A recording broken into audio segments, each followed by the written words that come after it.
Thank you, Representative Merchant. Representative Levine. Here. Representative Bender. Here. Avram.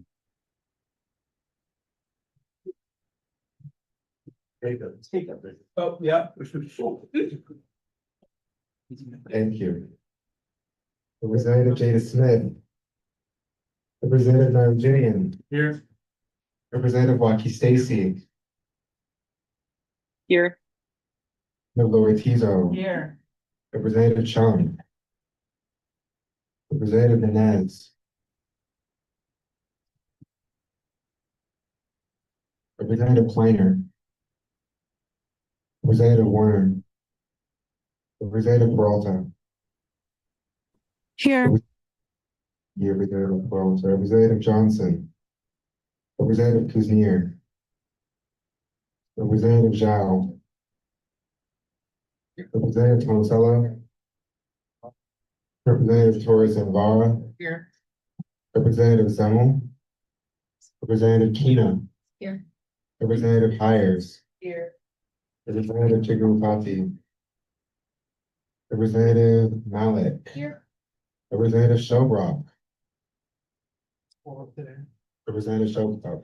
He's present. Representative Kelly. Representative Lau. He's here. Representative Fiorito. He's on the Zoom. He texted. Thank you. And President Representative Bushy. Yeah. Thank you. Representative Gasco. Here. Representative Fernandez. Here. Representative Willis. Here. Also Representative Moffett. Representative Ross Shanti. Representative Waiting for just a second. Moffett, is that you? Yes. Representative Hampkins. Here. Thank you. Representative Roberts. Vice President Cohn Here. and President Hill. Here. Representative Riviero. Representative Jada Smith. Representative Judy Chung. Representative Menez. Representative Kleiner. Representative Warner. Representative Kuznier. Representative Zhao. Representative Tomasello. Representative Zemmel. Representative Kelly. Representative Roberts. All right, with 34 voters here and 11 absent, we have met quorum. Alrighty, thank you, Vice Speaker Hart. With that being said, I will now read our land acknowledgement. The University of Michigan is located on territory of the Anishinaabe people. In 1817, the Ojawa, Odawa, and Potawatomi nations made the largest single land transfer to the University of Michigan, ceded to the Treaty of Fort Meigs so that their children could be educated. We recognize the history of the displacement of Native communities that facilitated the foundings of the University of Michigan. Because this promise has largely been unfulfilled, we offer this acknowledgement to the contemporary and Anishinaabe ties, as well as the acknowledgement of the profound contribution of Native Americans to this institution. And we will work to hold the University of Michigan accountable to the needs of the indigenous peoples. That being said, I will read our labor acknowledgement. The institutions of the United States were built upon the labor of enslaved people. Since 1619, the people of Africa and their descendants have been exploited for their capabilities and have their dignity and the worth of their lives routinely ignored. Because these crimes against humanity have left an ugly mark on American society even to this day, we offer this acknowledgement as a nation's past as a step towards a better future. We reaffirm the value of Black life and dignity, Black energy and brilliance, and Black contributions to the life and nation of the University of Michigan in particular. We will work to dismantle racism in all its forms and hold the institution accountable to the needs of the Black community. That being said, we're moving forward in the agenda. I will entertain a motion to suspend the rules to place the Spectrum Center Jesse bill ahead right after a call to order. Is there a second? Second has been made. Are there any objections towards moving our invited guests to the top of the agenda? Representative Frida?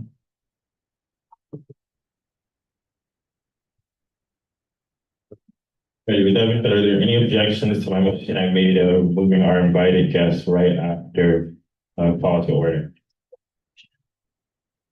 Alrighty, hearing and seeing none, that is so moved. With that being said, we can have our invited guests come up. We'll give a quick round of applause for our guests that we have. Give me a quick second to get your presentation up. Hi, friends. We brought presents and I left them over there. So we'll figure that out in a second.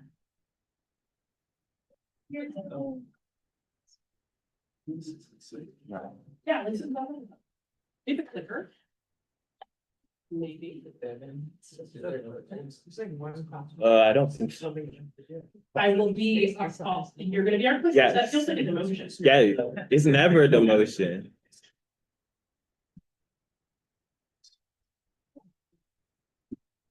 That's my speaker. I know, I'm working.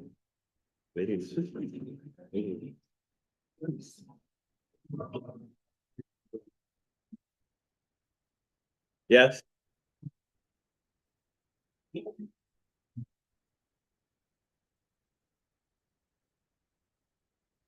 No. All right, continue. Fantastic. Hi, friends. You can click. It's gonna be awkward. My name is Jesse Beal. I use they, them pronouns. I'm the director of Spectrum Center. I've been here for almost 5 years now. I'm also the director of community advocacy for the Consortium of Higher Education LGBT Resource Professionals, which is a national organization that does work to create more just campuses for queer and trans people. And then because I don't have enough to do, I'm a PhD student at another university down the road. Hello, folks. My name is Spencer Hall. I'm our support services and wellness advocate at the Spectrum Center. And I've been with the center in this role for about 2.5 years now, but in total for about 5. Okay, so this is a presentation that I delivered for Faculty Senate, and I figured I feel, and I said this to Alex earlier, I feel like oftentimes when people talk to students, they're like, we're gonna make this student friendly. And I'm like, I think students are smart. So I'm going to deliver the same presentation almost exactly, except for this time Spencer's here, which is better. So what are we? Spectrum Center is a campus resource center dedicated to serving and supporting the University of Michigan communities with a focus on gender and sexuality. Who do we serve? Everybody. Which is wild. People are like, we're trans students go to Spectrum Center. Actually, about 50% of the folks we serve are cisgender and heterosexual, right? Same for faculty and staff. We don't just serve students, right? And I think that's really important for folks to keep in mind. Everyone can access our services, including HIV testing, which we'll talk about in a little bit, our library, our space where people nap, regardless of whether or not I like it. The many events where we have food, programs, speakers, all sorts of things, which we will get into depth about in a bit. I'm not going to read the rest of that because I'm going to send you these slides later. Keep rolling for time. So this is us. We're adorable. I know. There's actually 8 of us. Our comms person is not on the slide, which is really funny considering, they designed the slide deck. So by their own choice. I'm not going to go through the list of everybody, but we're an amazing team. A lot of us have been around for a long time. Some of us are alumni of the university, which is great. Go Blue. Yeah, next slide. If you don't know, the University of Michigan has a reputation for being excellent when it comes to queer and trans inclusion. Now, there's a joke somewhere about that being a super low bar, right? And also we easily step over that in higher education, right? We have 5 stars in the Campus Pride Index. We have routinely been named one of the most LGBTQ friendly schools in Michigan. Also within the country, I think we're number 5 in the country currently. We've also been named one of the top centers in the country. I tell you all of this so that you know our history and background, right? Click. It's the only time I'm ever gonna get some boss down. Yo, I love it. So why is it important that we have an inclusive and just campuses for all students of all genders and sexualities? Well, more students are living openly as who they are than ever before, right? According to Student Life Research, 32% of first-year students are queer and/or trans, right? 38% of PhD students at this university are queer and or trans, right? This is not an insignificant student population, right? If you don't know queer and trans students, you probably don't know some of your friends very well, like to be blunt about it, right? Because not to be creepy, but we're everywhere. Not sweet, right? There's also data from the American College Health Association, National Collegiate Health Assessment, showing that 5.9% of our students are trans spectrum and 29.8% are queer spectrum, right? So pulling from a couple different sources for y'all. Click again, please. So I'm going to talk really big picture context, and then we're going to get really specific to campus, okay? So the scholarship on higher education right now, and I'm a scholar of higher education, right? We have increased visibility of queer and trans people. We have significant shifts in guidance from the federal government related to Title IX and legal gray spaces around protection, right? Who is protected by Title IX and for what, right? There's been an onslaught of anti-LGBTQIA2S+ laws across state legislatures across the country and executive orders. Does anyone know how many anti-LGBTQ laws are being tracked by the ACLU right now just for 2026? Yeah. Can I shoot. give a guess? Yeah, I love a guess. Please be really wrong. 204. Higher. Okay. Yeah, It's over 500. it is just under 500. It's 498, I think. So yes, exactly. And that's important to know, right? Whether or not you agree with what those bills say or not, right? It's important to know what's actually going on. We have a lack of accurate, inclusive, and complete data on sexual and gender identities. We tend not to ask these questions. And the problem with not asking these questions on major surveys is that we don't have solutions because we don't know about the experiences of these populations. We have amazing, exciting, asset-based research on queer and trans communities, which is great, like information about how we persist through kinship and community, right? So not everything is doom and gloom, right? We also have perennial concerns such as housing, restrooms, locker rooms, staff retention, and then of course, ongoing mental health concerns, which I know y'all are very familiar with because of some of the conversations you've been having in this space. Click. All right, one more. If I knew I wasn't clicking, I never would have. No, you're good. So the persistent challenges on our campus, right? Availability of all gender restrooms and locker rooms, issues with housing, data systems that record gender as a binary, challenges with the preferred name policy, and I'm air quoting preferred name because my name is not preferred, it's my name, right? I prefer vanilla to chocolate ice cream, but I will eat vanilla ice cream, right? That is a preference, right? My name is my name. Mental health, microaggressions, misgendering, mispronouncing, acts of violence, harassment, bias, negotiating multiple marginalized identities, and of course, this is something I hear so much from students, a lack of representation of queer and trans identities, communities, and stories in the formal curriculum, right? Folks will come to us and say, hey, I'm in this field of study, and I know nothing about queer and trans people in this field of study. And often I'm like, I'm not an engineer. I don't know anything about queer engineers. And then we find Google, because Google turns out it's free. So there you go. Go ahead. So now I'm going to drill down a little bit on one of the biggest issues that we're facing, and that is the ongoing mental health crisis. You may have seen last year, we had a major national study say that mental health for college students has improved. That was a minor improvement, right? What we know is that it didn't improve for queer and trans students. It's actually gotten worse in that same time period. And a lot of that has been driven by the political climate. Right? So these numbers from 2024, but I wanted to put them in here. So 39% of LGBTQ young people seriously considered attempting suicide in the past year, including 46% of trans and non-binary people. 90% said their well-being was negatively impacted due to recent politics, and 12% of young LGBTQ young people attempted suicide in the past year. This is much higher, right, than there's heterosexual and cisgender peers, and we see increased numbers in queer and trans communities of color. Right. So these numbers are big, right? And they're really scary. And of the things that keep me up at night, it's actually not things like budget cuts, right? Or what's going on with the Real Housewives of Salt Lake City, although maybe a little bit this past season for sure. It's really this, right? It's knowing that we are not doing enough for our students. And it's not actually about their ability to persist or their strength. It's about the context that our students are operating in. It's so incredibly difficult. Fair? Okay. I just forgot my notes. This is a study that I got to be a part of a number of years ago through the JED Foundation. We're a JED campus, a suicide prevention campus, following the executive orders related to federal funding. JED actually removed all of their research on LGBTQ communities from their website, but I did have all of the documents saved in my Google Drive, so here we are. Lesson, keep the paperwork, right?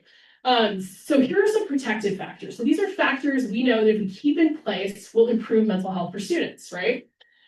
Self-compassion, cognitive flexibility, self-efficacy, all of these are individual level. Interpersonal, connectedness to trans and non-binary community members, having trans non-binary role models, possibility models, affirming peers. Y'all, if you have one affirming adult in your life and you're a queer and trans youth, your chance of suicide decreases by 40%. One, right? And so for me, as a person of goodwill in the world who cares about other humans staying on the planet, that for me means I have to be that one supportive person because I don't know what I could say or not to a person in a day that would make a real difference for them. Continuing on, affirming peers, mentors, faith communities are incredibly important.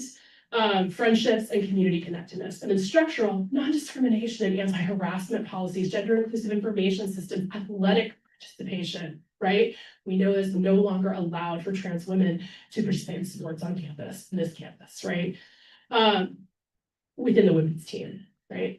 Culturally competent case management, mental health, physical health services, right? All of these things are data-driven. We know, research and scholarship tells us these are protective factors that stop suicidality, depression, the decrease, rather, that's more accurate, the decreased suicidality, depression, anxiety, self-harm, right? So at the individual, interpersonal, and structural levels. And so we try in our work to hit all three of those areas, right? Like one more time. So to get real specific, community support. We need students to be able to live in housing where they feel affirmed, right? In their identities, in who they are. That's all students, right? Anyone familiar with Maslow's hierarchy of needs, right? First level is like basic survival, like I have a place to pee, I have a place to sleep, and I'm safe, right? For many students across the country, that is what we are trying to advocate for, safe places to use the restroom, right? A safe place to sleep. And then we wonder why we see trans students not thriving on campus. Well, we may not actually be making sure those bare necessities are fulfilled. There. Gender affirming practices, y'all, we have data that shows that using people's pronouns decreases lifetime risk of suicide, right? People are like, the English language is hard. I'm like, it is, but it's not a person, right? And I love people so much, you know? And I don't know anyone better than they know themselves, right? Next slide. Gender affirming practices chosen names, using someone's name. Decrease suicidal ideation, suicide attempts, anxiety, depression, right? And policies are linked directly to mental health outcomes. So I know I just read you a literature review. I really did, right? But that's like, this is what the data shows us about how we do good work related to mental health on college campuses, right? For queer and trans populations. Like one more time. So the ARC3 survey, how many of you done the ARC3 survey? No? Okay, so this was a survey that was done by Rankin and Associates. And it was about sexual violence, interpersonal violence, right? Harassment, all of these things. One of the major findings from this study is that LGBTQIA2S plus faculty, staff, and students are more likely to experience harassment and bias on this campus than almost any other population. By a lot, actually. And that queer and trans students specifically, experience this campus as way less safe. They have less of a sense of safety on our campus than most of their cisgender and heterosexual peers. That shifts slightly when you bring race in, right, to the conversation. And I want to make sure to name that because all queer and trans people are not one racial identity, right? But it's important to name these things. So like, I'm talking about the literature and then I'm bringing it directly to our campus, right? What we see in these national studies is actually playing out on our campus as well. Fair? I have like 5 slides about statistics for that. I'm skipping all of them. There you go. And I think I went fast enough, so I'm going to turn it over to Spencer to talk about what we actually do to address some of these concerns. Do you want me to click now? No. Okay. Yeah, so what do we actually do in the Spectrum Center? Like, all right, so when you think about kinship and community, right, as it says here, Spectrum Center provides support and community building for undergraduate, graduate, and professional students. We strive to connect students to one another with us and with our campus and community partners. So we host a wide variety of events to celebrate and affirm folks within the community, right? And seeing the celebrate is really important. We also partner and advise student org. So we work with the programming board, the Spectrum Center programming board, and they help us plan a lot of events alongside us. So for example, we have a Pride Prom coming up, which they're doing a lot of the planning with, and a wide variety of really cool things that they do. We provide student project grants and support student-led initiatives that enhance campus climate. So that's actually one of the things that I oversee. Student orgs and or students are able to receive up to $500 if they are doing some kind of project that uplifts the lives of LGBTQ plus folks. Next slide. And then also, as I mentioned earlier, right, it's important for folks to feel seen and celebrated. Also, Jesse named a lot of that. And so we have 3 different heritage months that we do. So we have LGBTQ History Month, which happens in October. We have Trans Awareness Month, which happens in November. And then we also have Pride Month, which we know is typically in June, but in higher education, we celebrate in April since a lot of folks are not here on campus. We call it April, We do, not officially anywhere, but I think it's cute. but we do. Anything you want to add to that? No. All right, next slide. And then here's some examples of smaller programs that we do. So we do a QT BIPOC welcome. We also do LGBT breaks. And then also the QT BIPOC kickbacks. So these are just intended to be a space of wellness. We have different wellness activities for folks to do. Also, folks are just welcome to come and get connected to their peers, talk, be in community, eat some good food. Because we also know that when people feel connected to campus, they're more likely to thrive, as Jesse was talking about statistics. Yeah, and then also sometimes we invite in, for example, we have an LGBT coming up, and we'll have a career services person there for folks to talk to, specific, right, around things that people may navigate in the working world or career services as a queer and or trans person. And then also this is something that we do in August, typically right on Labor Day weekend. Yeah. Right. On Labor Day weekends, and again, this is like, it's important for folks to feel seen and celebrated.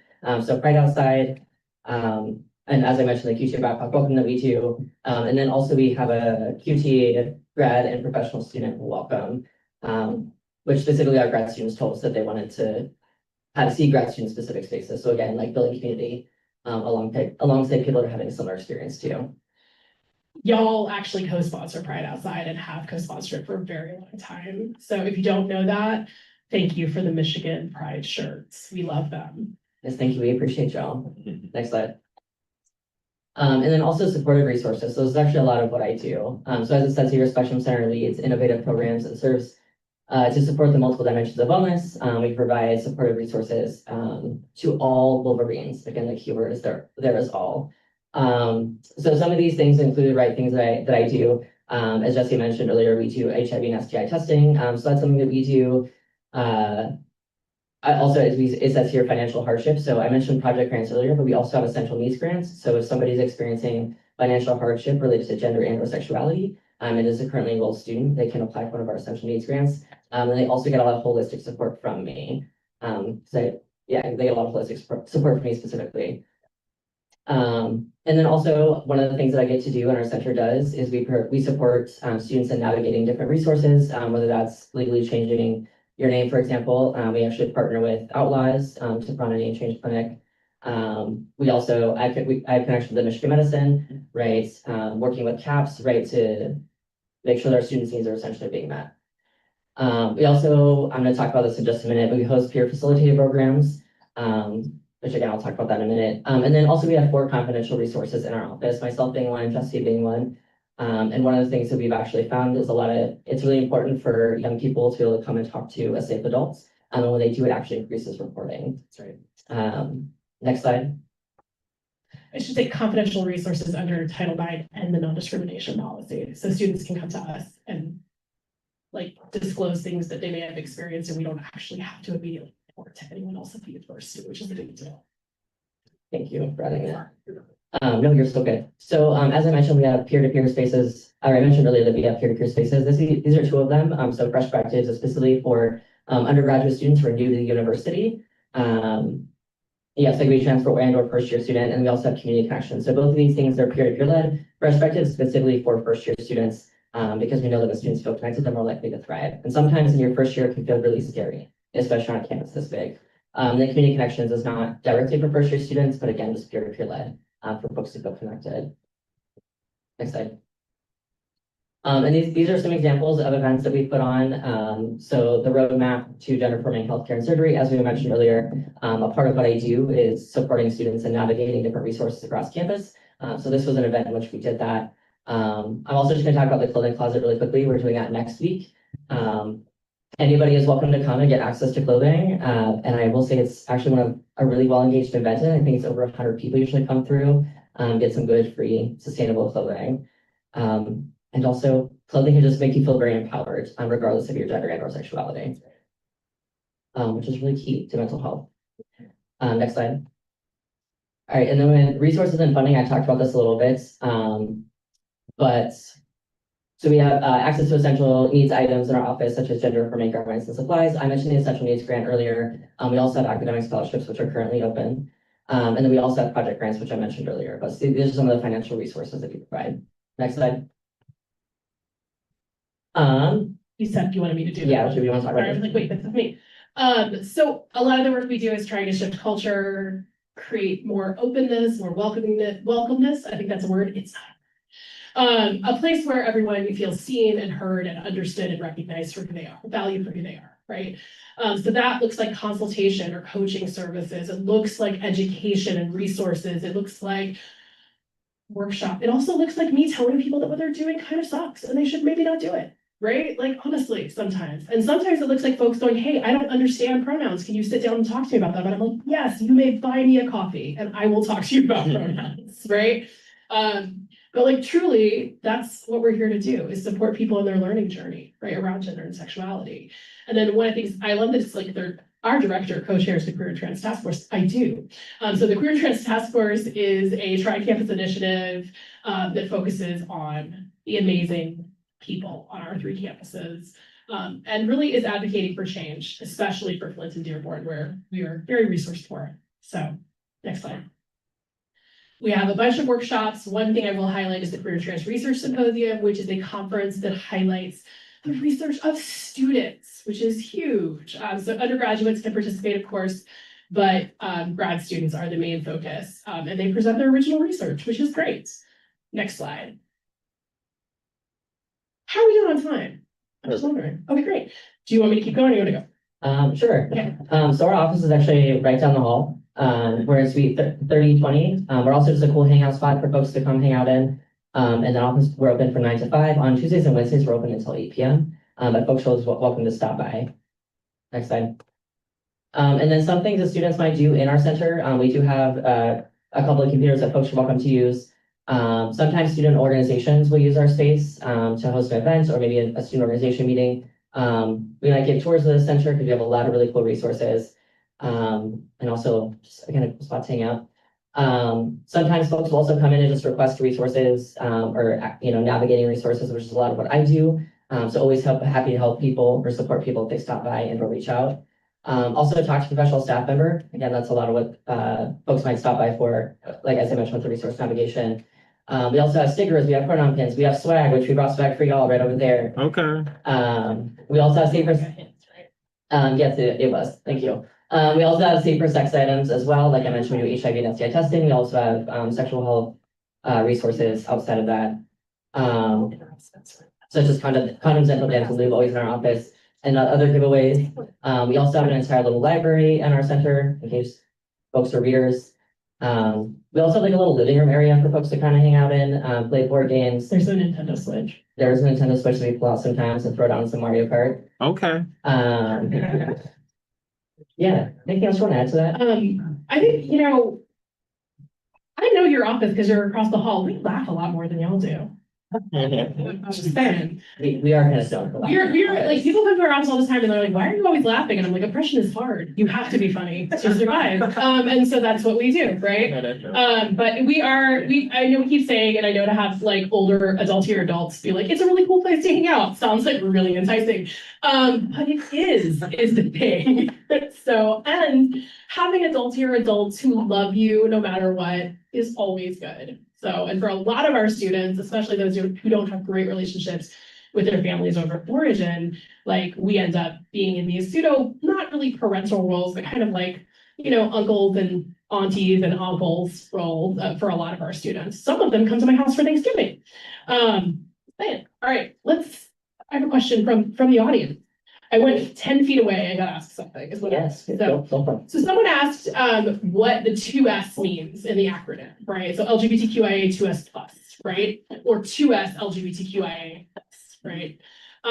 So 2S stands for Two Spirit, right? Which is an umbrella term that was developed by Native communities to name the very many identities across tribal affiliations, across time and space, right? That exist outside of a gender binary. Right? And so there is not like a two spirit and that existed the same way in every community throughout all of time and space. It is very much a catch-all term. Fair? Okay. Perfect. Anything to add to that definition? No, that was beautiful. Do you want to switch to questions? I'm worried about time. Sure. Yeah. I think it was Are well there any said. other questions? Keep it top of the. There's a question. Hey, oh, there we go. Hi, my name's Haley. I'm the chief of staff. Thank you guys so much for coming to chat with us today. I had the pleasure of working with Spencer over the summer on Scoop Out Stigma. Oh, that's we did right. CSG tabling there. So first of all, thank you so much for inviting us. I think CSG has a history of working pretty closely with the Spectrum Center, and I'm very appreciative for that relationship. Scoop Out Stigma, Pride Outside, so on and so forth.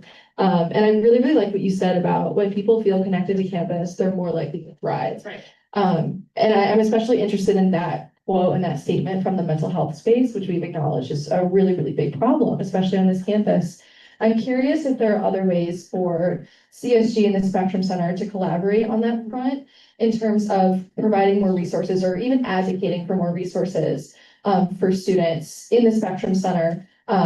For example, one thing that comes to mind that Representative Partland and I have talked about is creating or advocating for counselors specific to the Spectrum Center. I'm curious if you have any other ideas for points of advocacy we can work on together and the feasibility of accomplishing that. Thank you again. Yeah, no, that's awesome. We have been asking for a long time for an embedded counselor in Spectrum Center. So that is a budget request that we put in several times and it has not been funded, right? Even though we have a lot of data to back it up, right? And so for me, that is like the gold star, but it wouldn't solve the whole problem, of course, right? But it is like that probably is the most difficult fight for us, honestly. There are other smaller things. I think one of the things that my attention is on right now is that Spencer's division, and Spencer does resource navigation, like for any student who needs help, like supports mental health and well-being, does everything, not everything, but does a lot of work in this area, which is why I was like, Spencer, I think you should come to this with me. His position is a term limited position. And so my next fight for Spencer is to make sure that this position is a permanent position, right? And we were able to make the case for why this position was important, right? Because we have the data. And here we are, right? So I think as we're seeing the protections be eroded nationally, staff are really limited in what we can say and how we can critique the institution because we work for the institution, right? But CSG, y'all have some more freedom than we do, right? And so I think it's like when you're noticing that there's big policy changes that may impact the mental health and well-being of queer and trans students, being brave and naming them, right? In a way that, and publicly in a way that I don't get to, right? Even though I know the data and I have a front seat to the student experience, right? I don't get to. So I think any advocacy work you can do, I'm very happy to do that. But I also think like Pride Outside is a type of suicide prevention. I don't say that lightly, like bringing people together to connect during the first like moments of their time on campus so that they find friends. Like I cannot tell you the number of first year students that we sit in these little moments with during like the discussions when they're visiting our center. And like at the end of the day, the question is, how do I find someone to date and how do I make friends? Right? Like truly, like at the end of the day, like what students, they do not care about most of the things that we're trying to tell them as staff at the university. They're like, how do I make friends? How can I make friends? And I'm like, you're gonna make friends. It's gonna be fine. And so even little things like ensuring that our partnership continues with things like Pride Outside amazing, right? Supporting any of our wellness events, like I think LGBTs is a really good option. So it's, community mental health care is not always therapy. Sometimes it's making sure folks have good practices around self-care, right? We need all of it. Anything to add to that? That was beautifully said. Oh, I didn't think so, but cool. Thank you. Yeah.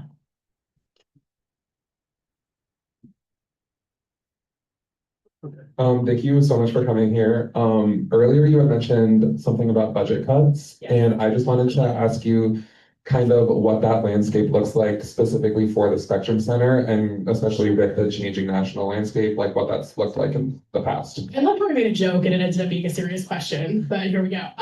That's how it goes for me, right?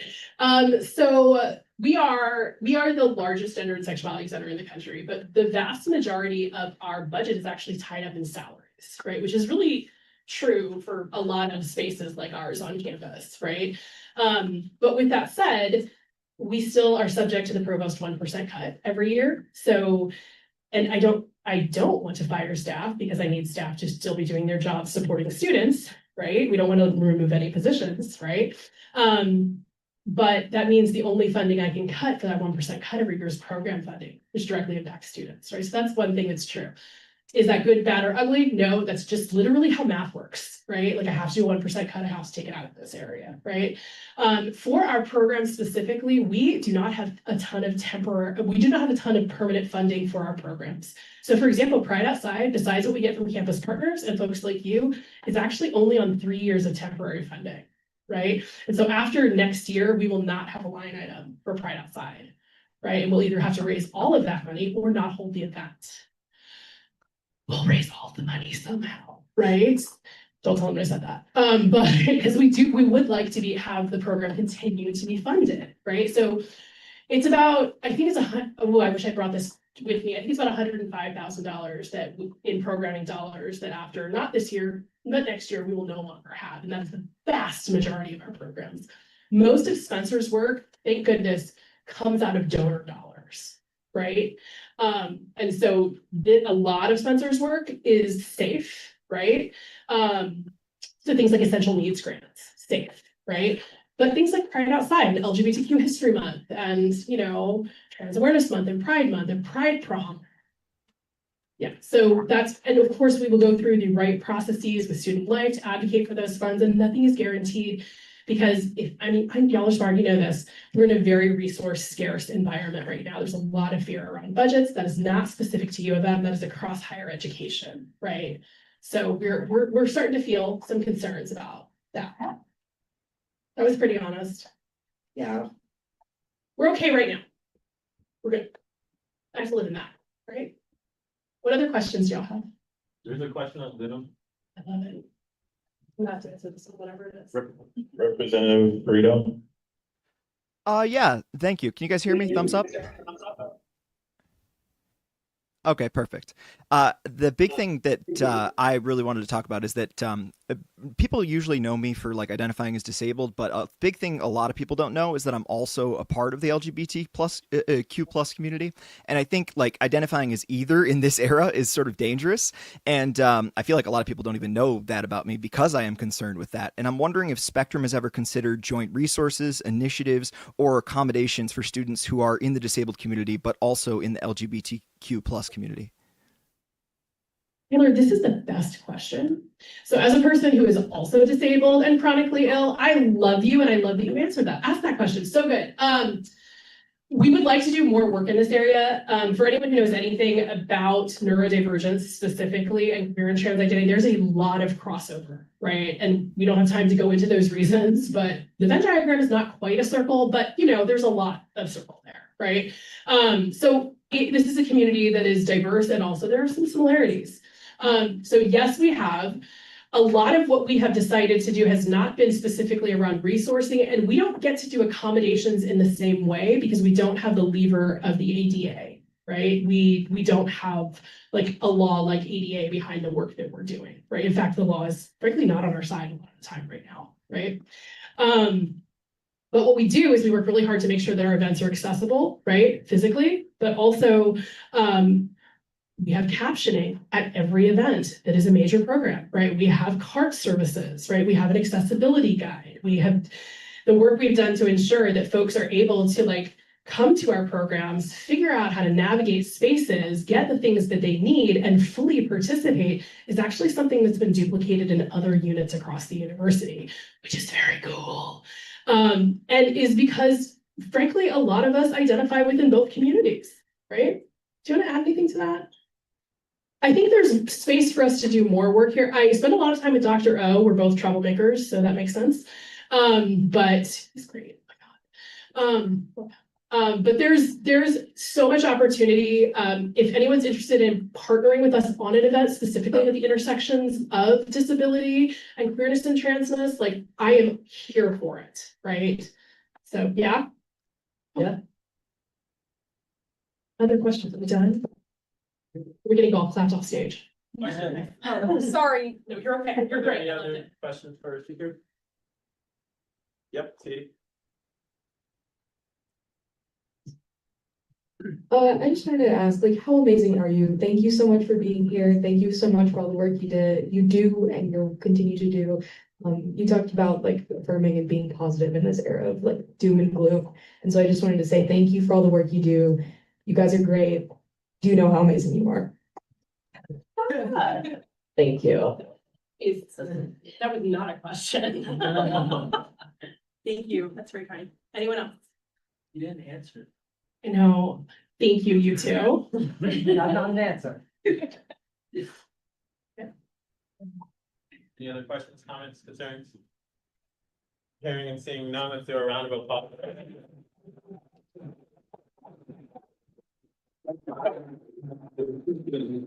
We appreciate your time. Thank you so much for listening. And no matter how you identify, like we are here to support all students. And so if you have a concern, if you just want to talk to somebody, if you want me to buy you a coffee, just stop by, okay? Fair? Yeah. Okay. I don't know how to turn the phone. No, you're good. You're good. Thank you. Thank you.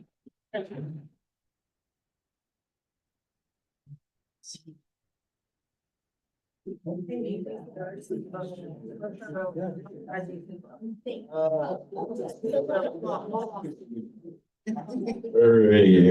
that being said. With that being said, we are moving forward with the agenda. Alrighty, with the next item of business we have tonight, we do have a recall to consider. We have a recall to consider Representative Ethan Kleiner from the School of Law. Is there anyone that objects to Representative Kleiner for being recalled? All right, objection has been noted. With that being said, the floor is open for me. Yeah, so Representative Kleiner has reached the maximum amount of unexcused absences. Even personally for me, I had a conversation with Representative Kleiner, and there was a small, I think a little bit mix up in terms of Representative Kleiner is on 3 or 4 different committees for CSG. So he has in a way fulfilled his engagement tendencies. He just has not been attending rules. But he's also a part of the Judicial Appointments Commission and other things within CSG, as well as was a part of exec noms and doing work there. So Representative Kleiner as well is studying abroad or is doing an abroad internship. So there's a time zone distant. There's a time zone as well for him that he's trying to occur. So I want to keep that in line with everyone so that they are aware of that. So yeah, with that being said, I will as well open up the floor for any other questions. Representative Neely? Yes, I object to consideration of this motion because it could potentially cause problems with an ongoing case. And as you said, Rep. Kleiner is dealing with a lot. This isn't his fault. So I believe we can dispose of this procedurally with a hand vote. If we have 2/3, then we would not, if we have 2/3 to object to consideration of the motion and not recall, then we wouldn't even need to go to a secret ballot. Jacob?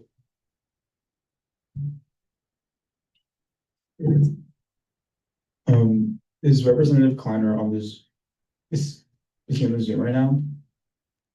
I don't believe Representative Kleiner is on the Zoom right now. Like I said, he messaged me and that he wouldn't be able to make it. Like I said, the time zone difference, but, yeah. And Representative Frito? Oh yeah, I was just going to motion to suspend the rules and vote on that motion by unanimous consent. And the motion would not just suspend the rules, but it would also take this off today's agenda, just so we have a lot of things to do tonight. All right. With that being said, I believe I'm Jacob. Well, first, Jacob, was there anything else you had to add?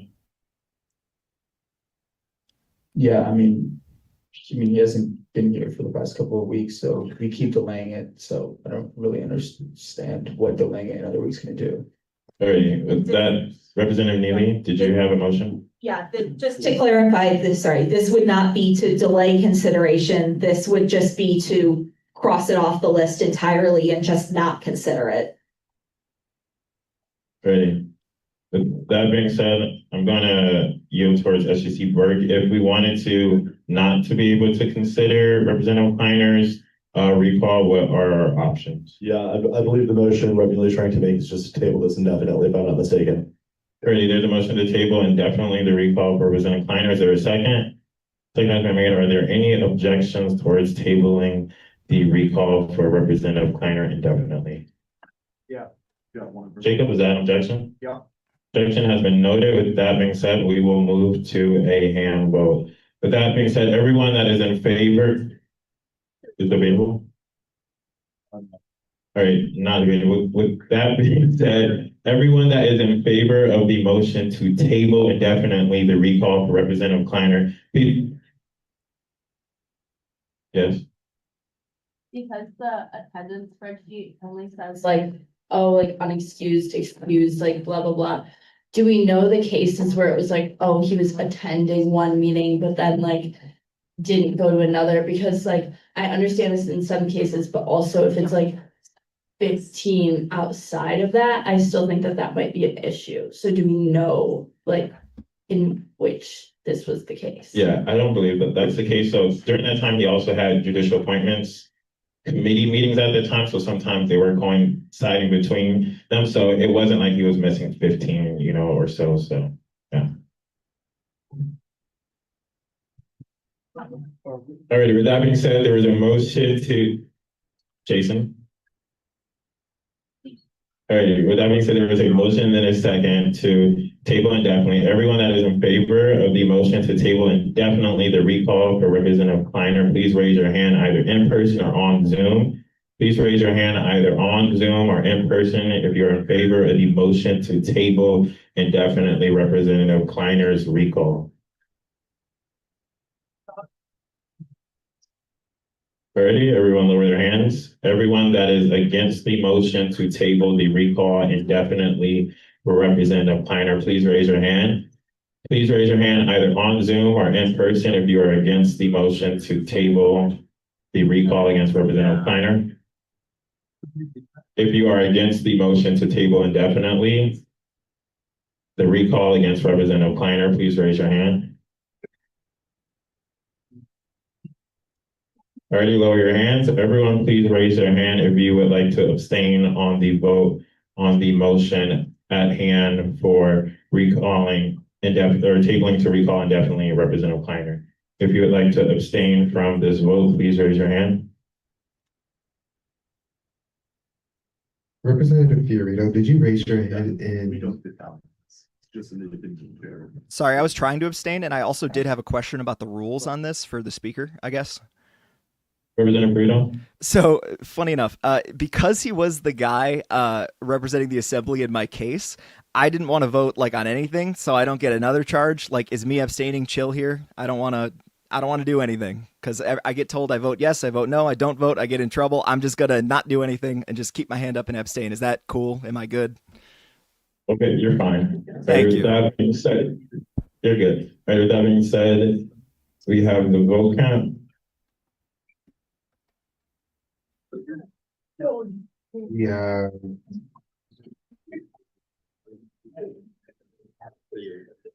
All right, the yeas have it. Thank you. Alrighty, with that being said, we are moving forward on the agenda. With that being said, we have 45 minutes that are allocated to community concerns. The total time will be divided evenly amongst the individuals wishing to speak with at least 1 minute or at least 1 minute and at most 5 minutes per person. If at least 30 seconds remain, members of the community may pose a question to the speaker. With that being said, are there any speakers that are in person that you do not see your name on the agenda and you would like to speak? Yeah. Can we add Rosenthal? Mhm.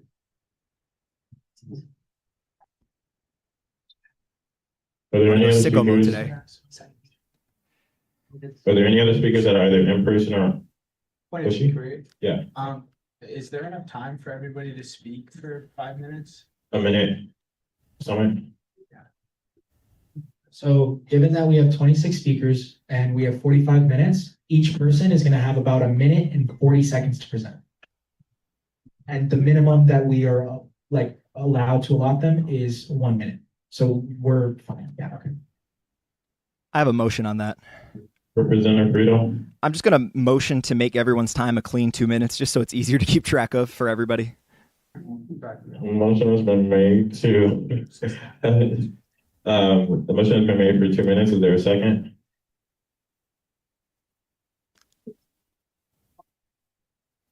Hearing and seeing none, that dies for lack of a second. Ready with that? With that being said, I ask again, is there anyone else that wishes to be added to the community concerns that does not see their name? Hearing and seeing none, starting with the first speaker, Talio. Sorry, I was a little late. Oh, can we add Jason's name? Now we have 26 speakers. No, you have Ethan? Yeah, You showed this, so. Yeah. You counted wrong? Bro, come on. That's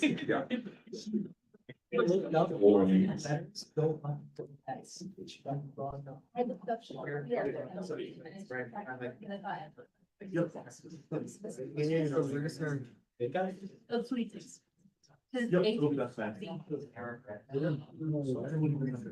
So it's kind of.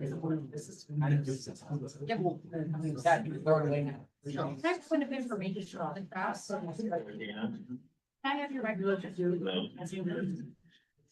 Just want to remind all speakers that are also CSG representatives that you cannot speak about anything on the agenda. Ready, Talia? What? Are you either on Zoom or in person? Representative Brito, is this a point of information? I guess a point of information to the chair. For one, what rule says that we can't speak about things impending on the agenda? I guess. Give me 1 second so we can ask. 1 second, my chair Kena looks up. Let them know how long. Yes.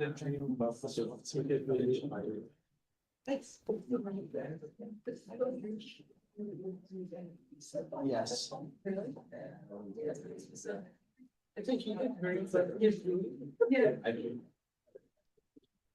Sure. Okay. Yeah. Oh, yeah, sorry, my bad. I was looking for the page. It was, if you go to the operating procedures and you go to page 34 and you go to point 5 that says community concerns, and then you go to point 5 to point 2, you'll see members may not speak in their capacity as a member nor about any item of assembly business during this time.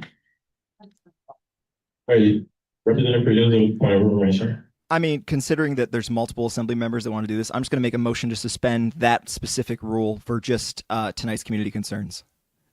There needs to be a second.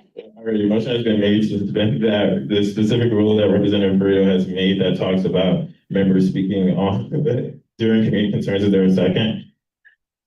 Second has been made, are there any objections? Objection has been made already. A motion has been made and a second has made to suspend the rules within that specific rule already. With that being said, yes, already. With that being said, everyone that is in favor of Representative Burrito's motion to suspend the rules for the specific rule that indicates of assembly members speaking during community concerns. Please raise your hand if you are in favor of that motion to suspend the rules. Sorry. Yeah. He's allowed to speak, but not about something on the agenda, right? Correct. Okay. If you are in favor of that motion, please either raise your hand in person or on Zoom for Representative Burrito's motion on suspending the rules on the specific language about community concerns in terms of speaking as an assembly member.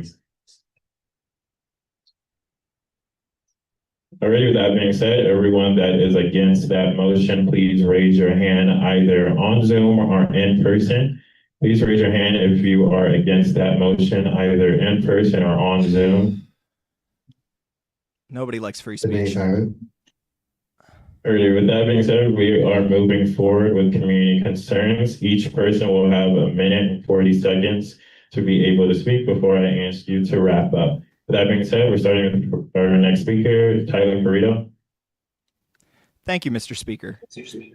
I actually wanted to talk about just what's been happening over the past couple of weeks, I think.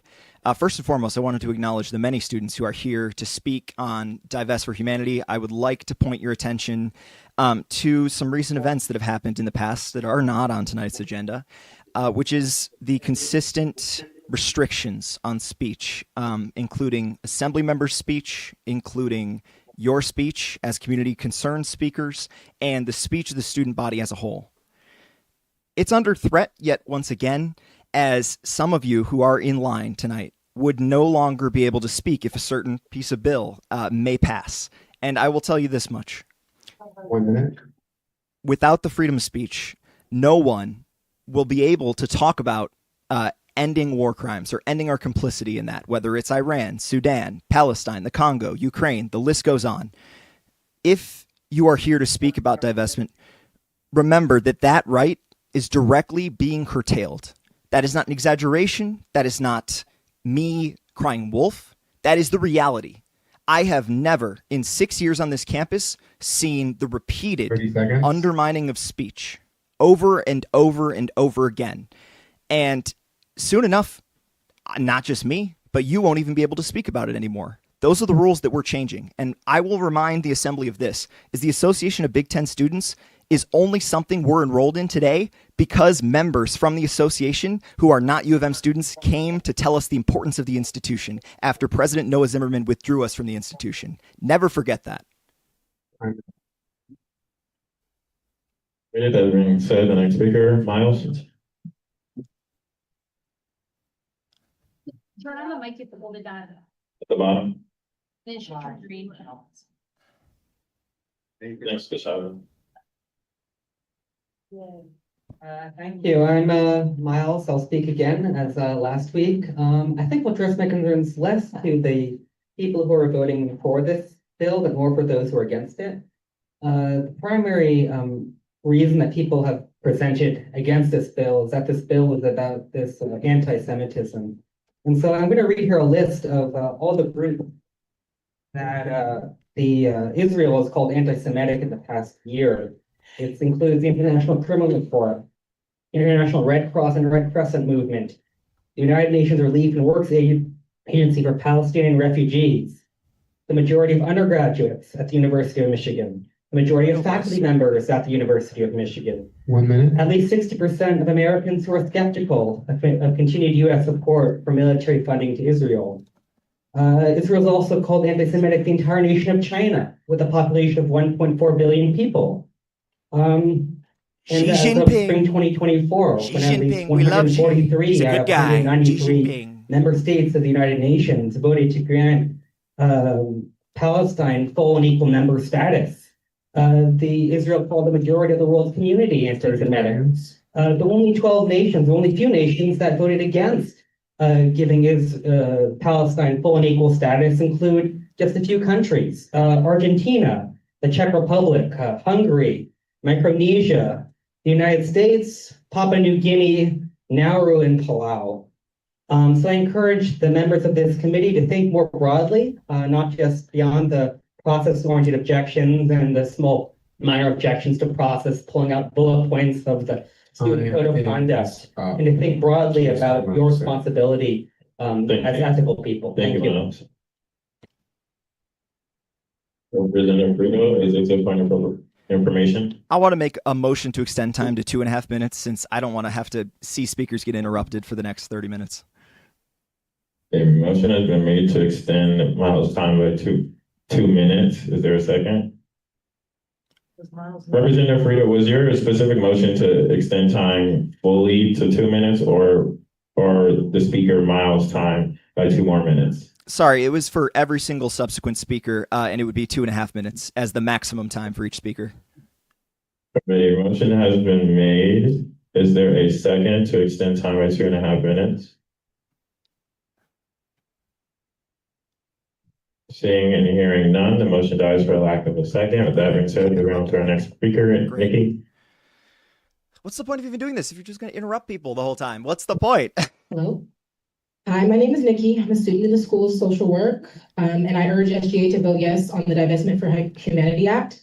Not only will this bill provide transparency, rightfully allowing students to know where their tuition money is going, but divesting from war, genocide, and corporations that promote and benefit from it is the right thing for all of us. This university labels itself as a progressive pillar in education and a beacon of morality, and it once again has an opportunity to step up to that statement. As a Black student, I remember learning about the backlash that the Black Action Movement, also known as BAM, received in the 70s and 80s during its fight for faculty and administration to reflect the student body. Another fight that ended in an unfulfilled promise from this university. Opposition to BAM labeled action from protesters as a nuisance and a disruption to campus life. How's everybody doing this Now evening? today we're seeing the same thing happen again. Violent arrests of pro-Palestine protesters, exercising their First Amendment right, expulsion and criminalization of students by the Board of Regents, even as far as individuals labeling this bill as anti-Semitic in an attempt to silence and demonize the students fighting against the unnecessary brutal violence of Palestinian people. This conversation is one that makes many students on our campus feel uncomfortable, just as the BAM movement did as well, and I'm okay with that. As members of SGA, you have a responsibility to use your power to promote the desires, voices, and safety of students on this campus, not to make people feel comfortable. Please vote yes. That's great. Are you, Jacob? Are you hearing and seeing none? We'll move forward to our next speaker. Melissa, are you either in person or on Zoom? Jess, can we check if they are on Zoom? No. Uh, Are you hearing and seeing none? Move to our next speaker, Bailey. So this bill would ban, or wouldn't actually do anything, but it would essentially, if it passes, it would say we should divest from Israel. Am I not speaking? Yeah, I can lift it up. Yeah. Yeah, you're good. Hi, I'm Bailey McClive. I'm a chemical engineering major and a transfer student. But I support D4H. And last meeting, I had made a comment focusing on the fact that I think this conflict is just something that harms all of the people involved in the surrounding areas, setting aside what to specifically call it, and just How's everybody doing any tonight? of the, I guess, more politics around it. So this time I instead wanted to address the assembly and its members more.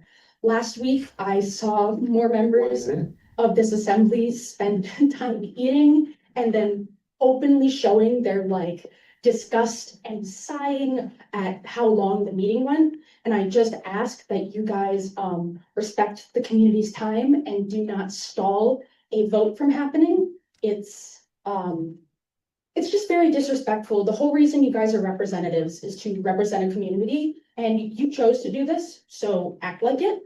And yeah. 30 seconds. Oh, also, if you're gonna object, you could at least provide a reason. Again, you're representatives, you're representing a group of people. We have every right to know why you're doing it. Thank you. Representative Burrito, Can I ask the speaker a question? Do we have time for that? 8 seconds. I'll try my best. So I just wanted to say first and foremost, I wanted to extend time of the speakers here just because I wanted to make One sure second, everyone. Representative, 1 second. Nico? Motion to extend time by 1 minute. There's been a motion to extend time by 1 minute. Is there a second? The second's been made. Are there any objections to extending the speaker's time by 1 minute? Hearing and seeing none, that is so moved already. Continue, Representative Frito. Thank you, Mr. Speaker. Yeah, I just wanted to clarify. My motion to extend time for all the speakers was because I wanted to make sure you guys got heard. I actually wasn't at the meeting last week and wasn't aware of that. And I wanted to leave you with a question in that, do you think, should this vote happen, which it's going to happen today, I'll make sure of it. If that vote happens and it's by secret ballot, do you think that betrays what being a public representative is for? Well, no, I don't think so, just because I don't know all of the situations of the representatives here. If there is any sort of international student, we just want to make sure that we are, I guess, acknowledging their safety, which is why we do things like by secret ballot. But my issue is more just watching this, this student government compete with our federal government on which is more ineffective. I think as students, Based you guys Bailey, owe based Bailey, people better than based. that. Thank you. Your time has expired. All right, moving to our next speaker is Gavin.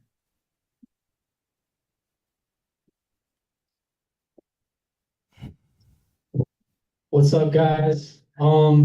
I'm here speaking on D4H, and I really just wanted to reiterate what I talked about last time. I personally have spoken to many international students.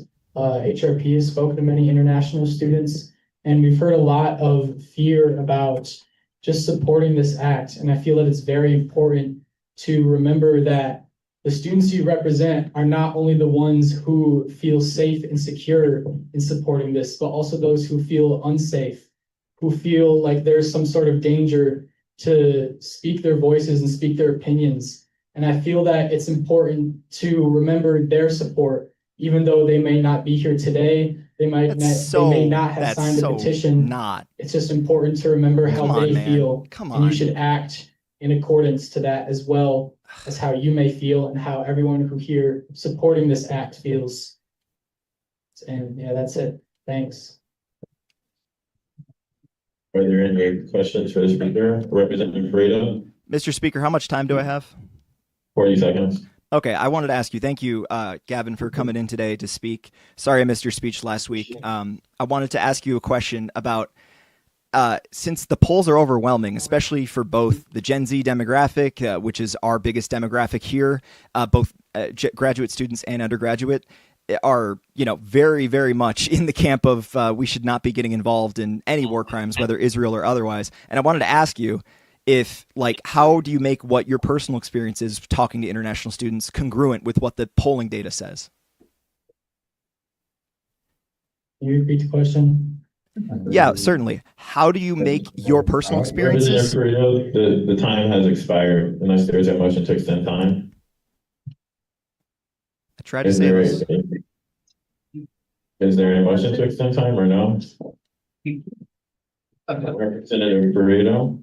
Motion to extend time by 9 seconds. There has been a motion placed on the floor to extend time by 9 seconds. Is there a second? All right, hearing and seeing none, that motion dies for lack of a second. Moving on to our next speaker, Timothy. Timothy, either in person or on Zoom. Alrighty, hearing and seeing none, moving forward to our next speaker, Jacob. Hello, representatives, fellow students, and community members. I want to thank you for having me back again. My name is Jacob Bugosian. I'm an LSA student speaking today in support of Divestment for Humanity. As I said last week, this is an issue that I care about very deeply, especially as someone of Armenian descent. My paternal ancestors fled Armenia as the Ottoman Empire was conducting its genocide of Armenians in 1915. Because of this, around 1 million Armenian civilians were forced out of their communities and killed. Similarly, Israel has occupied and attempted to occupy Palestinian territory, in the process killing at least 75,000 people in Palestine since October of 2023, including over 600 and counting since the so-called ceasefire. Organizations and agencies such as Amnesty International, Human Rights Watch, the UNRWA, and the UNSCIIP have concluded this is a genocide. And as such, we are fed up with our tuition and our university's investments being stained with Palestinian blood. The fact that people have come back to speak again in support of this act and increased numbers in support only shows how strongly we all feel about this. As I said last week, I state it should be and is unconscionable that we are contributing to the mass killing of families and particularly children in Palestine. And the groundwork has been laid for how to divest, demonstrated by divestment from apartheid South Africa and tobacco industry. And so my question is, why can this process not be repeated for this genocide? I end with the same that I ended last week because it is of utmost importance. I hope everyone's conscience is at the forefront of their minds because we can all enforce it. All right, your time has expired. Please, is there a motion?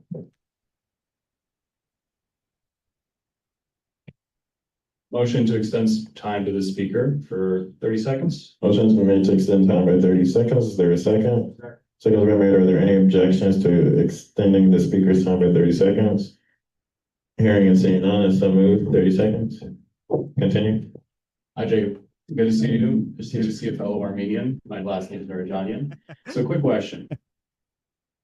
Where in the world was the first Armenian diaspora? Just curious. I am not sure about that. Are you aware it was Jerusalem? No. Okay. Another thing I want to just follow up with here is, I guess, drawing back to kind of your resonance, and I guess our resonance as being Armenian with being this genocide. I guess, can you highlight the core tenets of what you want us to do as a body to fulfill peace here on campus? Time has expired. Give him a minute. Motion has been made for 1 minute. Is there a second? Second made. Are there any objections? Hearing and seeing none, so moved. Continue. Could you repeat the question? Yeah, I'll re-clarify, of course. So what do you want us to do as a body? Obviously, you want us to pass this resolution to acknowledge and pretty much eventually divest from Israel. Is there anything else that we can do to bring peace on this campus so that we can have cohesion between the division we're seeing right now? I don't know how to answer that. I'm not currently a member of CSG, but I do want to 30 seconds. make it known that we need to make sure that CSG is representative of all voices on campus. As we saw, as was mentioned last week, over 1,700 members of the university student body signed the petition to make this go back onto the CSG agenda, and that's only a very small number of the people that have. Time is up. Already time has expired. Like you said, we're moving to our next speaker is Aaron, either in person or on Zoom. Representative Frida. Can we extend time to a full 2 minutes and 15 seconds for each speaker so we don't have to do this 15 more times? That has been made to extend time by a full 2 minutes and 15 seconds. There is a second. All right. Seeing and hearing none, it dies for a lack of a second. Aaron, you may start. Mr. Speaker, members of the Assembly, my fellow Wolverines, my name is Aaron J. Puno. I'm an LSA junior, and I'm currently serving as Operations Director for the College Democrats at the University of Michigan. I rise on behalf of my organization in strong support for divestment for humanity. These are the times that test good people's souls. These are the times which will test the moral character and toughness of those given the duty to make decisions no matter how large or how small. Teddy Roosevelt? Israel is committing a genocide in Palestine against the people there, and our university, through our endowment, are funding the Ladies and corporations gentlemen, I have which just been enable shot. this crime and profit from this crime. As we divested from Russian corporations in the wake of the Ukrainian invasion, as we divested from apartheid South Africa, as we divested from big tobacco, this body must represent the views of a majority of the people on this campus in favor of humanity. This measure is sensible, reasonable, and balances the realities of this farm and the needs to ameliorate the concerns of this community. This guy's awesome. The support of the College Democrats is representative of the views of the Democratic grassroots. This, and might I add, the views of many of our prominent elected officials. We intend to be counted among those who stood up to injustice and among those who stood up firmly in favor of divesting for humanity. Thank you. I yield my time. I just wanted to ask you if you're related to Teddy Roosevelt at all. I can neither confirm nor deny. All right. Thank you. Jacob, time has expired unless you have a motion to extend time. For 13 seconds. Motion has been made to extend time by 15 seconds. There are second has been made. Any objections? Hearing and seeing none, so moved. Jacob? Yeah, sorry. So do you think if you vote against the Divest for Humanity Act, then you're inhumane? I think that is going to be a deeply personal question for each member on each member's conscience, and I will let each member's conscience come to that conclusion. I do not throw stones. True politician. Alrighty, with that being said, moving on to our next speaker, Aliwar. That was such a banger speech.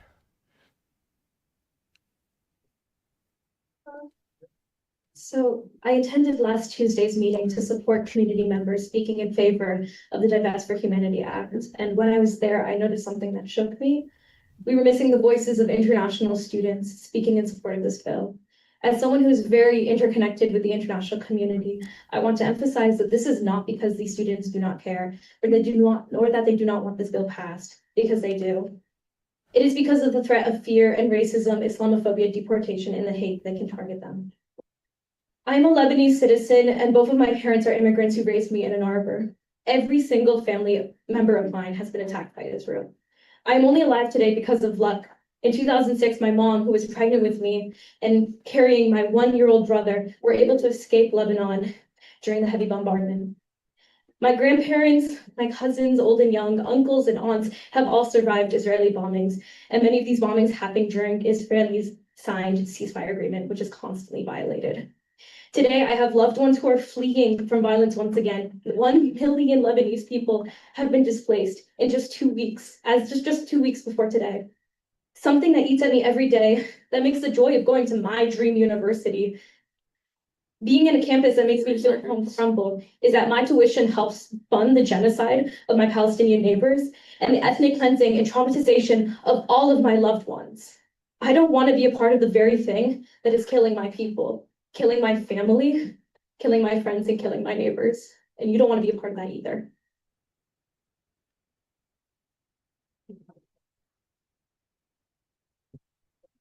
Very good. We're going to the speaker and Hadley.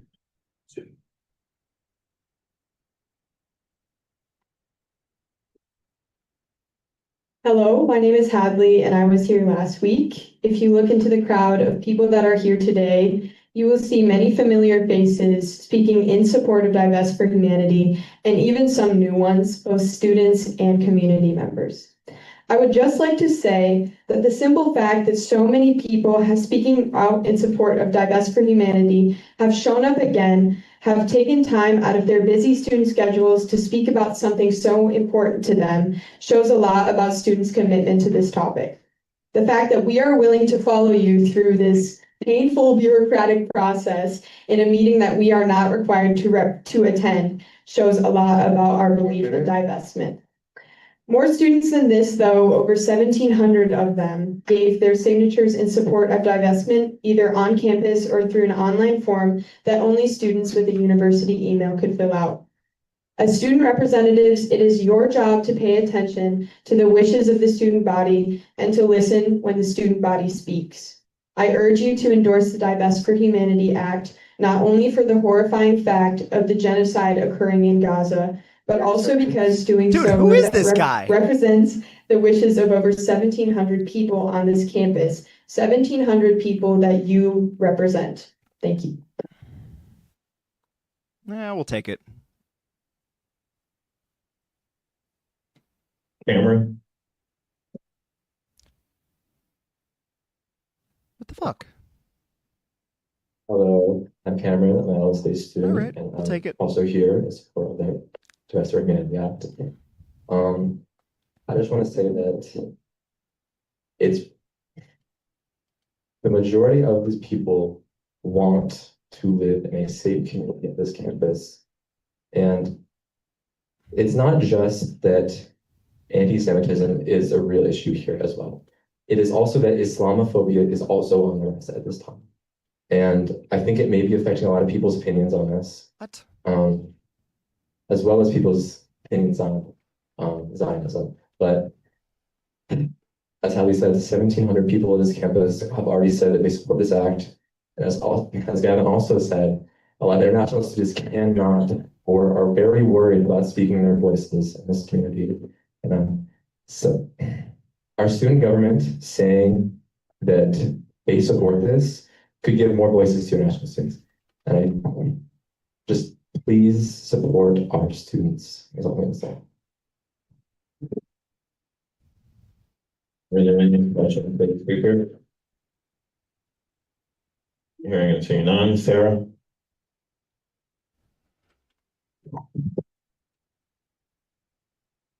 Hi, my name is Sarah. I'm an architecture student. I'm here today in support of the Divest for Humanity Act. According to Gaza's Healthy Ministry reports, about 640 Palestinians have been killed by the Israel government since the ceasefire was supposed to have taken effect 150 days ago.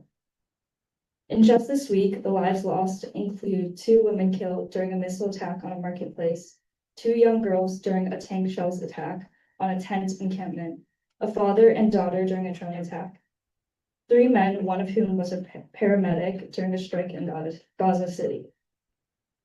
The military power that Israel employs to enact such violence is enabled by the University of Michigan's complicity. I, among many other students, are deeply concerned of the university being associated in any extent with the genocide committed against the Palestinians. Palestinians, like all people, deserve safety and freedom, and the university has the opportunity to initiate the first steps in realizing this effort through the Divest for Humanity Act.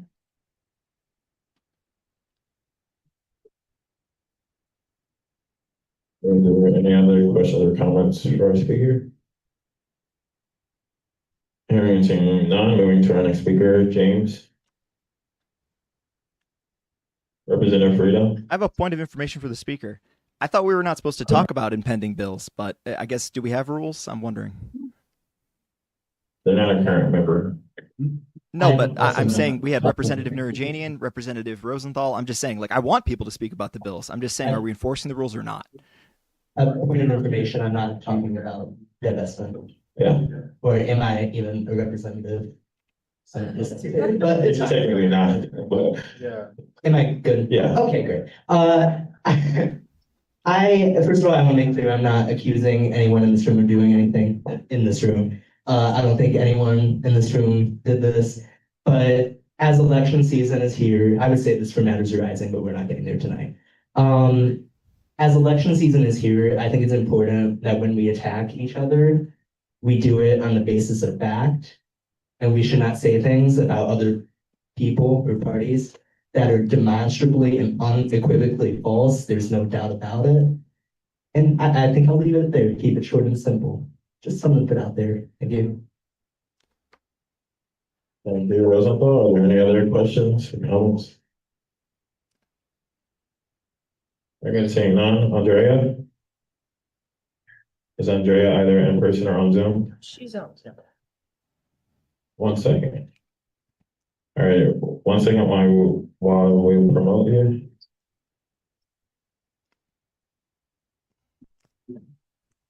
Hello. All right, the floor is yours.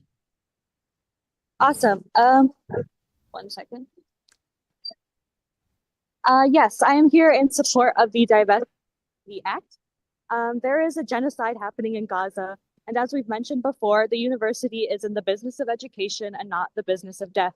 But for those of you who believe we should not be in the business of intervening in foreign politics, know that the genocide of Palestinians in Gaza is a human rights issue and also an education issue. More than 97% of schools in Gaza, which is at least 700 of them, have been damaged or destroyed by Israel. All universities in Gaza have been damaged or destroyed.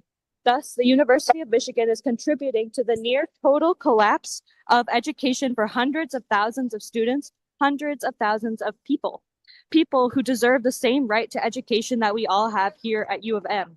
So do the right thing and vote yes for Divest for Humanity Act. Thank you. Speaker.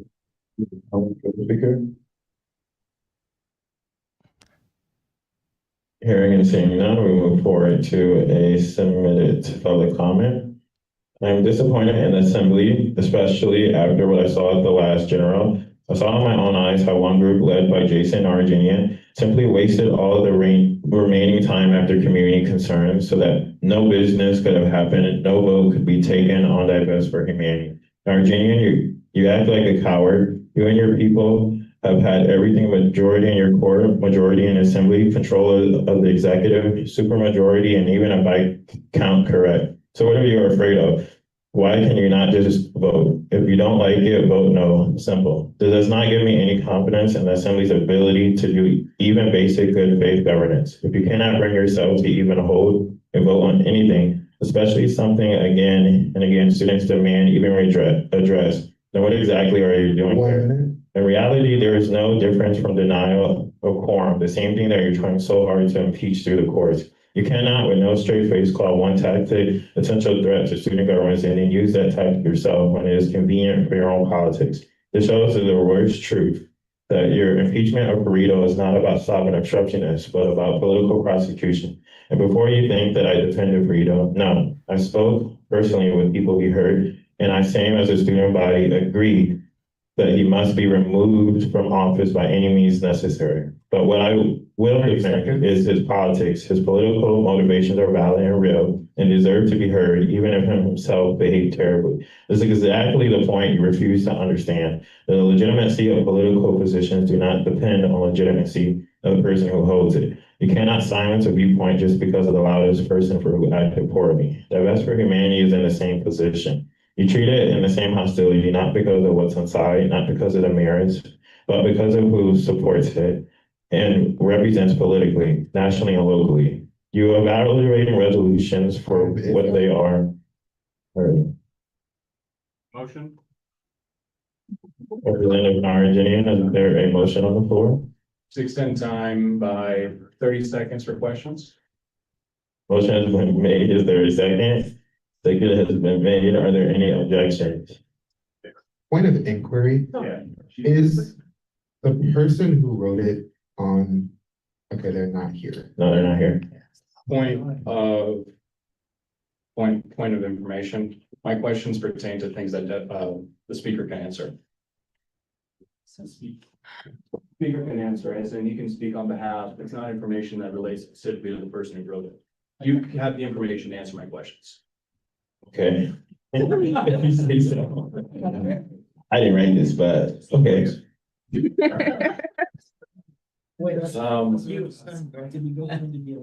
Yeah, there's been a motion and there's a second? Second. Are there any objections to extending time? Representative Frito's done objection? No, sorry, I was trying to ask a point of information about the person who submitted this. I just wanted to ask if this is submitted under a pseudonym. No. No. Thank you. Jason? Okay. Mr. Speaker, was there a hard stop at last meeting for 9:30 PM? Correct. Did I have any power over that? No. Did I provide questions when I objected to both nominations that justified my objection? Yes. Okay. Am I the leader of any political party or group, to your knowledge? I'm not gonna answer that. On the record, do I have a political party or am I leading one? No. Okay, when I adjourned, did I not mention it was because of the fact that I wanted more speaking time on the legislation when you look at the minutes? Yes. Is that true, Jess? Okay, yes. All right, that's it. Thank you. Representative Frito? Mr. Speaker, just to ask a question, how much time is left under this community concerns? 30 seconds. Okay, perfect. Since Jason and I were both mentioned in this one, I just wanted to say, yeah, for one, don't impeach Jason. He's a good guy. But also for two, why are we using the rules over and over again to silence political voices? like not just me, it's anybody who wants to speak out against what the status quo is, okay? It's about any controversial bill, we go to secret ballot. It's about people trying to speak on bills. We're going to reduce the amount of people who can speak, which also, by the way, 15-099 is on the agenda tonight. So. Time has expired unless there is a motion to extend time. Ready? Hearing and seeing none, we will move forward on the agenda to our next submitted community concerns. I speak as a Jew, one more in support of divestment to present a selfless reason for my support. Israel's assault on its neighbors, putting those within the Jewish district in danger of retaliation. For less of a selfish region, children don't deserve to die for political ambitions of politicians. Also a reminder the only difference between our children and Palestinian children is that children have the lack of being born in the right of their country. Right, that being said, are there any questions for me?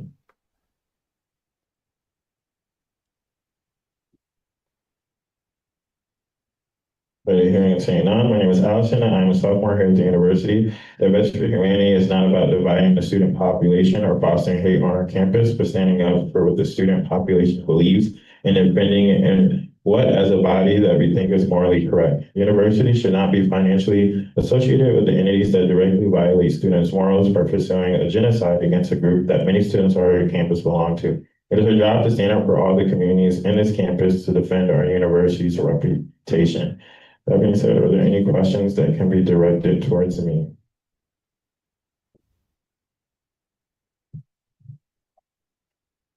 Hearing and seeing none, moving forward. Hi, different student here. You can call me Floyd. I'm here to exercise my constitutional right to the redirect of grievances. But what I'm really bringing today is a cry from heart. I just have one simple question of you all. Were you there? If you know, you know. Were you there to witness the poor innocent civilians of Palestinians within their homes and families, torn and strong, their left souring, sight bleeding, dying? Were you there to the cries of the community begging their duly elected government to do something? Anything, no matter how small or symbolic. I bet that most of you weren't there to watch. Not our people, not our problem. But you were there to listen to the people speaking. The Anishinaabe and those on the land we live, work, and we have a word. Truth, not the truth, the whole truth, and nothing but the truth, as the court must specify. But because some things cannot be fully explained in the words and simply must be experienced to be understood. Nevertheless, this is why we would have a witness testimony. So those with power can be there now in spirit. And even if we could not be there, it is our power and our duty to show up for those who need us. And we can only do that by listening as we speak their truth. The truth, the whole truth, and nothing but the truth, as they describe in the words. That goes for anything within the central student government, the assembly, the executive, and the judiciary. We all fail to do this at one point or another. There is one reason for the hurt we experience today. CSG officials, were you there for the 13th Assembly when Palestinian students and their allies first petition for us to redirect the university's investment in the war against them? Were you there when CSG punted it to the student body, refusing them to even set up a dialogue commission, only for their administration to cancel the vote with no pushback? Were you there at the start of the 14th Assembly when CSG was shut down, interference with duty? Is up. Extend time. Motion has been made to extend time by how much? 2 minutes. Motion has been made to extend time for 2 minutes. Is there a second? Second has been made. Are there any objections to extending time by 2 minutes? 16 minutes left overall. Hearing and seeing none. That is so moved. That goes for everyone in Central Student Government, Assembly, Executive, and the Judiciary. We are all afraid to do this at one point or another. That is another reason for the hurt we experienced today.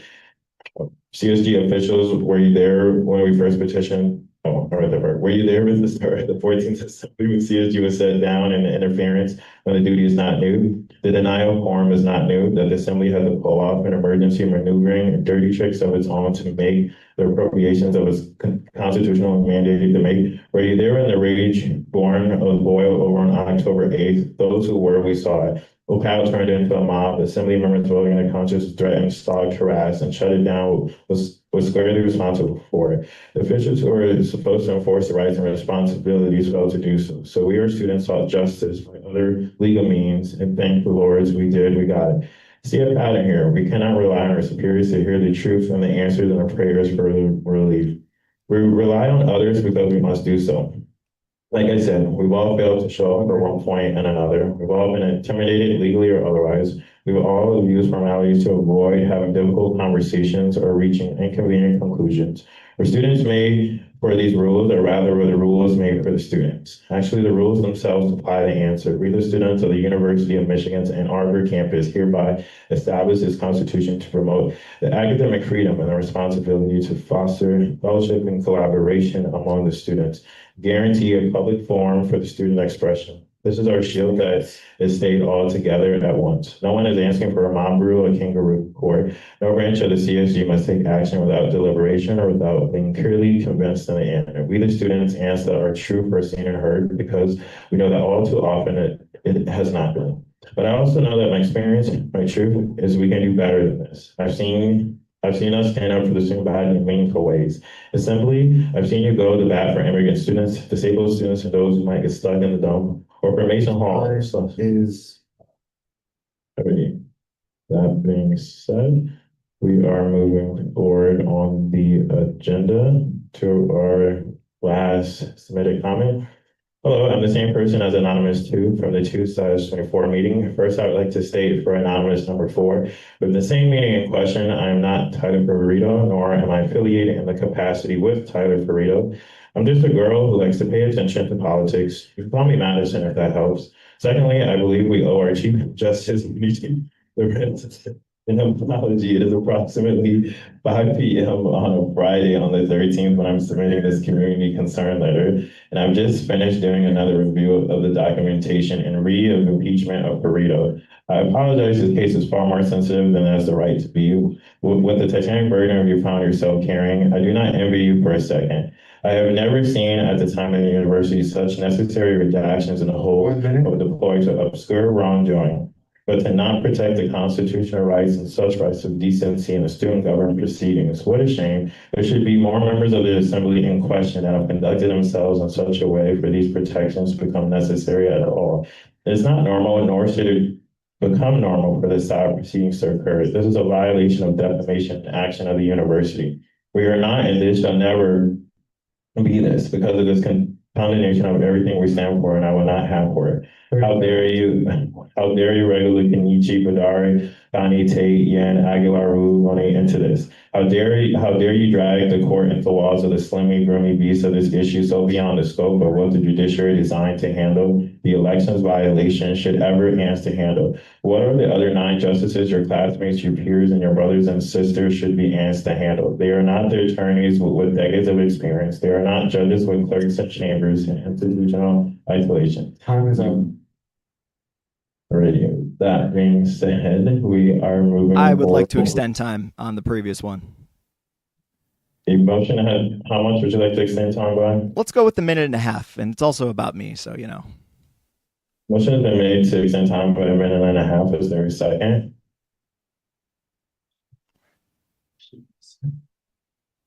Hearing, seeing that Representative, is that a second? Yes. Second has been made. Are there any objections to Representative Freer? How much time did you say to extend? Minute and a half. All right, a minute and a half. Are there any objections to extending time by a minute and a half? All right, hearing and saying none, we are moving forward. You place them in a position of dealing with questions and right for yourselves are being endangered. The call is coming from inside the house. The conduct of you, one singular assembly member, forcing this bleeding, festering boy, and protecting one assembly member's rights and another. And through the courthouse doors and forces the court to choose between safeguarding the rights of one assembly member and preventing the weaponization of others that safeguard against another. I must reiterate that do you even understand how absurd of a premise this is? How humiliating it is for both the institutions and you as an individual that such a premise even exists. Get a hold of yourself, Rito. Grow up, start acting like an adult. This case cannot become a weapon, and that much of this court has ruled through the means of March 9th stay. I'm disappointed in this result and desire that Article 1 be litigated to its fullest extent so that the rumors can finally be put to rest and the truth air that so many of us desperately want. I understand why this cannot be done. I understand why the court has ruled the way that it has. To avoid creating precedent, we will twist it into the stone that Crane used to kill Abel, aim to guard the reputation of the man of the hour, but the reputation of the court that, mind you, got us through some of the roughest patches in modern history. And I have no doubts they'll do it again. This isn't something we can rule on because someone's rights will get violated, even in the process of safeguarding. And we should be so deeply ashamed of ourselves that we let. All right, with that being said, once again, Representative Burrito. Motion to extend by a minute 15. Motion has been made to extend by a minute 15. Is there a second? Can you at least give me the decency of responding? If there's no second, then no. Okay, hearing and seeing none, we are going to move forward on the agenda. All right, with that being said, we're moving forward to our next speaker, Jason.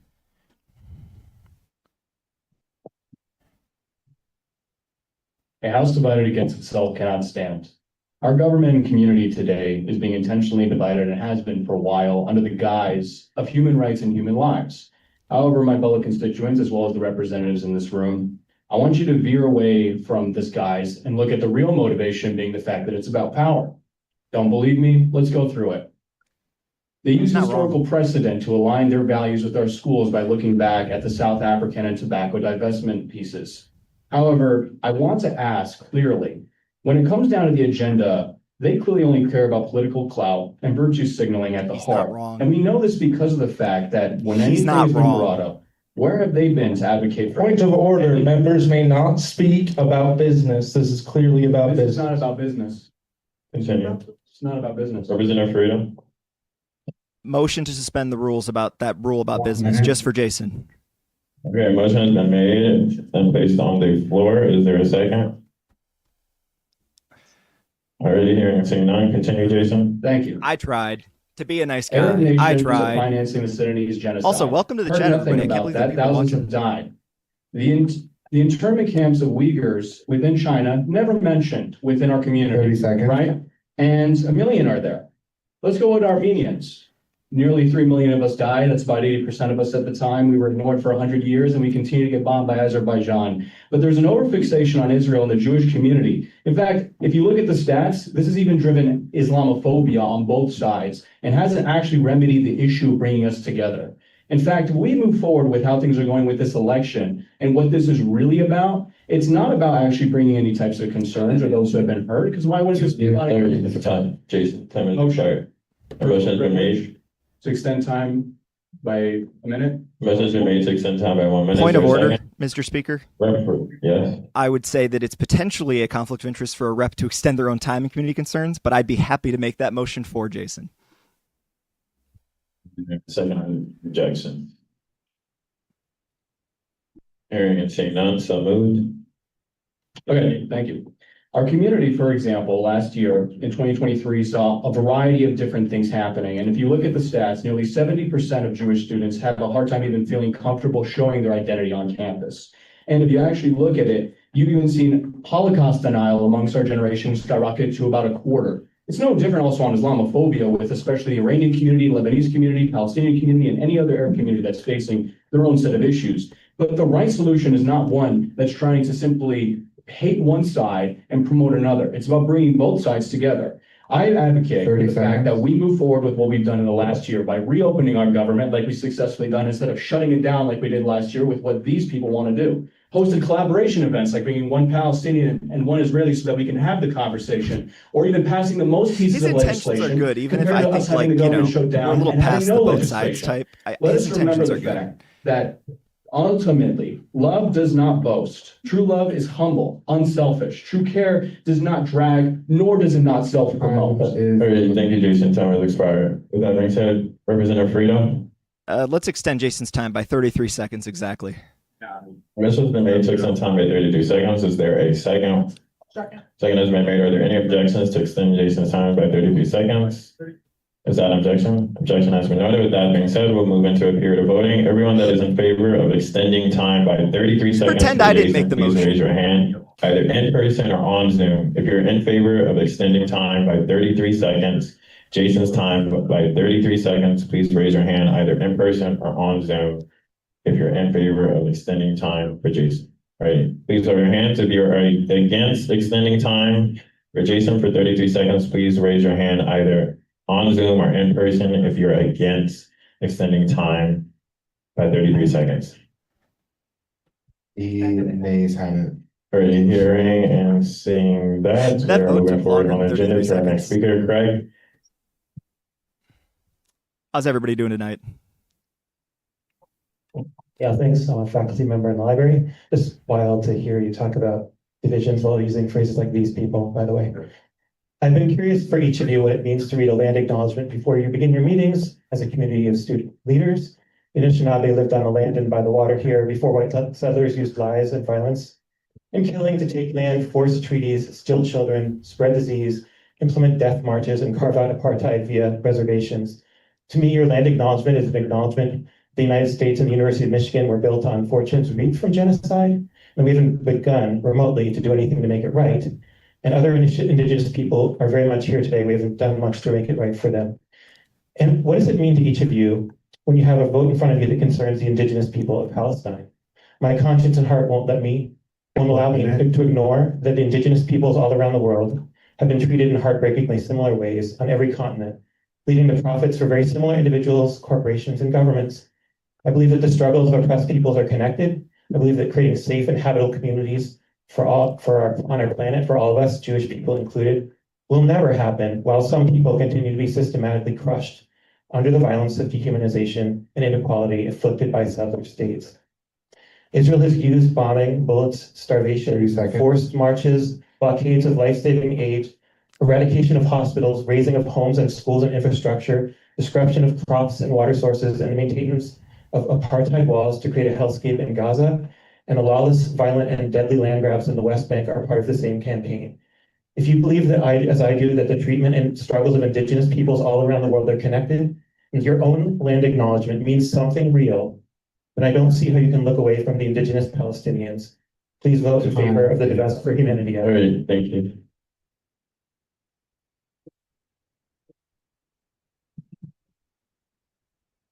Our next speaker, Greg.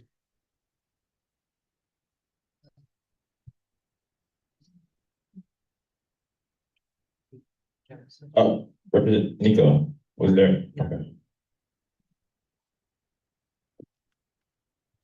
This was not planned, but I think the point deserves to be underlined. You pledge at each meeting to help make things right for Indigenous peoples.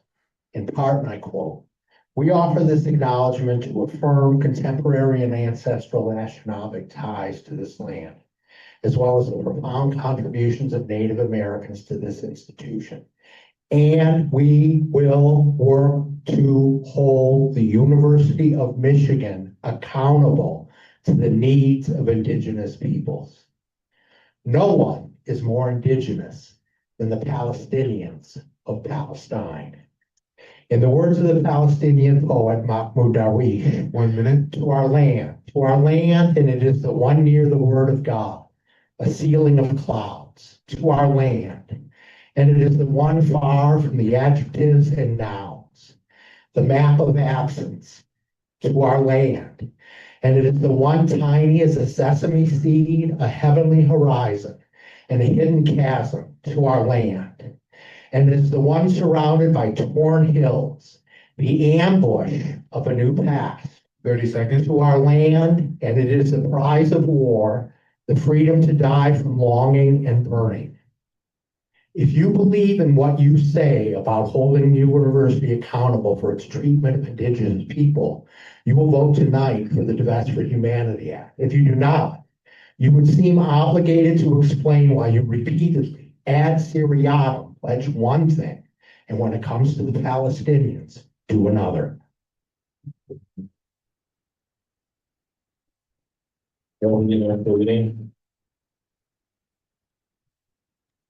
Mr. Speaker, can I ask the previous speaker a question?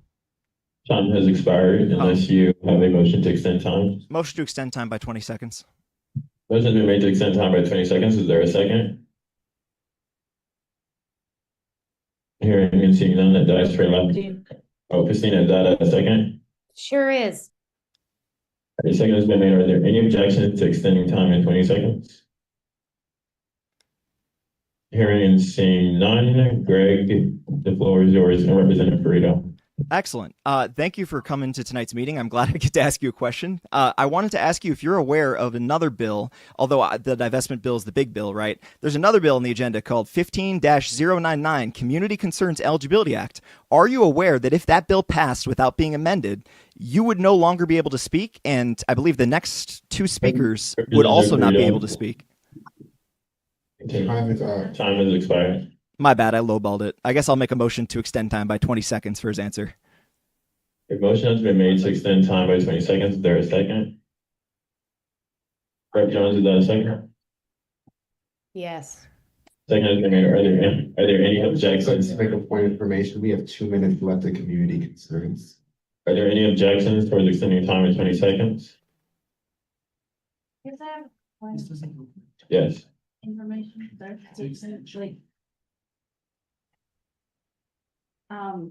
Rep. Burrito, will I understand your concern and points, and we'll obviously get to the other bill later.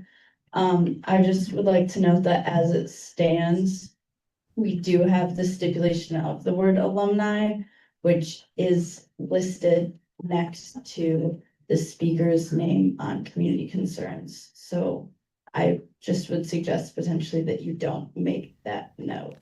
Representative Freedom? Correct me if I'm wrong, but I believe that's a pending amendment. It's not actually on there yet. It's not added. All right. Is there a motion has been made in a second? Are there any objections to extending time by 20 seconds? Jason, is that an objection? Point of order, I believe we're discussing business at this point. We move forward with the agenda.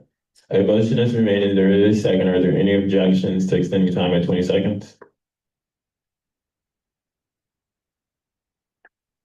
Hearing and seeing none. Greg, the floor is yours, and Representative Freedom. I am subtly aware of new restrictions on speech, which you are illuminating for us generally. I'm not aware of the specifics. If I was editor of the Daily, I would give it hell. Okay. Thank you for your response. All right, with that being said, move to our next speaker, Misha.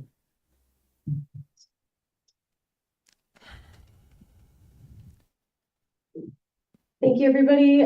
Here to speak in favor of the Divest for Humanity Act. I want to start with a small exercise, and I know CSG folks have a lot of rules to follow, so only participate if you're comfortable with doing so. But I invite people in the room to please raise your hand if you felt unsafe due to increased surveillance on campus. Please raise your hand if you know someone in the university community who is struggling to meet the cost of food, housing, healthcare, or energy. Please raise your hand if you have felt pressured to use AI despite concerns about how it can harm your education or your community.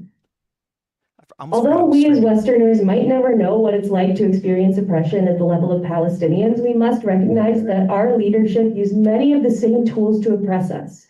And I don't mean that metaphorically. This university uses the same software, the same training techniques, the same strategies of movement repression, the same Islamophobic and anti-Semitic rhetoric, and the same models of creating a false scarcity of resources for society's most vulnerable.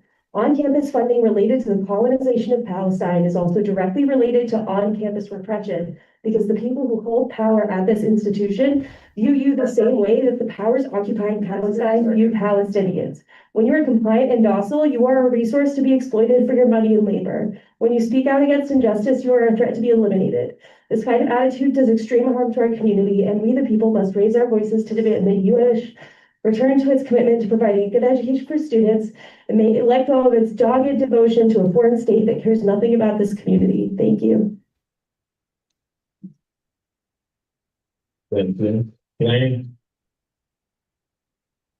All right, before you start, Blaine, the time is getting ready to expire for our total minutes that are allocated for community concerns. Is there a motion to extend that? Rep. Bushy? By 5 minutes? 5 minutes. At least 6. 6 minutes. There's actually. But they weren't there. Okay, You're right, sorry. a motion has been made to extend time by 5 minutes. Is there a second? Second has been made. Are there any objections to extending the total allocated time for community concerns by 5 minutes? Hearing and seeing none, that is so moved. Blaine, the floor is yours. Thank you. My wife, Dr. Moshkan Savabi Esfahani.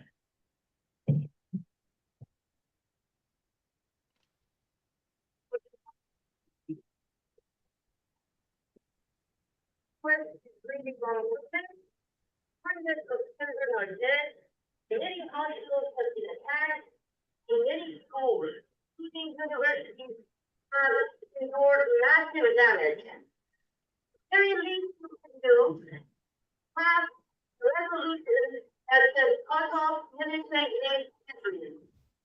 All these carnage has been happening all over the Middle East, Western Asia, part of Israel. You of your tax dollars, paying people bonds, and killing people. Stop Israel, U.S. section of Iranian, and cut off military aid to Israel. That was Dr. Moshkan Savabi Esfahani, my wife. She is in Tehran right now under aerial bombardment by Israel and the United States government. And 92 million Iranians right now are just waiting to be killed by Israeli and US bombardment from the air. 5.8 million Lebanese people are waiting to be killed by Israeli bombardment. 2 million Palestinian people in Gaza are waiting to be killed by Israeli bombardment. I think the least we can do is to approve this resolution, this very, very modest resolution, Divest for Humanity. And if you have any questions. Time is expired. Representative Frito. Motion to extend time by 1.5 minutes. Motion has been made to extend time by 1.5 minutes. Is there a second? Is there a second? Rep. Jones, is that a second? Yes. All right, motion to made second. Are there any objections to extending time by 1:30? Hearing and seeing none, that is so moved. Yeah, I wanted to ask a question. So first and foremost, thank you so much for sharing that with us. I mean, I feel like a big part of this situation is we're here in Ann Arbor, you know, and it's just like if you've never had to experience conflict before, and Lord knows I really haven't. Like I go through a lot of stuff on a daily basis. I can only imagine what it's like to be experiencing atrocities every day. And I feel like it underscores our community members and the value of them speaking. And I wanted to read verbatim from 15-099 what it says. Throughout the 15th Assembly, there have been multiple occurrences in which people have come to speak at community concerns despite having no affiliation with the University of Michigan or not being constituents of central student government. And I wanted to ask you, do you think there is tremendous value in non-U of M affiliated people speaking at our meetings? 1 minute. Well, some of us are old, and so we have some historical knowledge. I remember in 1978, when Israel bombed 100,000 Lebanese people out of their homes. I remember, well, right now, Israel is bombing 1 million Lebanese people out of their homes. And so, yeah, sometimes that kind of historical perspective is a good thing to have, and old guys like myself and Greg can provide that. All right, are there any other questions for me? Hearing and saying none, thank you, Blaine. Thank you. All right, next speaker, Tommy. Do I get to take this home?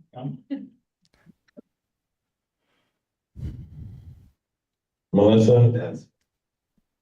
Is Melissa either in person or on Zoom? Timothy? Is Timothy either in person or on Zoom? No. Hearing and seeing none, the speakers list has closed for community concerns. Moving forward on our agenda, moving forward to our first report of the night, starting off with the amazing executive report. With that being said, can we give our attention to Madam Chief of Staff Pardell? Hi, Speaker Woodruff. Hi, everybody. Thank you so much. As always, thanks for having us. Happy Tuesday. And for all members of the Assembly to read the report in full. I believe this is our third to last report. We have two more after this. Wow, that is so sad. Time flies. That's insane. Anyway, so please read the report in full, just so you're caught up with what's going on with the last few weeks of the executive administration. We've begun our transition documents to get ready for the next admin with the elections coming up. And today, members of our executive committee, and actually Speaker Woodruff joined us. We were in Lansing for a Lansing Day of Advocacy, speaking with members of the state legislature about research funding, academic freedom, as well as student basic needs and affordability. So if you have any questions about how that went, more than happy to follow up. Eric, Deb and I actually all were in the group about research funding. And so if you have any testimonials about research funding being cut on campus, federal administration actions impacting your ability to conduct research on campus, I would love to hear more about it in our follow-up. So check in with me. Eric is delivering his final report to the Regents this week, this Thursday. And World Bites is coming up super soon, that being one of our biggest events of the winter semester. So mark your calendars for next Thursday, March 26th. It'll also be a polling station for the elections. We're going to need some help with setup, cleanup, volunteering.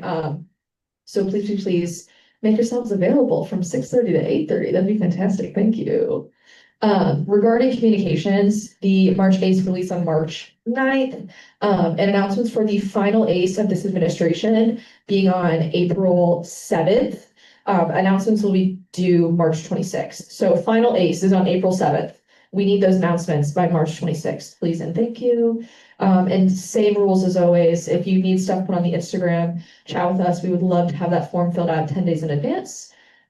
Regarding upcoming programs and events, the women's conference is this Saturday, and so is the March Madness basketball tournament. I will actually be volunteering the entire time, 11:30 to 4 at the women's conference, and I'm gonna hit the basketball tournament at night. So I would love to see everyone there so we can hang out together. And like I said, World Bites is next Thursday, and we also have Mason Blazers next Friday. So we're finishing out the admin super strong. Regarding policy, quick updates. The borrower charger program is officially complete. And the charging packs have been delivered to libraries. We're very excited about this. And we've received a quote from the Princeton Review to purchase more test prep books so we can restock the program into the end. We also had a hackathon scheduled for April 11th, which in collaboration with Google, which is really interesting that we're learning more about. And yes, so SEMSEC and DAC have events coming up. They're having ongoing meetings. If you have any questions, please let me know. I'm happy to follow up. As always, thanks for having me. I'm happy to do coffee and chat anytime, but I will defer to Eric for meeting headlines. Thanks, guys. All right, so really quickly, I'll fly through these. In the past few weeks, as our administration is winding down, 21 days until this administration is officially done, we have met with, for the past week and a half, Vice President of Government Affairs, Chris Kolb, as well as program managers. We met with the dean, we met with the CFO.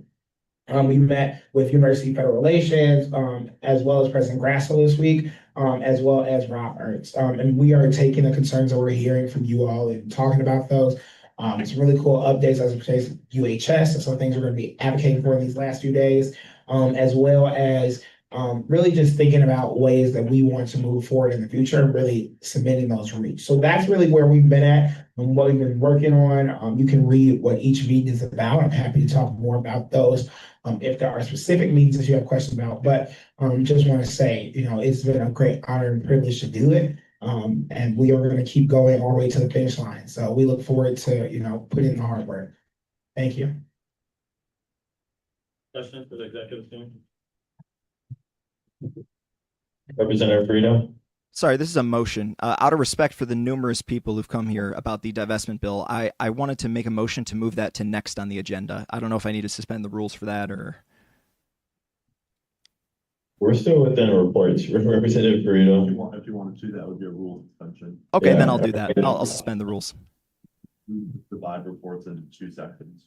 Alrighty, with that being said, there's been a motion placed on the floor to, where did you want to place the petition, Representative Frito? Immediately next, since everybody who came to speak about it, I feel like out of respect for them, it would be wise.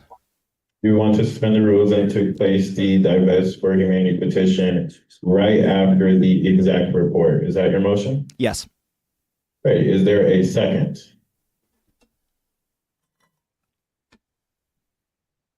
Okay, hearing and seeing. Okay, Chair Kina, the hearing is seen on that dies for lack of a second, Chair Kina.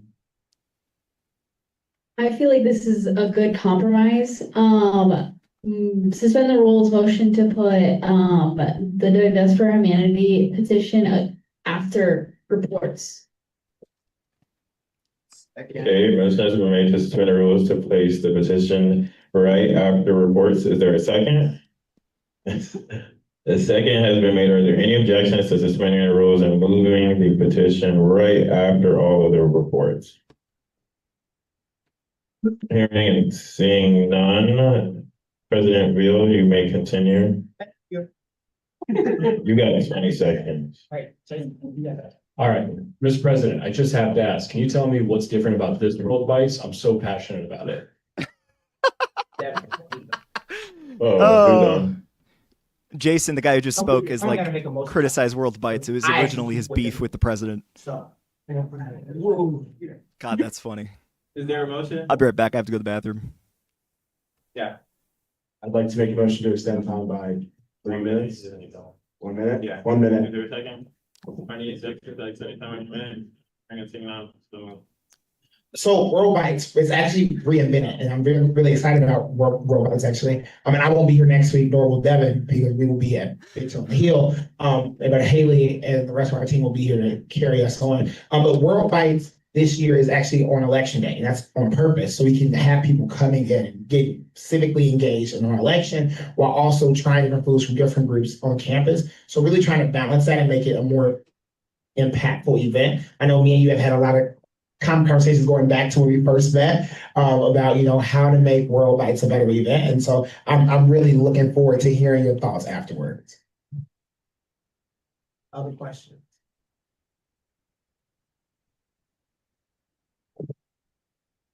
Hearing and seeing none, we are moving forward on the agenda to our next report. Elections Director John, the floor is yours. Elections Director. Yes, I'm right here. Sorry. Okay. We are 1 week away from the elections. We are super duper excited and have a lot of things rolling. The polling sites are confirmed now. So we will have polling sites in the CSG office, chemistry building, Pierpont, Ross, and Mojo Dining Hall, as well as the LSA building for all the days. And then the first day we will have the Diag, and then the second day we'll have East Hall. And so we'll have 5 polling sites each day, 6 including the LSA student government office. And the polling station volunteer sheet is up. It's been up for a couple weeks now. Thank you to everyone who has already signed up to volunteer, but it's still looking pretty empty in a lot of the locations. So if everyone can hop onto that volunteer sheet, I see 3 people on it right now, 4. Can you guys please take a look? There's so many different polling sites, and so you will be able to find a spot. Yeah. Regarding the volunteering, we do have a guide for all volunteers, and that will be going out the week of elections, to ensure that everyone who is working a volunteer shift understands the rules of the UBC official polling sites. We just had Meet the Candidates before the assembly meeting, which went great, and we have the executive debate this week. It's going to be March 20th, this Friday at 6 p.m. The physical location is going to be in the League. It's the Kalamazoo room, but we will also be live streaming the event through the Instagram. So if you're unable to physically be there, check out the Instagram. Debate team will be moderating. We have Kurt from the debate team and then as always, we'll have questions from the daily. Yeah, we are a week out from the elections and super duper excited. I can answer any questions if anybody has any. Are there any questions for our elections director? Joyce, I have a question for you. Oh, President Bill can go. Yes. Okay, so I have a question of, can either you or SGC Burke give us a little bit of a rundown for what ballot proposals that we have currently that is going to be on the ballot so far, in terms of questions that we're asking to the student body? Aiden, do you want to take that one? Sure, yeah. So I know there was something passed that Speaker Griffin and I had talked about earlier this evening that's going to be on the agenda, potentially with the Divest for Humanity Act, depending on the Assembly action. Tonight, that could be referred to the agenda. I know there's a constitutional amendment being considered tonight. There's two that are also in introductions. And then also the Assembly may pose a question that will be placed on the agenda. So I'm not sure if that's going to happen tonight or at the next meeting. Okay, thank you. Representative Frito? Yeah, I had a question for SGC Burke, and it would be that Representative Frito, before you continue, time has expired for Joyce. Is there a motion to extend time? A motion to extend time by how much? Motion to extend time by 2 minutes. Is there a second? Oh, motion to extend time by 1 minute. Is there a second? So you guys remember any objections? Extending time by 1 minute. Hearing and seeing none. Representative Frito? Thank you, Mr. Speaker. I had a question for SGC Burke. So I wanted to ask why Mr. Burke would find it proper to serve on an elections team and also as an impeachment manager for a candidate in that election. I don't know if that's ever happened in American history, certainly not CSG history. I wanted to ask why that's a good idea. Yeah, I think that's a wonderful question, and I would love to clear that up right now for you, Mr. Firudo. So per our governing documents, and per my own removal, I actually don't serve on the Elections Commission. So I hope that answers that question. I can also butt in and attest to this. Aiden has been a great resource in kind of helping out with getting the team situated and for hiring because that is his job. But we have been working independently as the UEC as directed by the elections code. So okay. Time is getting ready to expire, but President Bill has a question. Is there a motion to extend time? By what motion to extend time? Okay, 20 seconds. Is there a motion to extend time? 30 seconds. Motion, second. Hearing and seeing none. President Bill. Hi, I just had a quick question. Are we gonna have a Twitch stream again this year? I know last year that was one of the highlights, was it being left up after 3 weeks following the election. So I wanted to know if there was gonna be a Twitch stream this year also. we were hoping the Instagram live would suffice. The event is going to be recorded, but And will that recording be made public? we can consider it, yes. All right, thank you so much. Let's bring Maxley. Chat, we're talking.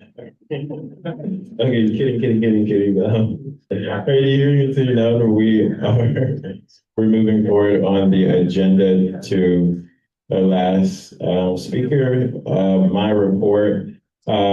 Yeah, so as usual in my report, I've linked a lot of different items and things. We have a record of, has to be probably over 108 bills so far, which is really awesome and amazing. As we get ready to close on our session, please make sure that you send in any legislation, hopefully by 5 p.m. Either text me or send me a quick little email, and we can make sure that we put it on the agenda. I quickly wanted to, I think, just address a little bit of what happened in North Campus. What I explained to the assembly was that we had the room until 9:30. And I think within me, I expressed a little bit of frustration of I wanted to maintain the current structure of the agenda, not because of wanting to suppress any student rights or anything, but just understanding the context that we were in within the room. But equally as well, it was in the right of me as speaker that I could have waited to put it on the agenda, but I put it on as fast as I could.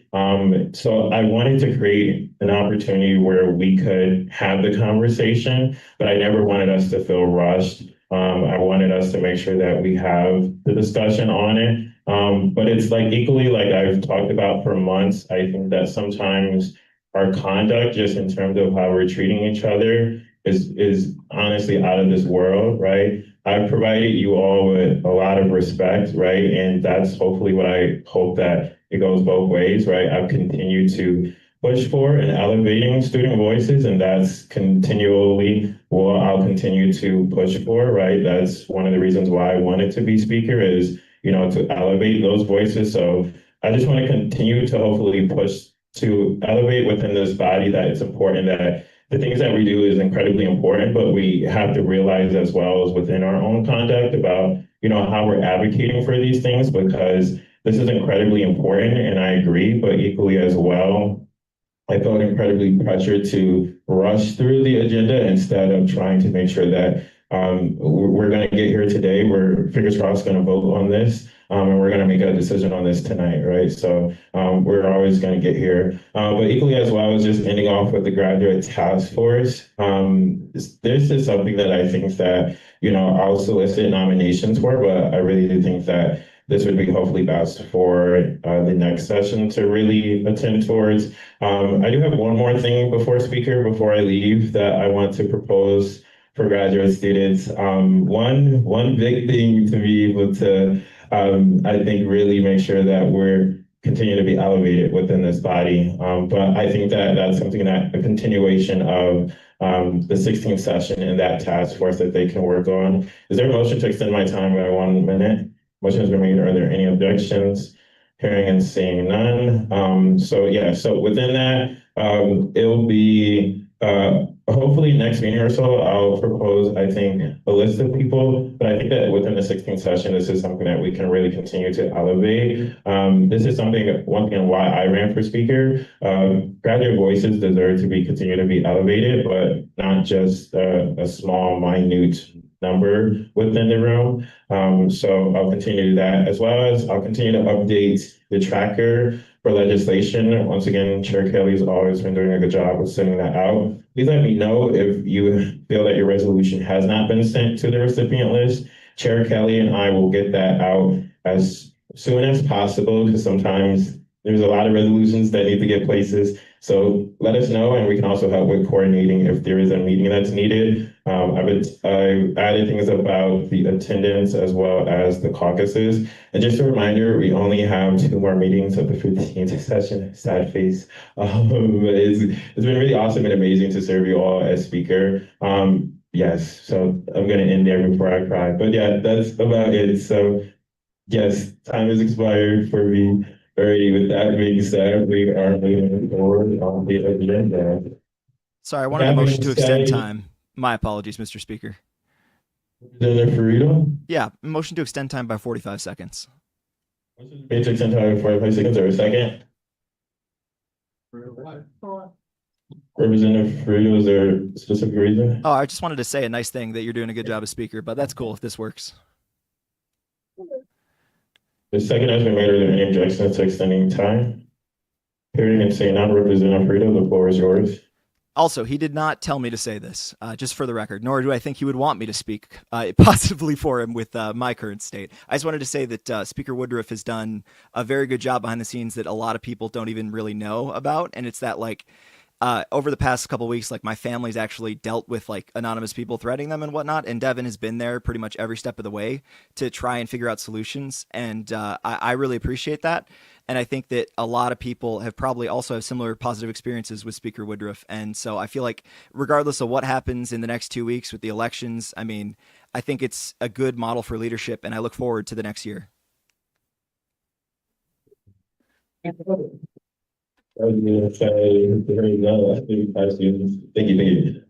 Being said, we are moving forward on the agenda to our next item of business. the Divest for Humanity Act. With this being said, this is a petition that was modified by CSJ 2606. We first must decide whether to adopt this petition as legislation as an act within the assembly. If we do not adopt it, we must then decide whether or not it still proceed within the student, on the student ballot. With that being said, are there any objections which will open up debate? Objection. With that being said, we will start with debate on the Divest for Humanity Act. Each member will have 3 minutes per to speak on the Divest for Humanity petition. Is there any member wishing to speak?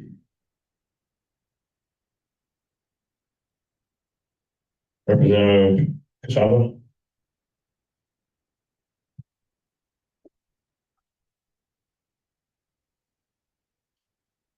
Yeah, thank you. I think since there's no official like introducers as we normally have, I'll try to just go over what this resolution is. I want to start out just on the factual level. So this resolution cites historical precedent. It also cites the fact that what it is asking for is actually perfectly in alignment and exactly as stated in the university's own investment policy. So it's asking them to actually just follow their own policy. Additionally, it doesn't just cite the history of divestment, it also cites Amnesty International and Human Rights Watch. I want to just quote what the University of Berkeley has to say about Human Rights Watch, which is that it is, and I quote, one of the most important human rights non-governmental organizations worldwide. I'll also quote what the University of Michigan Library has to say about Amnesty International. Again, and I quote, it is one of the most important human rights organizations in the world. These are also the two organizations, the only non-governmental organizations that are used to create the widely academically cited political terror scale. 2 minutes. Okay, thank you. It is, I think, unbecoming to the student government of a top tier university, one of the best, if not the best public universities in the world, to deny the findings of the experts on human rights. So I think that any genocide denialism on this is wholly inappropriate to this body if it exists. And I will also say, this resolution just states that these organizations have found it. It states the fact that Israel is committing a genocide. That is as close to a fact as you can ever get in this world. The experts have found it. And turning now to why it matters, right? This matters because we have a responsibility to humanity. It also matters because it matters to students on this campus. Because in collecting those hundreds of signatures for this petition, when it was vetoed by the person who's supposed to represent our campus. 30 seconds. Thank you. There were so many students who said, this matters to me personally, because I have family members who have been killed by Israel. Because I feel unsafe because of Israel. Because my family is unsafe. Because if I go home, I will be unsafe. This matters to your constituents personally. It is personal to them. And it is just a statement of fact. Thank you.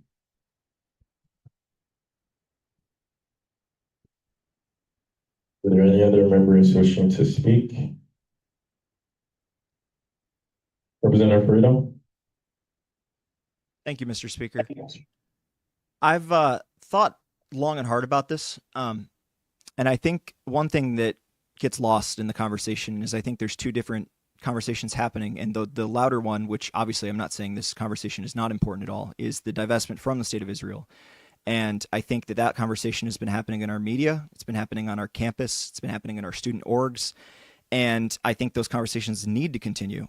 Absolutely. And I think another conversation that I think the gallery would find to be relevant would be, what does this bill actually do? And unfortunately, this bill doesn't I mean, I got to be real with you. I'm not going to give false hope to the people who came and spent hours here, who came here in November, who came here tonight. This bill, even though I think it's relatively reasonable in the way it's written, and I would support the bill itself, I highly doubt that it would be adopted by the regents in its current state. I think the way it's presented is too targeted and too one-sided to actually get where it wants to go. And I don't want to be able to say that and have the feeling that that is the case, but I'm not going to tell the gallery who came here to speak about something that literally is life or death for a lot of this campus and for a lot of our community. And I'm not going to give them false hope that this, even if it passed unanimously tonight, which it won't, would change the dynamic and the paradigm on this campus. I think what we need to do in the future, regardless of what happens with this bill, is pass a separate bill that does not target Israel specifically and talks about our relationship to the military-industrial complex and any companies that have been found culpable or liable in war crimes. And that way, we aren't targeting Israel specifically, yet we can find any country, any company that we are invested in that has that issue, and we can make that change. I think the real reason why people are against this, and although I disagree with their position, I understand their feelings, is they feel like it's targeted. And that's their feeling, and we have to take into account their feelings on campus in addition to how are we actually materially going to get this to pass.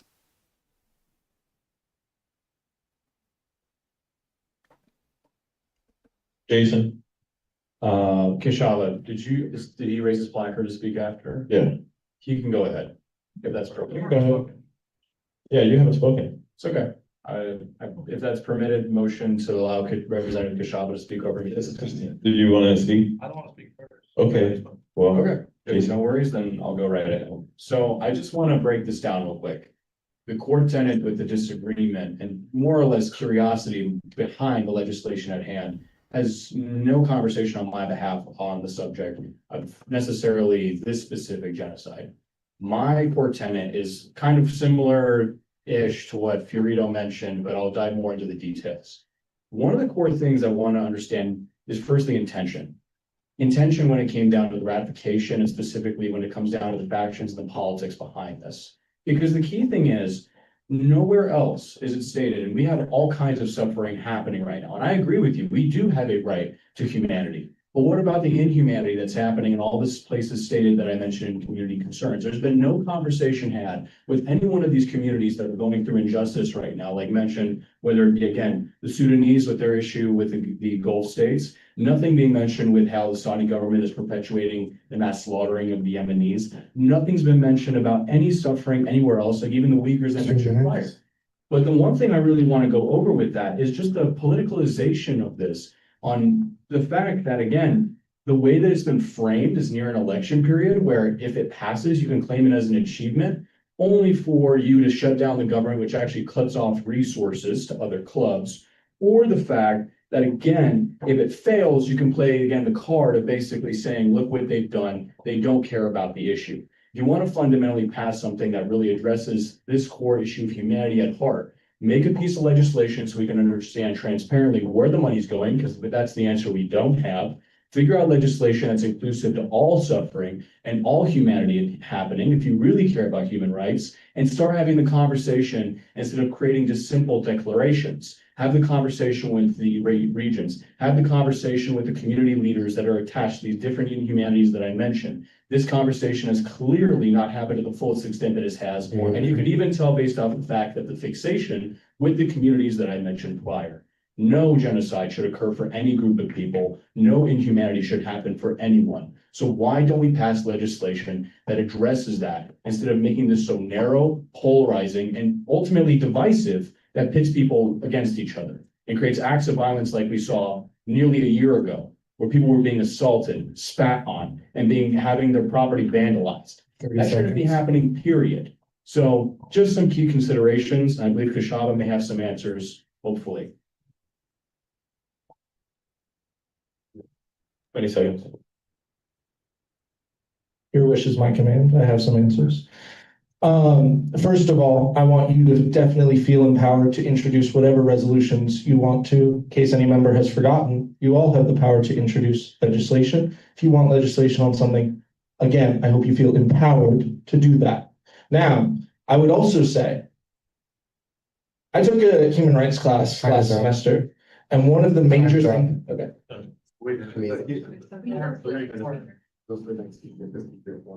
Give 3 minutes now. He's on the speakers. If you wait for 3 minutes. He's next. Okay, yeah. So, I think one of the important things I learned in this human rights class last semester, it is literally, and this was in our textbook. So when I say it's textbook, I mean, it's literally textbook for human rights abusers to say, hey, look over there, somebody else is doing something wrong. It's not to say that that other place isn't doing something wrong. It's that is the textbook response of somebody who's doing something wrong. I think this assembly has also experienced that too. Sometimes when people do something wrong, they want to go, hey, look, somebody else is doing something wrong. Don't look at me, right? That is the textbook response of governments that are committing genocide. They say, look, other people are committing genocide. Focus on that. It actually works when you focus on one place. And let's clarify something. It's not like when we divested from South Africa, there were no other countries committing human rights abuses. But when you focus on something, you can actually do something about it. Now let's talk about why Israel specifically. One, yes, should we divest from other human rights abuses? Absolutely. We're divested from Russia. We're not invested in the Iranian regime. We're not invested in Hamas. We're not invested in Hezbollah. We're not, like, we have divested from each of these other things really quickly, within the start of the war with Ukraine. We divested from Russia. So why is the fixation? It's not my side that's fixated on Israel. It's those who don't want to divest. It's actually strange that we haven't. Given the violence that the Israeli government has committed, if it was any other government, we would not be invested there anymore. So it's not that I'm obsessed with it. And I also want to address this idea of violence. It's been brought up that somehow this resolution would cause violence. I don't see how. If it does, I condemn that violence. There should be no violence. Fundamentally, it is important that every single person, and I mean every single person, is safe in every single country on this planet. No group gets to have a country for themselves that is dangerous, that is wrong. It leads to genocide. It leads to the horrible immigration policies. It is always wrong. You cannot have a country for just one people. Every single person, Palestinians, Jewish people, every single person has a right to be safe in every single country. No people have a right to have their own country. That is not a thing any of us should support. Genocide is wrong. It is a fact that Israel is committing genocide. That is a fact, as close to a fact as you can get academically. It is a fact Israel is committing genocide. And I think if you disagree with this, you have to disagree with the fact that Israel is committing genocide, because otherwise we would all be saying unanimously, divest, because we shouldn't be divested in genocide. Thank you.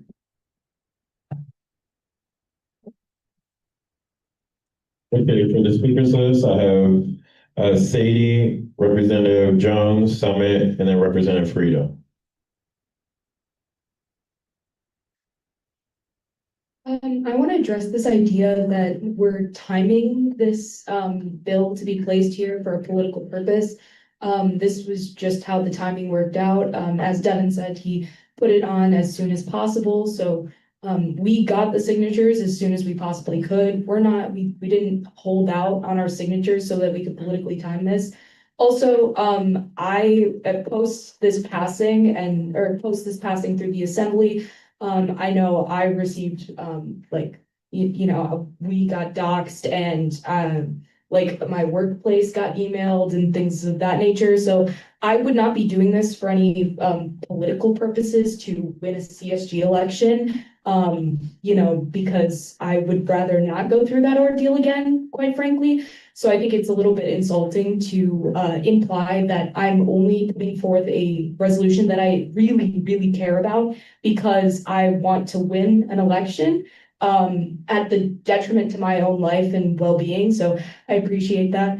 And I also want to touch on this idea that this resolution is like silencing dialogue or silencing communication between other sides.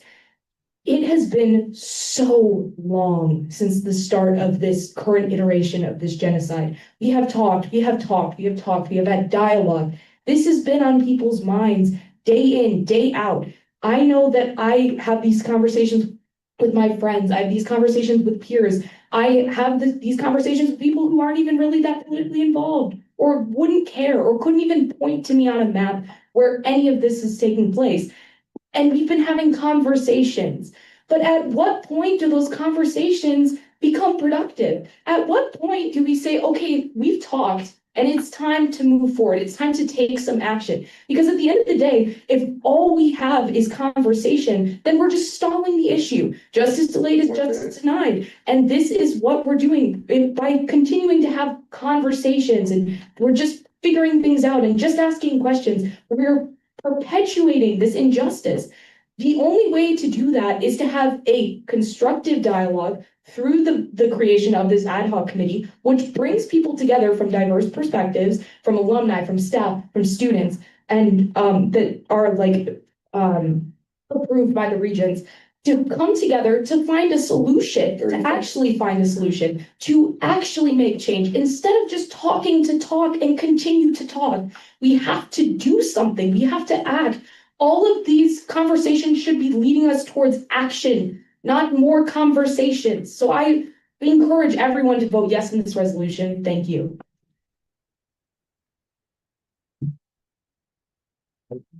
Jason? Point of inquiry to SGC.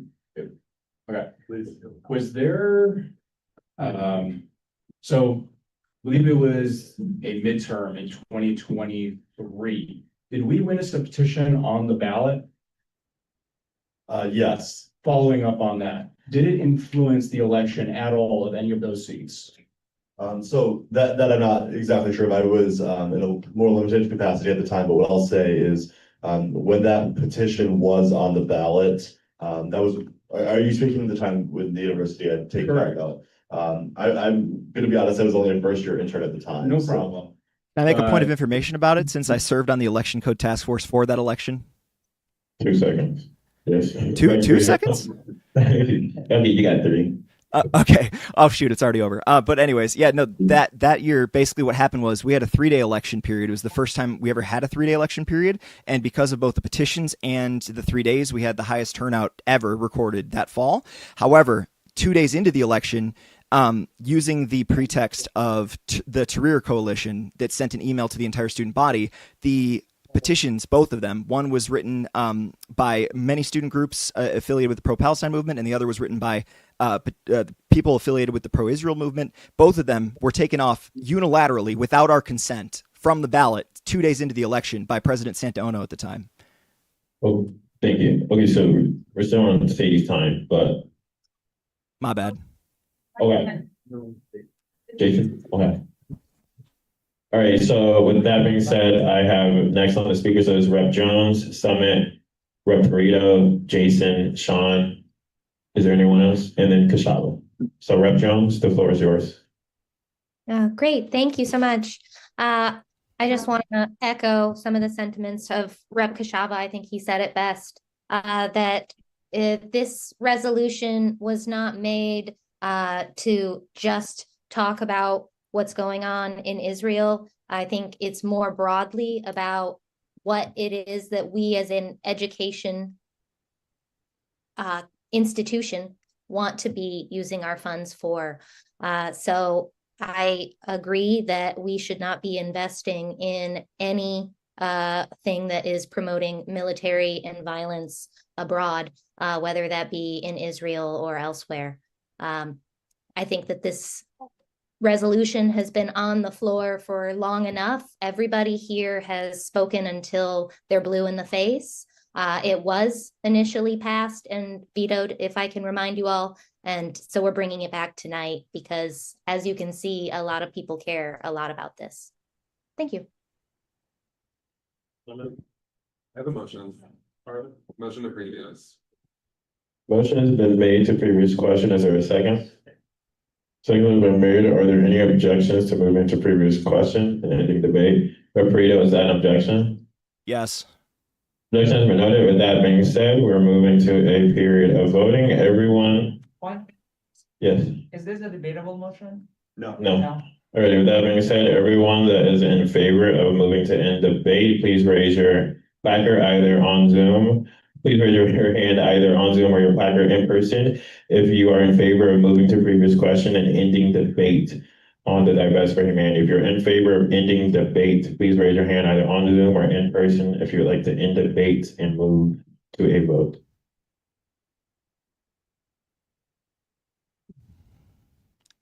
All right, everyone please lower their hands.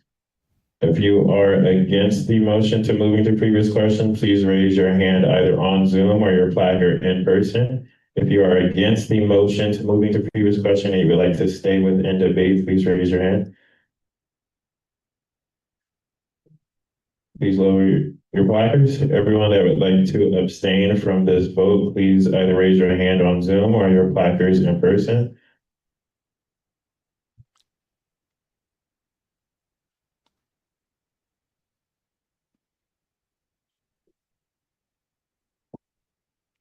The yeas have it. All right, with that being said, we are Red Parlin. Motion to vote by secret ballot. Motion has been made to vote and adopt this question by secret ballot. Is there a second? Second has been made. Are there any objections? Hearing and seeing I object, none. Mr. Speaker. Oh, Representative Frito, is that an objection? Absolutely. All right, objection has been noted. With that being said, we'll move into a period of voting. Everyone that is in favor of voting. It's the secret ballot vote for this. Alrighty, you're correct. We're gonna vote by secret ballot and vote by secret ballot. Representative Maness? Do you just still have your hand up or do you have a question? Oh, well, I just assumed your hands raised by mistake. Put it in the chat. SGC Berg, is the ballot ready? Alrighty, with that being said, the ballot is ready. Please go vote for as voting by secret ballot to vote by secret ballot. With that being said, please go vote that UMICH.edu. I'll give 2 or so minutes or so. So please go vote, and we should be voting by secret ballot in order to vote on the adoption. Mr. Speaker, I have a question. Yes. Can I make a motion to suspend the rules so this vote is by placard? In response to that point of order, no, this is a non-suspendable rule. Okay, thank you. Right. That being said, please go vote.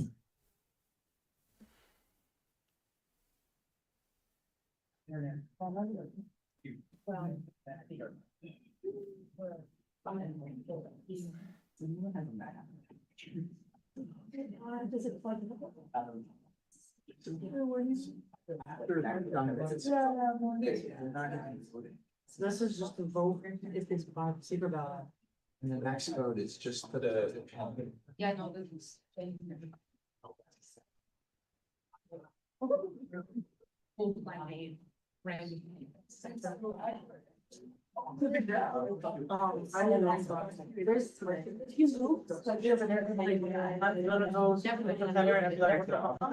Yo, my personal highlighter.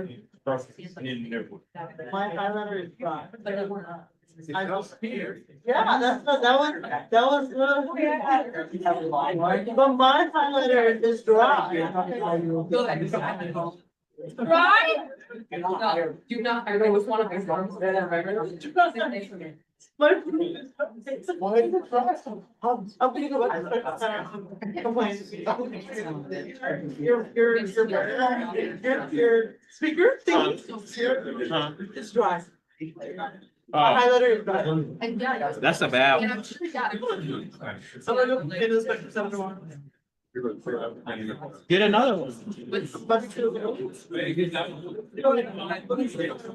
gonna go second time. Yeah. Immediately, what?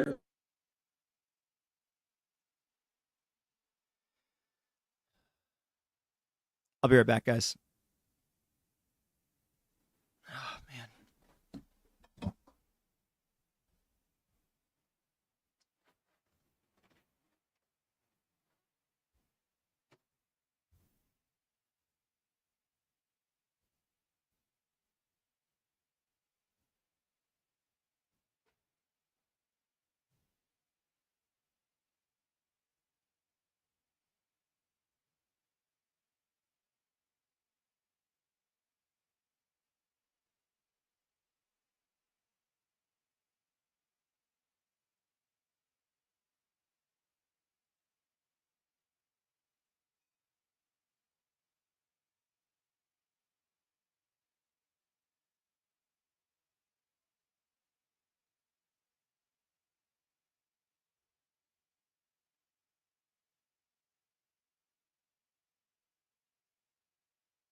All right, everyone, we are coming back. The 2 minutes has expired. With that being said, SGC Burke, can you read the results? I can, yes. Our results are 24 yes, 2 no, and 2 abstentions. So we will be voting on the adoption, by secret ballot. Thank you. And can you explain what a yes and no vote is? What a yes and no vote is? Yes, we have 24 yes, 2 no, 2 abstentions. Oh, thank you. Oh, explain what yes and no. Oh, and then, Oh, yeah. okay, I'm sorry, yeah. So we have two possibilities moving forward. So first, the assembly is going to vote on the adoption of the legislation. If it passes, then it is automatically adopted upon that vote. If it fails, then the assembly will take a second vote on whether or not we will be sending this to the student body. So first, we are voting on the adoption of the Divest for Humanity Act. A yes vote is to adopt it. A no vote is to move on to the next vote.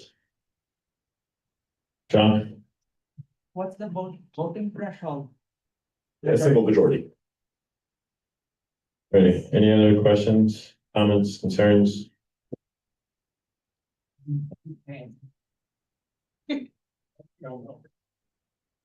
SGC Burke. Yeah, sorry. And then if you wish to abstain, you submit just a blank ballot. And it'll give you a ballot before you submit that. So if you don't select yes and you don't select no, that's an abstention. Alrighty, SGC Burke, is the ballot ready? Alrighty, with that being said, the ballot is ready. I will allocate 2 minutes, so please go vote at umich.edu. This is the final vote for the Divest for Humanity Act petition. Please go vote at umich.edu. Alrighty, thank you, everyone. 2 minutes.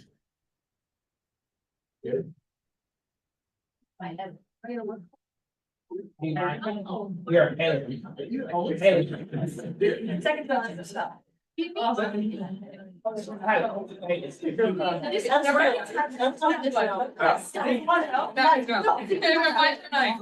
feel bad though.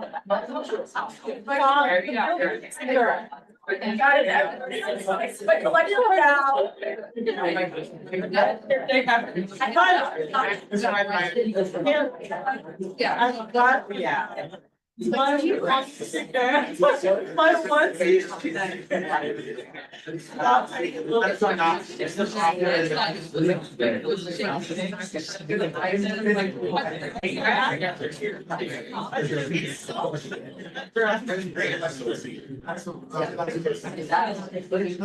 So what we're doing right now is we're voting on the Divest for Humanity petition. If it passes, then it passes. If not, it goes to the ballot, which will undoubtedly help HRP in terms of their electoral turnout. So we'll see.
How's everybody doing today? If anyone can hear me, we have someone in the chat that wants to be made a panelist.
Alright, everyone, we are back with in session. We have the final vote.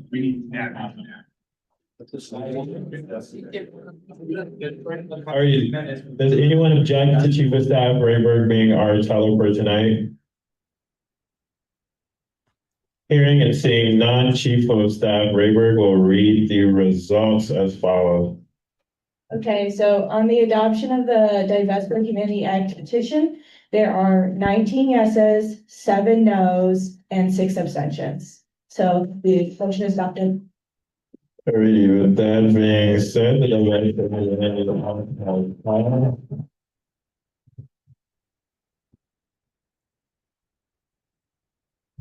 let the elections director know about this officially as we move forward on the agenda.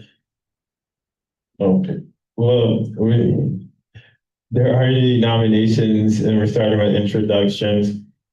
Yes, Representative Bartlett. I'm going to the motion to suspend the rules and refer everything in introductions for second reads. Is there a second? Second, are there any objections to re-referring everything for second reads that are in introductions?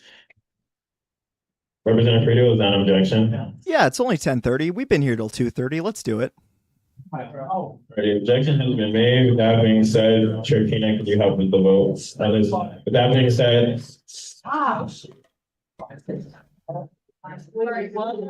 Already a motion and a second have been made to re-refer everything that's in intros to second read. So sending this all to business for next week. Motion has been made and there is second, and now there's an objection. With that being said, we will vote on that motion. Everyone that is in favor of sending this, everyone that's in favor of suspending the rules and sending this for second reads for re-referral, please raise your hand. If you're in favor of the motion to suspend the rules and put everything that's in introductions to second reads, moving into business, please raise your hand either on Zoom or in person. If you're in favor of re-referring everything in introductions. Ready, lower your hand. Everyone that is against that motion to re-refer everything that is currently under introductions to second reads, please raise your hand either on Zoom or in person if you're against the motion to re-refer everything that is under introductions to business. Lower your hands. Everyone that would like to abstain from the re-referral vote for intros, please raise your hand.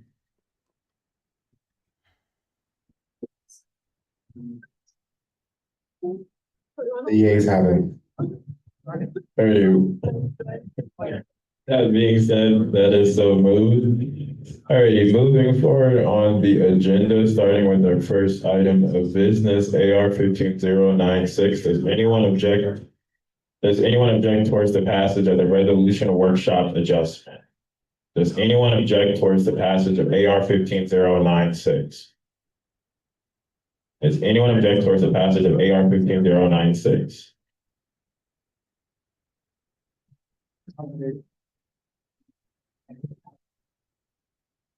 Does anyone object to AR 15096? You can see that has passed. I was just making sure. It was T. You did a good job. All right, moving forward to AR 15098, the Impeachment Notification Act. Does anyone object towards the passage of AR 15098? Hearing and seeing none, that is passed with unanimous consent. Moving forward to AR 15099, the Community Concerns Act. Does anyone object towards the passage of AR 15099? Representative Farito, is that an objection? 100%. Alrighty, so the objection has been noted. With that being said, the floor is open. Representative Portland. Okay, so very briefly, basically, should all of the amendments that I have proposed passed, this would limit community concern speakers to only current students, faculty, staff, as well as alumni. So basically, anyone who doesn't have an affiliation with the university would not be able to speak during community concerns. It would also limit it so that members of the assembly are not able to speak during community concerns, because throughout the 15th assembly, I can think of maybe 4 times max that an assembly member has spoken during community concerns that it wasn't about an item of business. currently as written, the OP says that members may not speak about business during community concerns. They So I really hate think free speech. either They really enforcing do. that rule more strictly or making this change because we do have matters rising anyways. They really And hate then it would speech. also Like they hate it a lot. add a provision to the OP stating that personal attacks against members, students, or any community member are not allowed. Just point blank period, because I think that that's a super inappropriate time to be making personal attacks against people. And we have seen that happen in the past. And to the point that this isn't like a problem that's been happening, I would argue, you can, if you're not a student, like one, there's not really a reason for you to be coming here. Really? Two, like Really? you can express That's your news to concerns me. to city council or people that are actually in charge of things, whereas we are elected to represent the student body. Our all-campus constitution protects the rights of students and nobody else. So I personally do not see this as a restriction on free You don't see it that way. speech from the perspective of the all-campus constitution, because the all-campus constitution is written specifically for students, not for anyone else, and that is what CSG meetings are for. We represent students, we don't represent faculty, we don't represent staff, we don't represent alumni, we don't represent people who don't have any affiliation with the university. I would So argue we think that represent this no is, one. We don't represent anyone important because to our make sure that turnout's we are like only 10% hearing from every people year. that we Whatever. represent and hearing from people that are actually affected by what we're doing here, and not somebody who's not being affected by what we're doing here. Happy to take any questions, but just so everyone knows, I will be eventually motioning to just make all of my amendments. Ready? Debate, Representative Chava.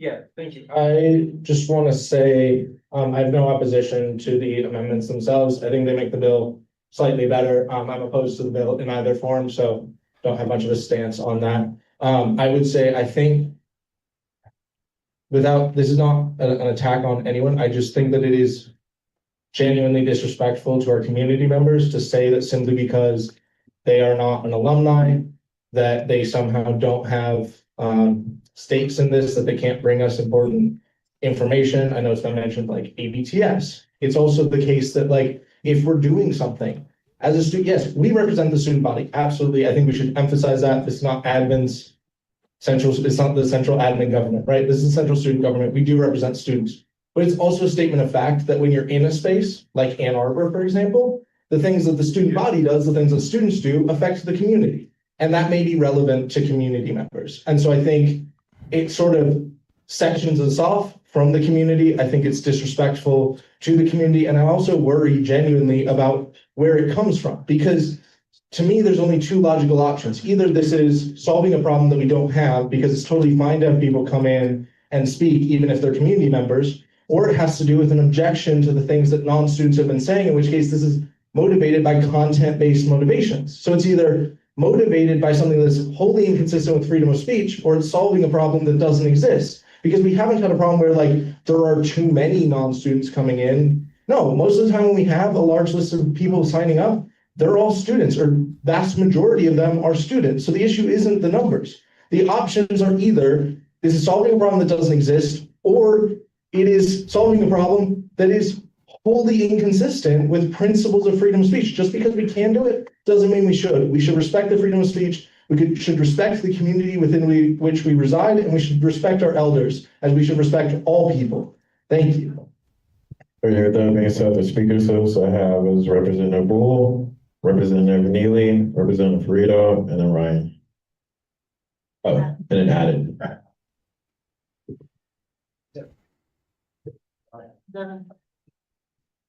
John.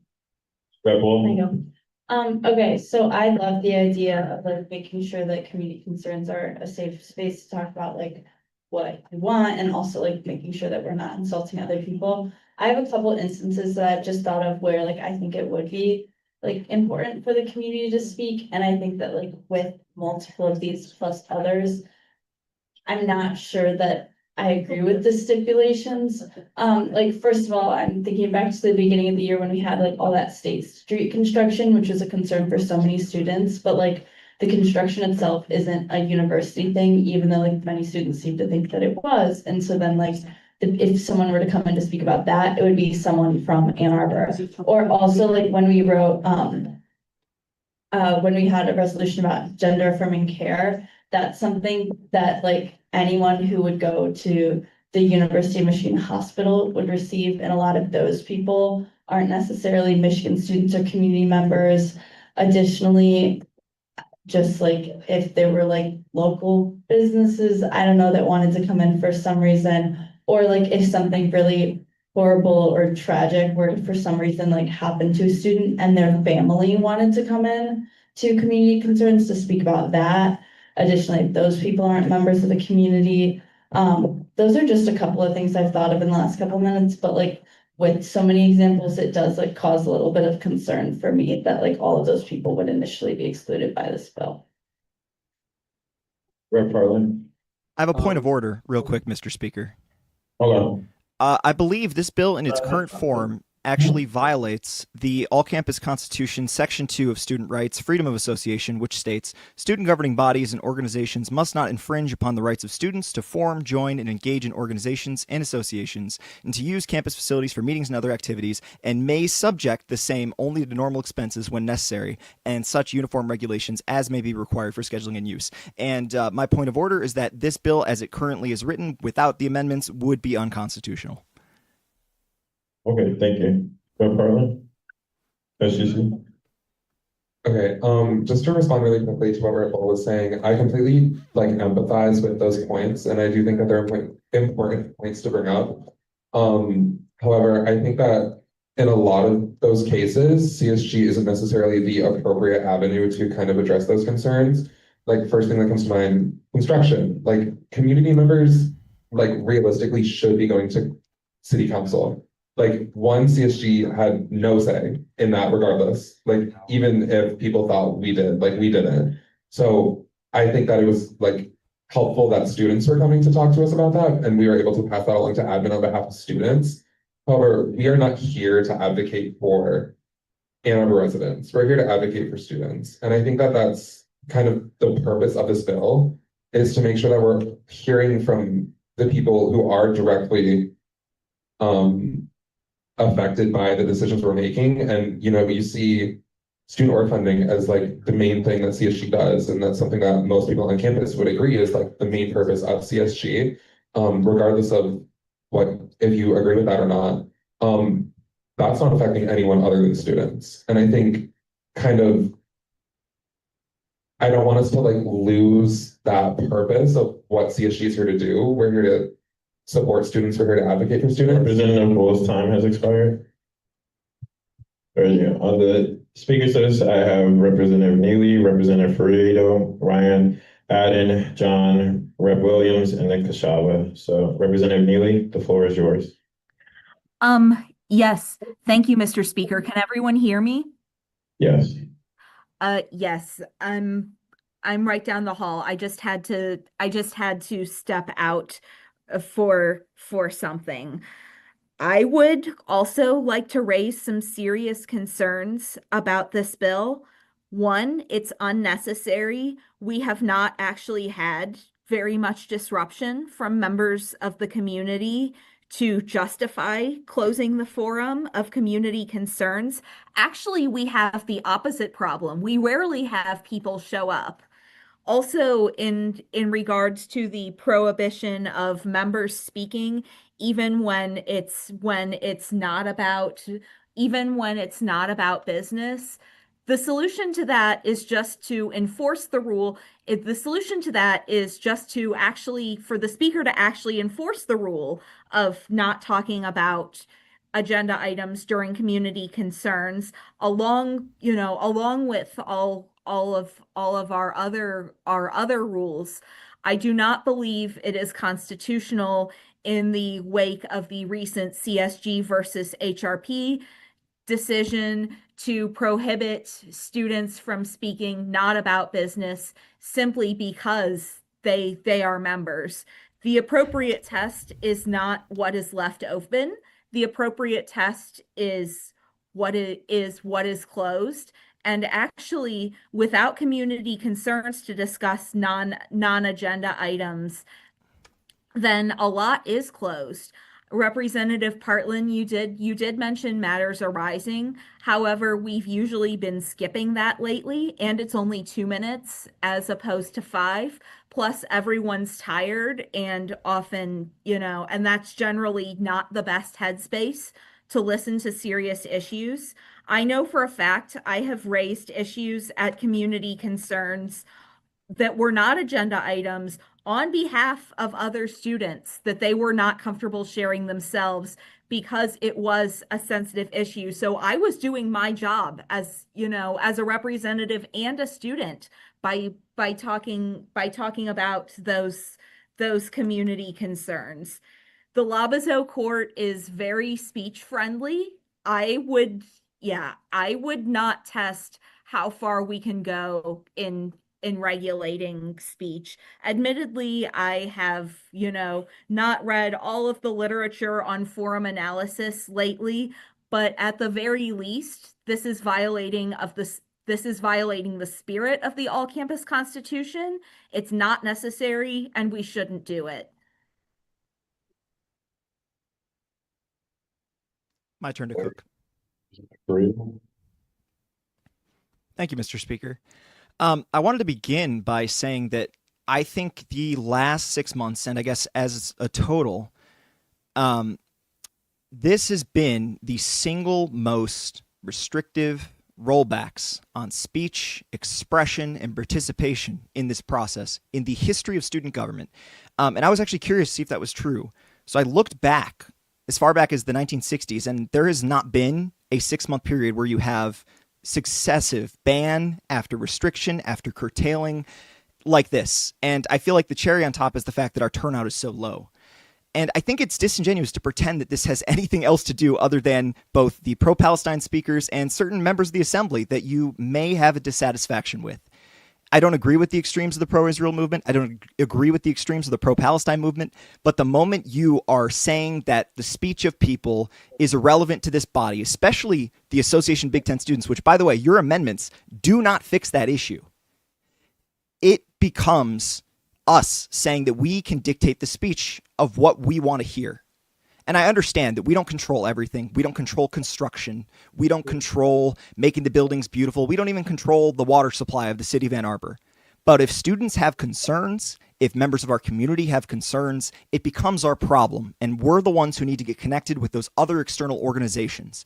And for us to continue down this path, I think regardless of what we do, the 15th Assembly is going to have the legacy of being the most restrictive assembly in the history of student government on our campus. And I hope that's not the case because I'm a member here too, but that seems to be where we're going. Chair Tina?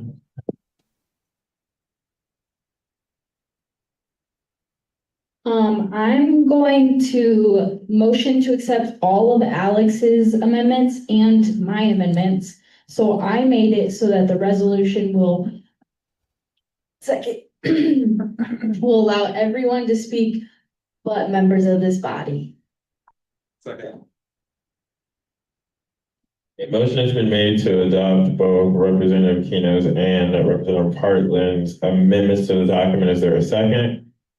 Second has been made. Are there any objections to those amendments? Mr. Speaker, I object, and also a point of order. That is unconstitutional because you cannot choose a membership in any organization, which includes CSG, and make restrictions on that. It says that in the Constitution. Okay.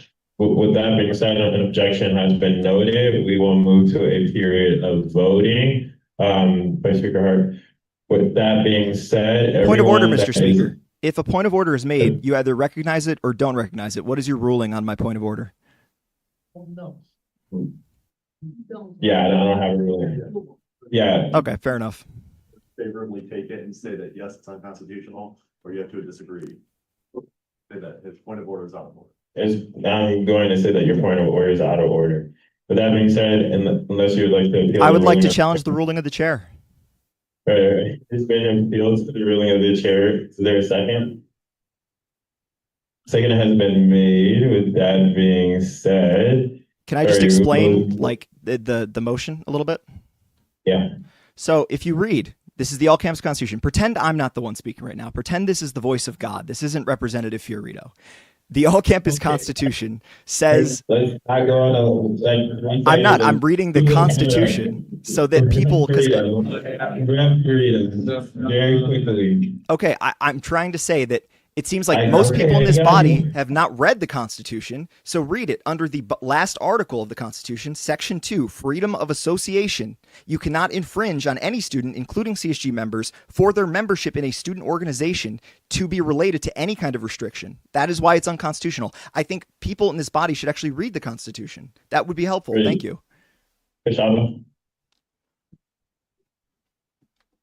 Thank you. Yes, I am also very in favor of freedom of speech. I just want A quick point of order. Are you making that? Yeah. sorry, sorry. Point of information. Sorry, I'll rephrase. I just want everyone to be aware that in our own, like how we organize every single meeting, most of the time, community members cannot speak and all of us can.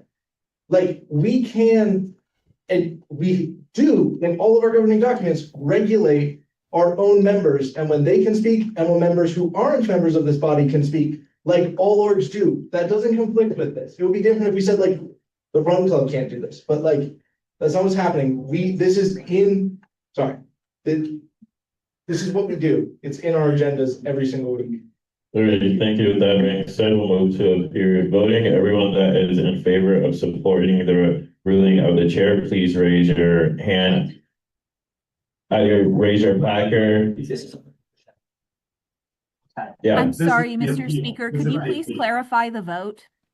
I can do that for you, Neely. So as a point of information, we're now voting on the appeal. So if you're voting yes, you agree that this is an unconstitutional amendment. If you're voting no, then you agree with the decision of the chair. So a vote yes is to overturn. The ruling of the chair, correct. To vote yes is to overturn, and to vote no is to agree with me. Alrighty, everyone that would like to vote yes, please raise your hand either in person or raise your placard in person or your hand on Zoom if you would like to vote yes.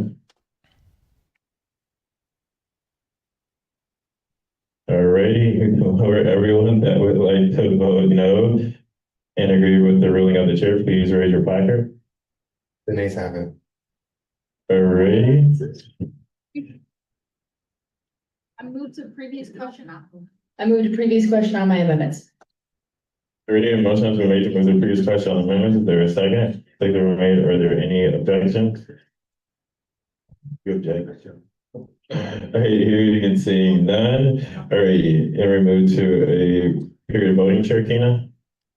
Automatically adopted. Oh, right, you're right. Chair, Representative Frito. I guess I'll make another point of order then. Different one. Section 1, freedom of speech. Student governing bodies and organizations must not infringe upon any student's freedom of speech, which, I mean, are we not students? So that's my other point of order. Is there any objections to the amendments that Chair Kina? He already ruled that the amendment was constitutional. Yeah. So that's a duplicative. Yeah.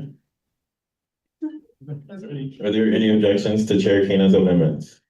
Period. That's what I thought. Hearing and seeing none, that is so adopted. Ready to continue debate on the bill as a whole? Motion for yes. Ready, motion for yes. Representative Frito? I had outstanding amendments. So there also is, it's contradicting itself. Okay. The only people Debate. eligible to speak are affiliated with the university. Yeah. Right, motion has been withdrawn to move to previous question. Okay, Chair Kina. I'm gonna motion to amend to make sure it's not contradicting itself, so deleting just the first part of 5.3. The only people eligible to speak during this section of the meeting are individuals brought back. Motion has been made. Is there a second? Second been made. Are there any objections to Chair Kina's motion? Hearing and seeing none, that should be adopted. Representative Frito? Yeah, I wanted to motion to accept my amendments, which and explain them, I guess, too. Okay. Which amendments are those? I believe it's on green for my screen. I don't know if it's a different color for other people, but so it would be the taking out of the clause in 5.1 that says individuals may not be added. So this would be if somebody shows up late and they wanted to speak, they could still be added to the agenda. It would also be under 5.6, which addresses sort of a loophole that we've had where if there's more than 45 speakers, there's not really a clause that determines how much time each person gets. So this would create it so that if there are, for some reason, more than 45 speakers, everyone would just get 1 minute. So that way people wouldn't be splitting up like fractions of seconds and whatnot. And then the last one would also require that the content of this section for community concern speakers not just be posted on our website, but also the webinar in case somebody's doing community concerns from the web. So there are 3 different sections. It's in green on my screen, and I'm going to make that motion. The motion has been made to adopt Representative Burrito's amendments. Is there a second? Is there a second to Representative Burrito's motions? Representative Neely, is that a second? Yes. It has been noted. Are there any objections to adopting Representative Burrito's amendments? Objection has been noted. With that being said, Chair Keenan, can you help with the vote? That being said, everyone that is in favor of adopting Representative, everyone that is in favor of adopting Representative Burrito's amendments, please raise your placard either in person or on Zoom if you're in favor of adopting Representative Burrito's amendments that he has proposed. Please raise your hand either on Zoom or in person if you're in favor of adopting those amendments. Please lower your hands. Please raise your hand if you're against the amendments that have been proposed by Representative Burrito. Please raise your placard or your hand on Zoom if you are against the amendments that have been proposed by Representative Burrito. Alrighty. The nays have it. That being said, that fails. The nays have it. Alrighty, debate. Give me a second. 1 second. Whoa. I'm realizing I didn't accept all the ones. Representative Burrito. I just wanted to point of information. We should still figure out what to do with the 45 speaker thing because there's no resolution now there since you voted on that amendment. As it currently stands, if there were more than 45 speakers, there is no guaranteed time to each speaker. So in theory, someone could recruit people to like stack community concerns and then prevent people from speaking. To my understanding, the operating procedure guarantees a minimum of 1 minute per speaker as it is.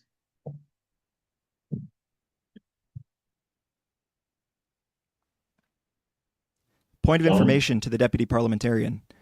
It Okay. says 45 minutes total for community concerns. So there's a conflict there. It doesn't say guaranteed, especially since it says 45 minutes total. So I'm just trying to say that we should resolve that. That's all. It's not a controversial amendment. I don't know why it got voted down.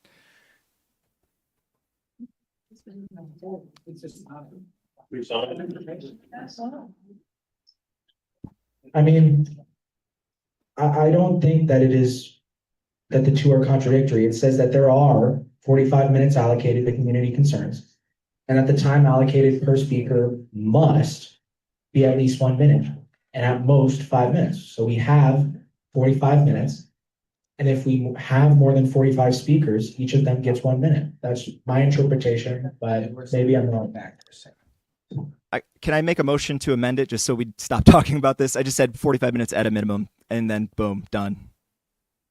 The motion has been made for 45 minutes at a summit.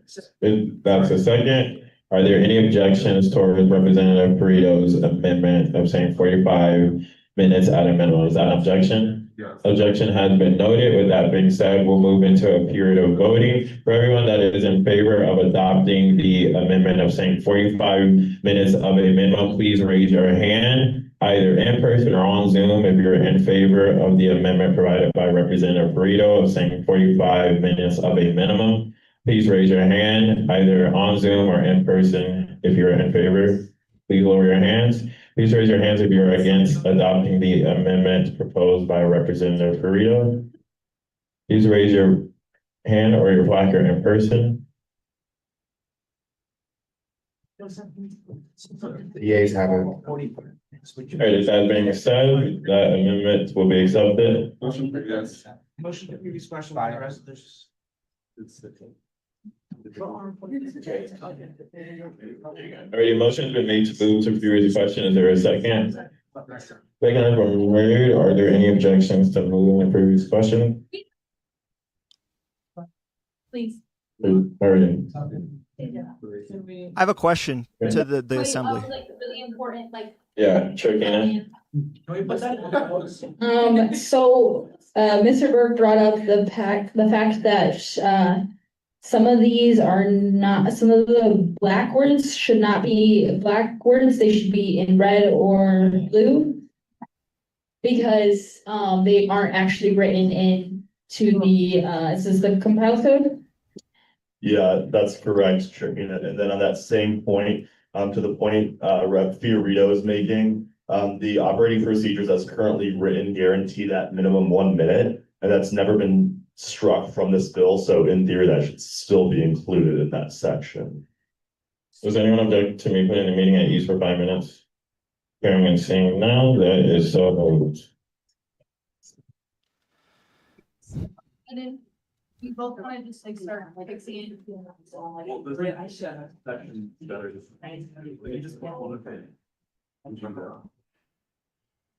It's just Riley. What? Postpone for a week. Both what? Postpone for a week. That's fine with me. Evan, we're good. You can call back, sir. There is. Alrighty, we are coming back to order. It was a quick 5 minutes, it was like 2 seconds. 2 seconds. Alrighty, with that being said, we are still on the debate. Motion to re-refer to committee. Motion has been made to re-refer to committee. Is there a second? Point of order, Mr. Speaker. Rep. Rito? Why was this not referred to communications too? In my opinion, I didn't necessarily think that it needed to be, but we can as well, as an assembly, we can add it for communications. Yeah. I move to re-refer this to only rules committee. Motion has been made to only re-refer to rules committee. Is there a second? Second has been made. Are there any objections to re-referring AR 15099 to the rules committee? Representative Frito, is that an objection? Yes, Mr. Speaker. And can I have a point of information for you? Yes, sir. How is a bill that literally regulates the ability of outside members to speak at our meetings not communications? In my opinion, I wanted to focus with what I understand what you're saying within those rules, but historically communications has focused on a more external manner within our body. And it's in my belief, at least, that within those rules that are dictating us, that can be conducted within the rules committee, but equally as well as a body, we want to send this to communications, we can. But a motion's been made in a second. As a quick point of order, just to support that as well, the rules committee is a regular committee which maintains the governing documents and recommends changes to them. So that's the only committee that this should have been originally referred to. If Mr. Fiorito wishes to send it to another committee, he can do so, but that should be done through a separate amendment.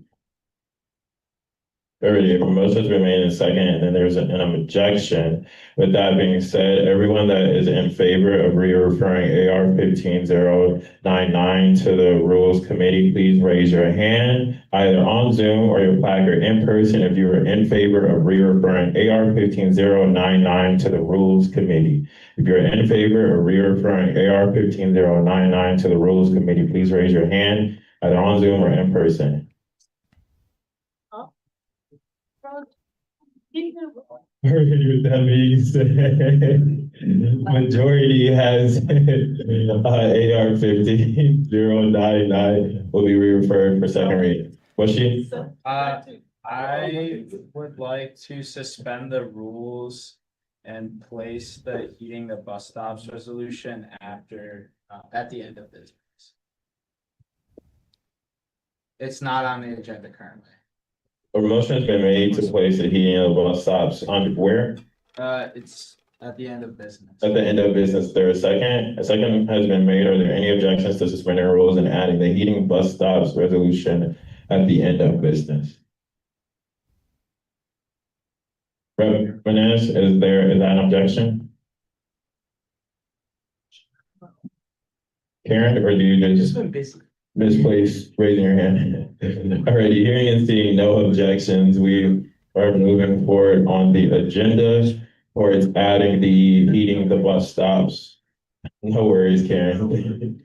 You're good. Big slay, nursing slay. All right, you Rep Frito? I also wanted to make a motion to also refer AR 15-099, Community Concerns Eligibility Act, to the Communications Committee. A motion has been made to re-refer AR 15099, the Community Concerns Elderly Act, as well to the Communications.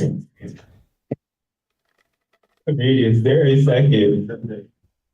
The second has been made. Are there any objections to referring AR 15099 to the Communications Committee? Objection has been noted as well. Everyone that is in, already everyone has spoken. I have a point of information really fast. Yeah. Communications Committee is not allowed to make amendments when it comes to rules. And this entire resolution is rules. So it would be out of order for comms to make an amendment concerning rules to this resolution. Nico? I have a question for this. They do not like free speech, do they?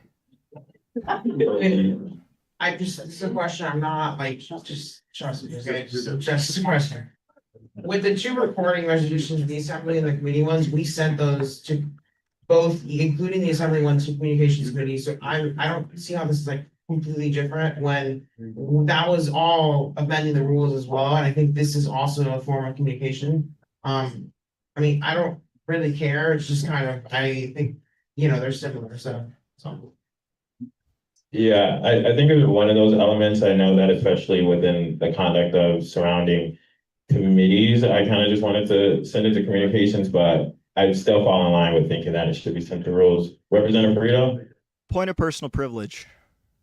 Yes, sir. Actually, you know what? Never mind. All right, a motion has been made and then a second. Oh, where did Tyler go? Chair Kina? Can you help with the vote? All right, a motion has been made and then a second. All right, are there, and then objection. Everyone that is in favor of re-referring AR 15099 to the Communications Committee, please raise your hand if you are in favor of referring it to the Communications Committee. Please raise your hand either in person or on Zoom if you're in favor of referring it to the Communications Committee. All right, lower your hands, everyone that is against the motion of referring it to the Communications Committee. Please raise your placard or your hand in person. Great. This is a no vote. If you are against referring this to the Communications Committee, please raise your placard or your hand on Zoom if you're against. All right, with that being said, the nays have it. All right, moving forward on the agenda to our next item of business, to Constitutional Amendment 15007, the Safeguarding Student Organizations Amendment. Does anyone object towards the passage of CA 15007?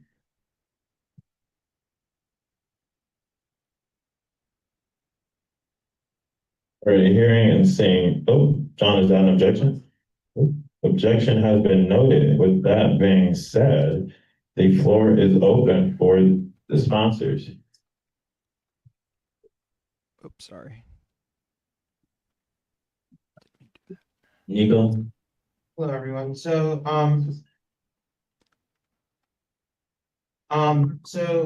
this is just to kind of give a brief introduction, and then I'll get into my spiel as well. I'll try to keep this brief. So essentially, this is just to add a minimum to the current constitution that essentially all 30% of all revenue collected during the fall and winter semesters has to be diverted to student organization funding. It doesn't prescribe a process just because we don't prescribe like the SOC and SOPC processes in the Constitution.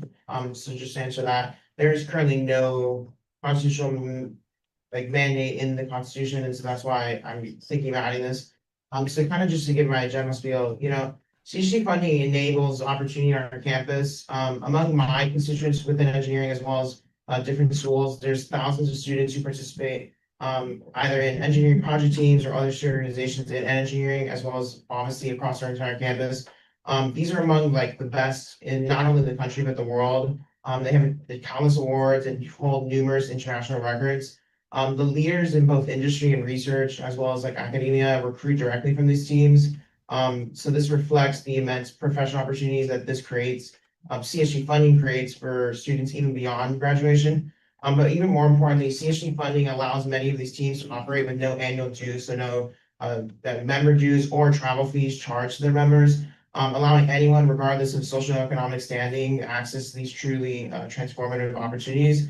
I believe what I shared applies to, again, all of our 1,600 plus organizations on this campus, spanning every major and discipline. Student organizations create a place of belonging, community, and connection for all students of all backgrounds on this campus.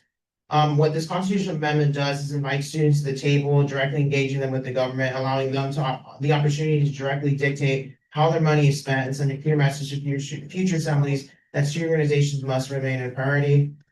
Members, please pass this CA tonight and send it to students to allow them to decide how they want their money to be spent. Thank you.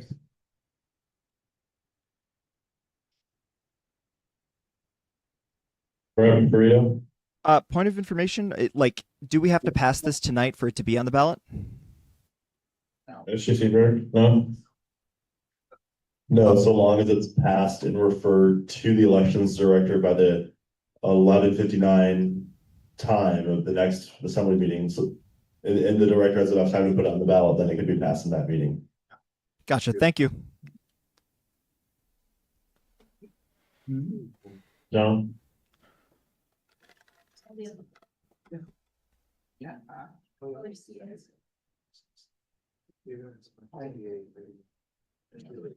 Hi, I concur. We should definitely fund student organizations. There has to be funding on student organizations. There is no debate on what the funding does to student organizations. I think it is highly, everyone in the room agrees with that. My question to the author is, part of the sentence before the new amendment says that appropriation of the funds must be to student organizations and student programs. And the subsequent amendment basically says, well, we should add a 30% of the revenue collected during the fall and winter to just the student organizations. First question to the author is, do you also view that student programs are important and that they should be funded? Yes. Can you give me an example? Hello, can you give me an example of what you define as a student program before I answer that? So any of the other student programs that we have, as in maybe the Airbus, for example? Yeah, I think I definitely agree that those should be funded. I think we don't have those outlined in the Constitution, whereas student organizations are like a very big part of every budget. So I think that's why I don't necessarily want to write Airbus into the Constitution, just to allow that program to change as time goes on. For example, if you wanted to change the name to, I don't know, airport bus or whatever, you would be able to change it. So that's why I don't necessarily want to define student programs, but absolutely, those are also important. I just think student organizations definitely have been shown to be the most important. If you remember in the fall, student organizations came and, or basically student organizations across any discipline came to speak to us, because there was like a 5% deduction in their total funding. And so I think any percentage that is decreased really matters to people. And just to continue on that as well, I think this is just to make it so that students can decide how their money is spent, and also just kind of protect them against future assemblies. I'm talking like the 20th assembly, like, once everyone here is graduated essentially. So yeah. Yes, sir. So what I'm hearing is that you concur that student programs are important as well, right? And I agree. I don't think that should be necessarily outlined within the Constitution what those student programs are. So yeah. And we are also, to your point, which means that we are fine with putting financial restriction as to how the future CSGs would operate on the context of student organizations, but not necessarily for student programs. I think Is that what you're trying to imply? Particularly when that is what has been shown to impact the students the most. I think that's kind of the goal. I mean, again, if students don't want this, they can vote no. If this goes to the students in 2 weeks or next week, sorry. So I don't see necessarily the issue. And yes, it is to basically restrict future assemblies. It's to allow the students to restrict future assemblies, not the assemblies to decide unilaterally how much money student organizations get. We're able to just change the compound code with a simple majority vote. And so tomorrow I can introduce a resolution that completely drops the 51% requirement on the compound code. And all I need is half of the people here plus the president, and it's done. So I think, again, it's to give students the ability to make it harder to not fund student organizations. So yes, in the sense that we're allowing students to basically restrict future CSGs and how they fund their organizations, or in how they allocate them student funding, correct? It is their government, and so I think they have they have a choice of how they want the money to be spent. I'm fine if you wanna introduce another CA that says 20% needs to be to student programs. This is just for student organizations. I think students have shown that this is by far and I think this reaches the highest number of students. You could be in the, Society of Hispanic Professional Years. The time has expired. Can I make a point of information? Yeah. Point of information for the speaker. Mr. Speaker, are you aware that I believe we've spent somewhere in the ballpark of 50 to 65% of our budget every single year towards student organizations, and this only makes the minimum 30% that still can be overturned? Wow, I learned something new every day.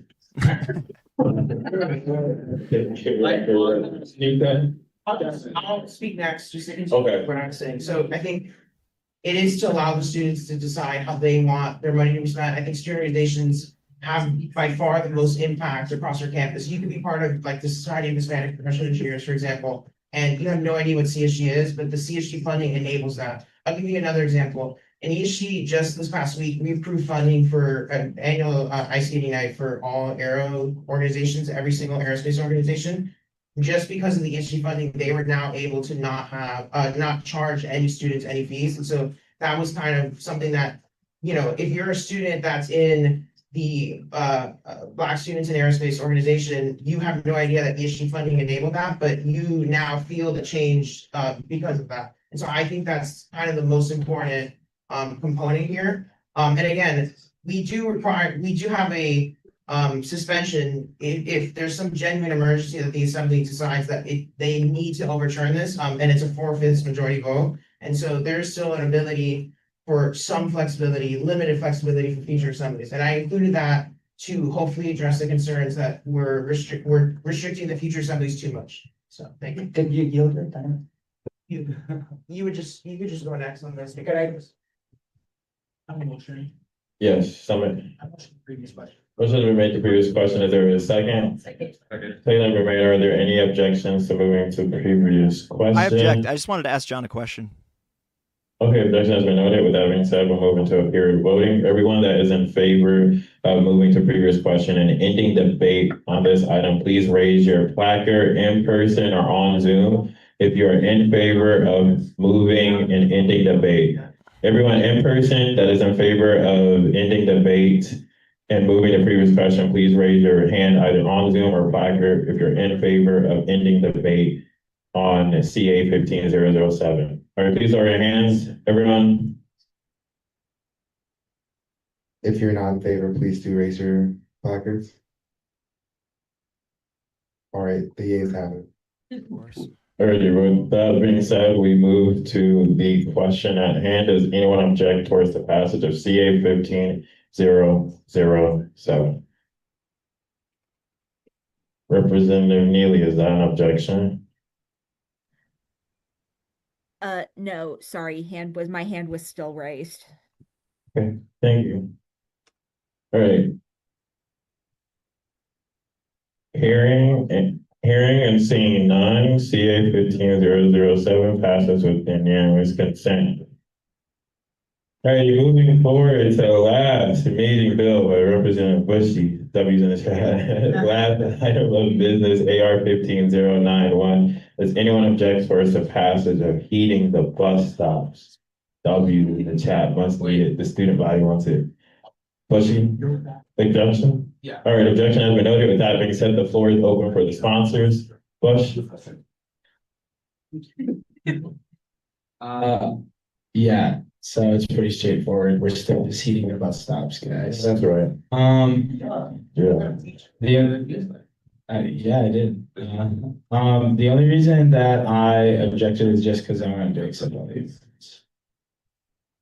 So motion to accept all amendments. Is there a motion to accept all of Representative Bushy's? All amendments. All amendments that are on the document. Is there a second?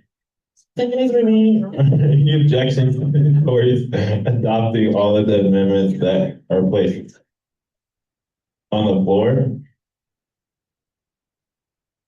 Already hearing and seeing none, we will accept all of those amendments. And now my motion to previous. Wait, actually, sorry, real quick. I had a point. Yeah. I have a question for William. I was just wondering, like, do we know if the university has control over the bus stops or if it's the city? I just wanted to ask. It depends on what stop you're talking about. If you're talking about a bus stop within the campus right of way, on a UM-owned street, then it is UM-owned. If it is on a city street, then that usually is up. It's usually sort of a toss-up, so I can't be 100% sure, but usually the city does not manage the university's bus stops.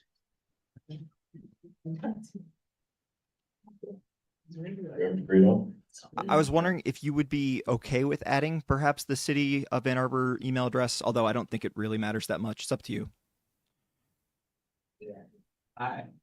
As much as I would love to do that, many of the city's bus stops don't even possess a shelter. And I find it highly unlikely that they would be willing to put in heaters or additional bus shelters as asked of the university.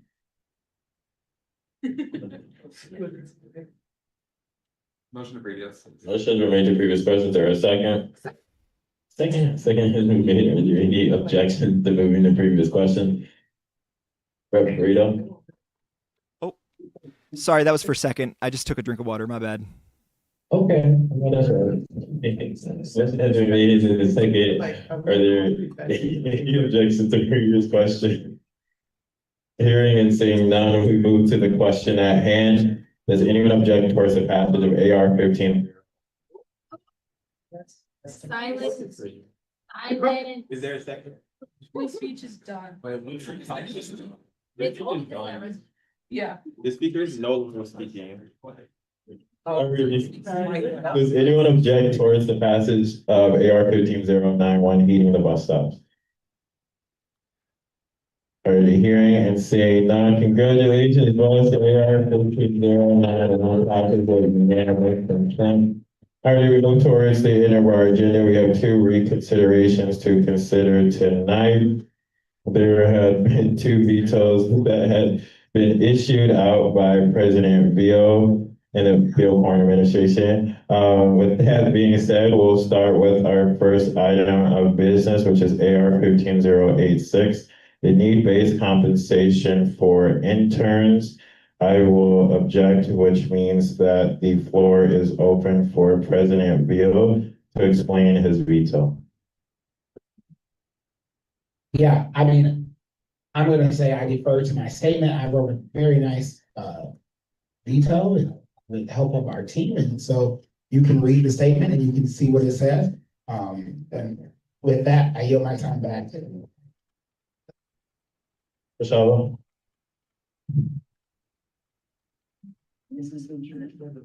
Yes, I just want to provide some context. I do really appreciate the veto statement, especially the encouragement to speak to stakeholders. I did do that in the interim. Obviously, we had a decent amount of interim with this one just because of last week. So I did speak to the stakeholders. Specifically, I spoke to the deputy treasurer, clarified how this would work as far as the payout is concerned. I believe we are at an understanding at this point, based on interpretation that I had SGC Burke look at, and the language is actually fine with Treasury at this point. That's my understanding. I can be correct if I'm wrong, but I did have a conversation with Treasury. I also had a conversation with Isabella. She has stated that it is need-based compensation as a whole that is the issue. And I took that to heart. I'm working on reviewing and I sent a list of amendments to Isabella already that I think will try to address some of those. Currently, the issue is, just so everyone knows with need-based comp, the issue is between, do we prioritize like making sure that every single person gets paid for every single hour, or that people get paid within a reasonable amount of time? And both of those things are important to people who are living paycheck to paycheck. And so what we've looked at is getting rid of the ability to provide edits, because that extends the amount of time, so then people don't get paid for 2 months. And so there are other changes that we can make, but at the end of the day, it's not that adding interns is problematic. In fact, the one issue that's brought up is like, what do we do if the money runs out? First of all, that issue exists with need-based comp already. Second of all, it's already addressed in the compiled code, and it is the plain textual reading of the bill that if the money runs out, it is first come, first served. First person who submits it, they are entitled to it. There's no extended time. There should be no evaluation of whose work matters more. It's first come, first served. Whoever submitted the form first, they get paid first. That is no different than anything else. Again, I spoke with Isabella. The issue is need-based comp overall. We should internalize that, because this has been something that she's told me she's been dealing with this whole year.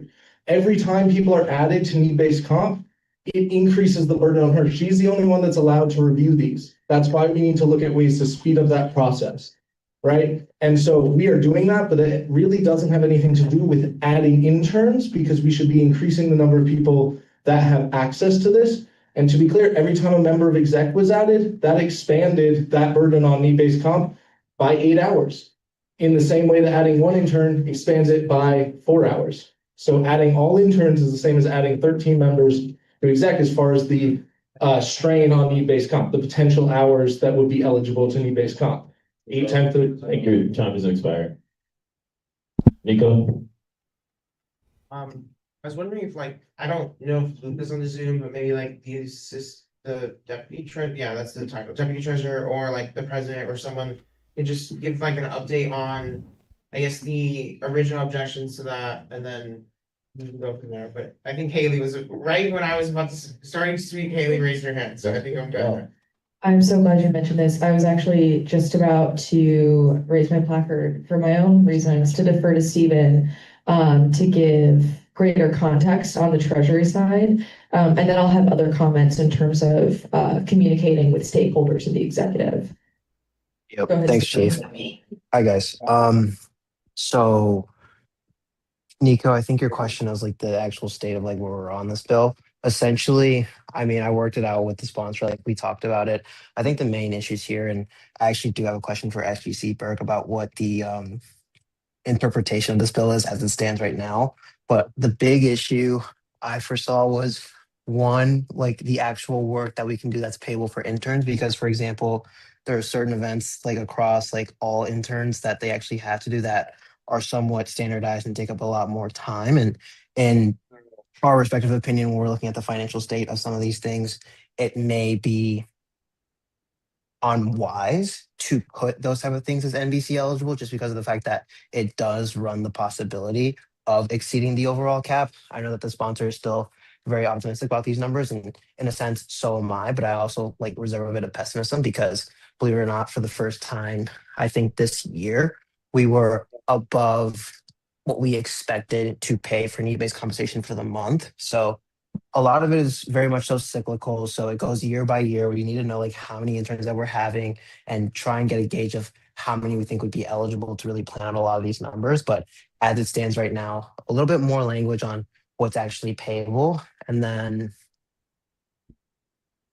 yeah, just like going back to Kashawa's point, like a lot of it just comes from a lot of like reforms that need to come from need-based as it stands. Like as the bill was proposed before, like I made it very clear to him as well that we're not really debating the politics. It's just mainly a procedural and financial standpoint. So in terms of like working it out in a sense and coming to a place where this bill can actually go forward, I still do think that there are certain elements of it that need to be defined out just a little bit further. But in terms of like the overall like financial status and a lot of the big considerations that were raised that like didn't allow us to go through the first time, it's just we've come to a better understanding, in my opinion. But I'll give it back to Haley. Sorry, can I make a point of parliamentary inquiry for the chair, I guess? Because this was vetoed, we can't amend it under any circumstances? That's correct. Okay, thank you. Cannot be amended. Nico? Oh, sorry, Chief of Staff Adele. I'll make this very brief, I promise, in the interest of time. Time has expired. Oh, Yeah, you're done. thanks, Devin. That was so brief of me. I'll take myself off the speaker list and then Haley can put herself back on and then she'll have another 3 minutes, I think, so. Okay, Chief of Staff Adele. Nico, thank you so much. Shout out Nico. Really quickly, I wanted to mention two things that come to mind. Another stakeholder in this issue is Treasurer Giovio, and he was not directly consulted about this issue. And I think if we're going to talk about people that have experience managing need-based compensation and that being the issue at hand, absolutely need-based needs reform. Luca and Isabella have been working on this since day one. And so I just want to make that very clear that it's very frustrating that our treasurer himself is not being looped in. And also in terms of the conversation about adding members to exec versus adding more interns and compensating interns, and either way, money may or may not run out. I'm not opposed to compensating the interns, but I think with the executive branch, I meet weekly with Isabella. So Isabella has a built-in mechanism to see that my members are showing up to meetings, my members are producing things, and if they aren't, I tell her. And so if they're requesting need-based compensation, that is an additional layer that comes into her verification of hours. And so that's just the last thing that didn't go mentioned in the veto statement that I think is important to keep in mind when we're discussing how we go forward with need-based and what that looks like, particularly with interns. So with another thing being about need-based compensation for interns is there needs to be a regular mechanism for the first-year internship program director, for example, to meet regularly with the program manager to affirm that requirements are being met and are noticed at that leadership standard, the way that I meet with Isabella. We have Pashava, Summit, Nico, and then Rep Freedom. Oh, I just wanted to make a point of what is it called? Point of parliamentary inquiry for the chair. So this entire bill, in theory, could be copied and reintroduced as long as there's like a material change to the bill. Is that correct? There was substantive changes within that indicated within AR 15086 for the need-based comp. Gotcha. Thank you, Mr. Speaker. Yeah. Ready, Pashava? Yeah, thank you. I just want to first start out by saying I think it might be useful if exec does some internal communication, because I was told that Luca was staying out of this due to like election stuff. So I was told that was not the person to contact. So that's out there. So I would just like to make that point that like I spoke to who I thought I was supposed to speak to with an exec.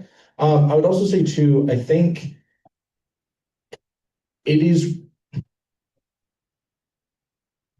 there are issues with need-based comp. We should look at reviewing those. We should have been looking at reviewing those a long time ago when people knew that there were issues with need-based comp. I'm finding out there are issues with the broader thing, and I'm working on resolutions actively to do that. I believe Isabella's already implemented some changes to what she does within her discretion to speed up that process. So while it is true that we are adding interns to something that is currently a little bit unstable because there are issues with need-based comp, there have been issues with need-based comp. Those issues exist. The burden has increased every time a member of exec is added. That's just a fact. 8 hours are added each time. And we don't have that discussion then. We didn't have that discussion when we added a bunch of officials. So I think it is important that interns get paid. And the truth of the matter is we can revise need-based comp as much as we need to after this. This won't go into effect until the fall. There are changes that need to be made to need-based comp. It doesn't have to do with not adding interns. Whether we add interns or not, there's issues here. There's one other thing I wanted to add, that I forgot. So thank you. Motion to previous. A motion has been made to previous question. Is there a second? Is there a second to move to previous question? Second, are there any objections towards moving to previous questions?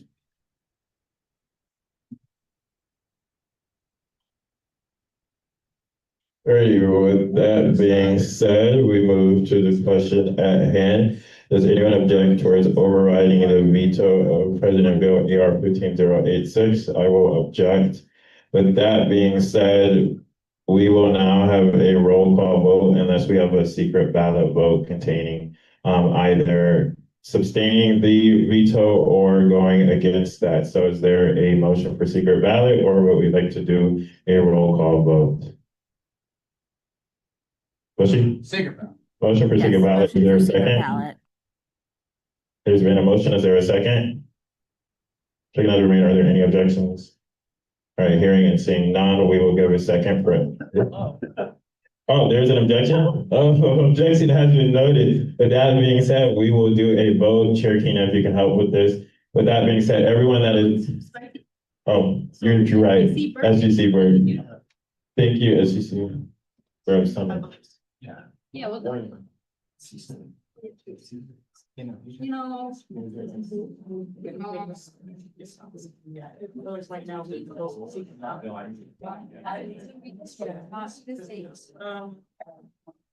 But that's. No, that's. I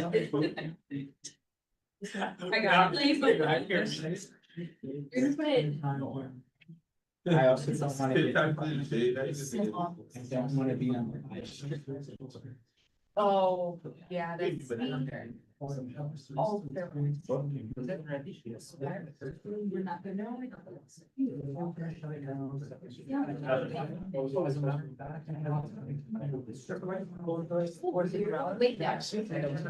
Everyone, with that being said, SGC Burke has the ballot that's been ready, which means that please go vote that UMICH.edu. Remember, this is a vote on whether we should vote by secret ballot concerning the veto of President Bill on AR 15086. So please go vote that UMICH.edu on if we should vote by secret ballot on AR 15086.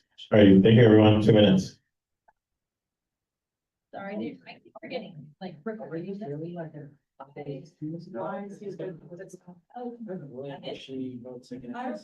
guess because I'm thinking cares. Yeah. Like, you know, the transparency and the accountability. They extra long meetings. Yeah.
All righty, everyone, we're coming back. SGC Bird, can you read the result? Oh, Jess.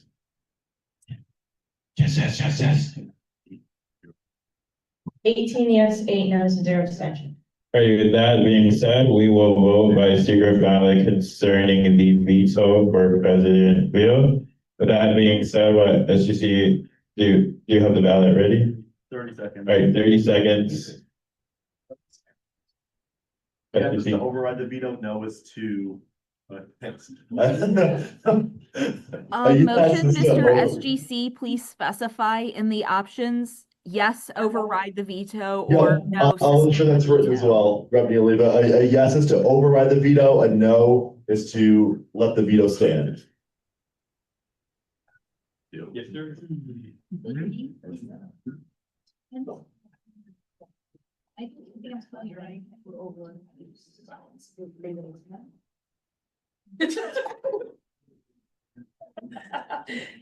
We got 10 minutes, y'all.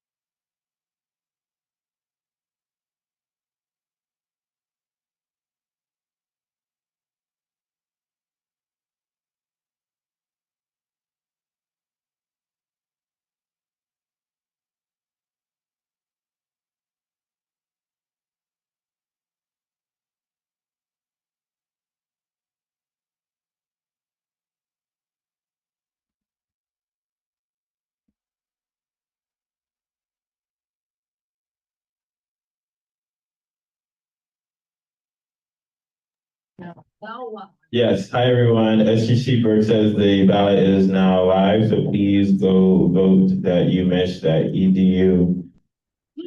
2 minutes, everyone. We need to walk. He's good away. You don't very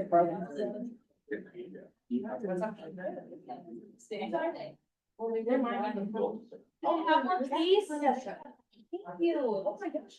Did you ever had anything like the last time you had a conversation? Just decide not to.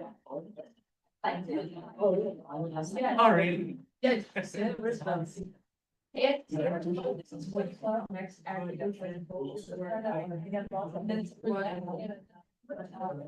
Already stopped. Amazing. Senate, that's what you outside. Uh-huh. Am I in trouble? Yeah, you're done, buddy. Hang up. That's live. Central Screen. We like. What? I'm cloning. You're like, I'm over the day. What is this? Over there. That's so.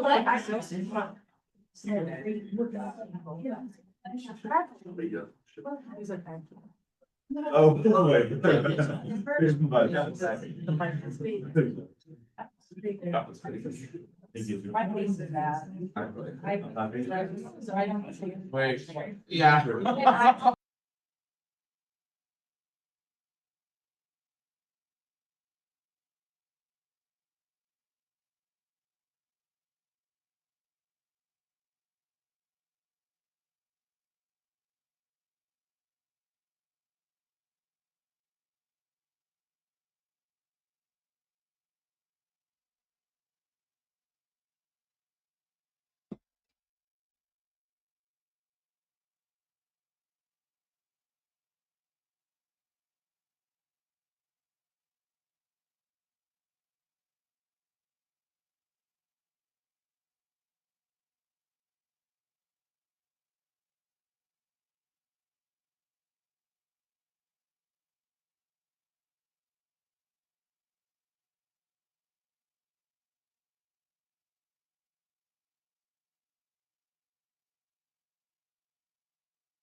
Alrighty, everyone. Ooh.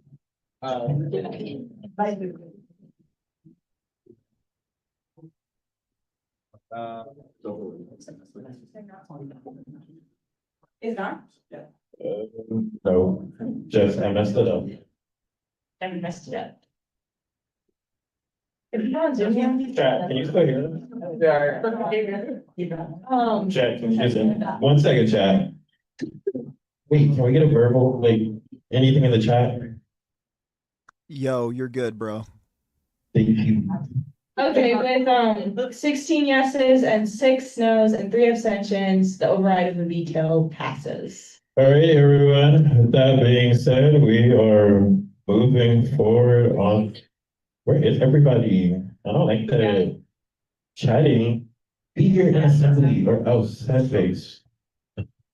All righty, everyone. Moving forward to our last veto, AR 15092, the Elections Act. With that being said, I object. With that being said, the floor is for the executive team, Chief of Staff Vidal. Hello, I'm getting serious deja vu. It's almost like we've done this before. But same as always, Eric would say that he defers to his veto statement. So I will also say that I defer to his veto statement. But basically the point is the same, that this doesn't solve anything. on the treasury side and on the Instagram marketing side, especially since this semester we have seen that the system put in place so far where the deputy treasurer is working directly with the deputy for finance on the UEC. And one of our deputy comms directors is working with the respective deputy for the UEC. That program is working so far.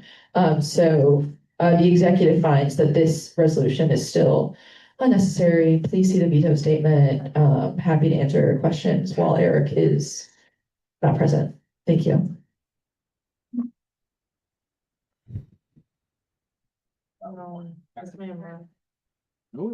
She left as soon as her report was over. That is right. Where would you stand? Representative Farida? Yeah, I had a question about the veto statement. I hope you can answer it. So it's about the what is it called? The fourth paragraph. Sorry, God, my brain is not working at this point. It says, all other arguments aside concerning the independence of the executive, there is simply no need for the election team to have Instagram access. I understand, like, having posting, you know, people go through a channel. I understand that part, but considering the fact we're the lowest turnout in 5 years, it's not an exaggeration, it's not hyperbole. I don't understand that reasoning for the veto. If you could give me some clarity on that. Yeah, thank you, Rep. Figueredo. I also don't think I understand how the UEC having sole Instagram access will fix turnout issues on campus. I think that's a larger issue than just our marketing. As a former elections director myself, I can say that posting on Instagram and having the access to freely and openly do that, if I were able to, that would not necessarily fix the turnout. And if that were to be something that we thought could fix the turnout, and if that's something that we wanted to try, that can still be filtered through the communications team to hit post, just as they do for every other department for central student government. Can I ask just a quick follow-up or no? Yes. I'm just wondering why it has to be one or the other. Why can't it be both? I don't get it. Can you describe what you mean by one or the other? Like, why does it have to be we either let the elections team run wild on it, or it's like only just the communications of the executive? Why can't the elections team have special access during an election and that's it? And obviously, like, we have other safeguards in place for if people are misusing things and whatnot. I don't think that's even up for consideration. I'm just wondering why they can't have any access. Yeah, thank you for your question. In the previous veto statement, I believe Eric wrote something about the burdensome task of not the elections director, excuse me, the director of communications having to allow access and then remove access and then change the password and then allow access and remove access again and then change the password again. When we transition from administration to administration, we already have a hard enough time tracking down the passwords and all of our logins as is, especially when we changed program managers. Shout out Isabella and Emerson for figuring out all the logins. I don't even know how they did that. I think it doesn't necessarily have to be one or the other, but in terms of keeping things streamlined and organized, we have a procedure for how things go on our social media right now. As the executive sees it, there doesn't need to be an additional party added. And if we then add and restrict access, that's a burdensome task. That on top of managing the ACE and the Instagram and 500 requests from members of CSG from all departments, I don't think that's realistic to ask for every single semester. Thank you. Representative Neely? Yeah, I was just going to point out as a matter of rules that because we are in reconsiderations, this is not amendable. We've got to vote it up or down, and we can work on refining access issues at a later point. Motion to previous. Motion has been made to previous question. Is there a second? Motion to request a roll call vote, or sorry, not roll call vote, to request a roll call be conducted. Quorum call, thank you, so sorry. Okay. Even I. 1 second. There's no. So sorry. Mr. Speaker, point of order. Wouldn't us taking this vote by roll call constitute quorum if it was a quorum? That's not. Sadie is for a quorum call. That's if we were to take this vote by roll call, if not by secret ballot, but, alrighty. Where's everybody? They're all on Zoom. They're all on Zoom. Alrighty, with that being said, a quorum call is one call. Here, Ina is going to help us out. Oh, thank you. We got double duty. Okay, got this, got this. I basically eat as it should. And, are you ready? Yes. Addison Stone, Here. Adam Barghouti, Here. Alex Partland, Angelica Rivero, Arden Parrish, Here. Brendan Clark, Here. Brianna Garcia, Here. Calla Williams, Here. Cameron Smith, Here. Caroline Bowl, Here. Katrine Margie, Here. Christina Jones, Claire Turner, Here. Devin Woodruff, Eduardo Draws, Aaron Neely, Damn. Ishal McCann, Ethan Levine, I'm just giving up over here, Just say their name, you know. Jack, Jacob. Excuse me, I am here. You did not call my name. I did, but it's okay, I got you. I'm Jada, sorry, it must have glitched. Jason, Yeah, I'm here. Jimmy, Here. John, Jimmy and John are here. Judy, Karen, Here. Ethan, Karen's here. Yeah, but yeah. Kyle, Here. Mayeli, Melena, Here.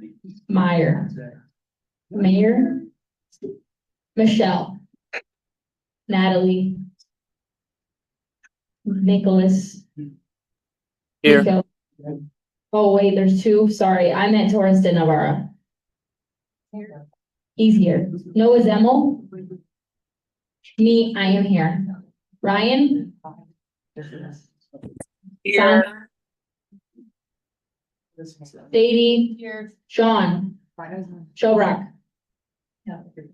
Sean Kelly. Here. Summit. Tyler Burrito. Here. Tyler Hart. William Bushy. Abby Gaskill. They don't. Carolina. They don't care. Oh, LOL, never mind.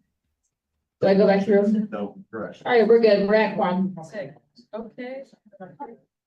Are there motion to remain for discussion? There a second? Are there any objections?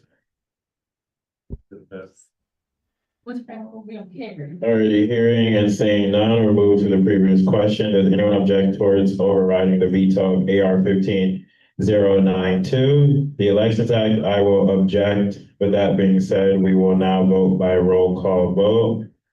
Unless there's a secret ballot, or we can continue with the roll call vote if there is no motion. There we go. All right, here we go. You got it up? All right. Addison, Pass. yes. So a yes means that you are for overruling the veto. A no means that you don't want to overrule the veto. A pass means I'll come back to you, and then an abstain is an abstain. Let me go back to this. There we go. Did you put the passage? Ready? Addison, No. Adam, Alex, Angelica, Arden, Yes. Brandon, No. Brianna, Yes. Calla, Pass. Caroline, Katrine, Christina, Mr. Woodruff. Wait, but I'm technically the one doing this. Oh, so I can still vote? Eduardo? Aaron? Yes. Ishaw? Ethan? Jack? Jacob? Jada? Jason? Jimmy? Abstain. John? Pass. Judy? Karen? Ethan? Yes. That was Karen. Choose a yes. Kyle? Wait, why'd you say it like that? Sorry. That's just said. Kyle? No. Mayeli? Elena? Stay. Mayor? Mayor? Michelle? Natalie? Nicholas Torres de Navarro? Pass. Noah? Noah? Me? Yes. Ryan? Yes. Sanvi? Oh, no answer from San. Oh, wait, yeah. Sanvi, you said no? Okay. Sadie? Yes. Sean Chubrock? Yes. Sean Kelly? Yes. Summit? Yeah. Tyler Burrito? We got to pass. Tyler Hart? Not here. William Bushy? Pass. All right. Larry Turner? Yes. Back to the page. All right. No, Addison said no. Alex? Angelica? Calla? Yes. Katrine? Yes. Christina? Eduardo? Ishal? Ethan? Jack? Jacob? Jada?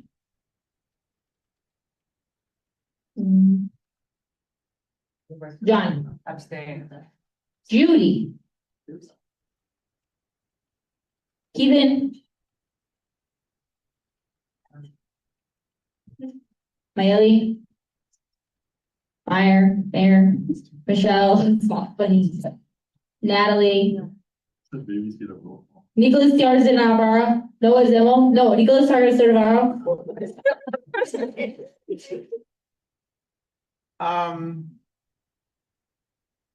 Abstain. I know. Noah Zimmel? Tyler Burrito? Let's hit it with a yes. Tyler Hart? William Bushy? No. All right. Oh. Right at the top. With a vote of 14 yes, 6 no, 8 abstentions, the veto is overturned. I counted that. Oh, I didn't see the number. All right, everyone, we are moved towards the end of the agenda. Alrighty, Nico? My motion to adjourn. Motion has been made to adjourn. Is there a second? Second has been made. Are there any objections to adjourning the meeting? Hearing and seeing none. We still have to do closing roll call, everyone. Chair Kina, if you can do closing roll, please stay on the Zoom. Don't leave the Zoom. Do not exit the Zoom. Chair Kina has to call you to see if you are present for closing roll call. 1 second. All right, hang with me. What was it? Hang with me. Did not know I was doing this. All right, Addison. Here. I consider as a page. Adam. Here. Yes, please. Alex. Here. I don't really. Angelica. I'm on the phone.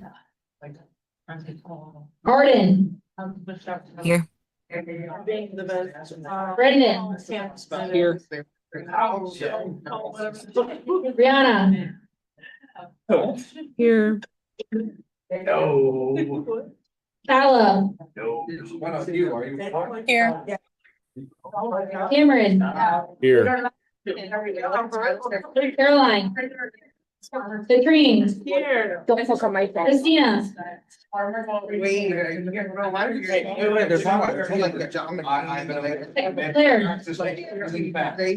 Can we have some quietness? Thank you.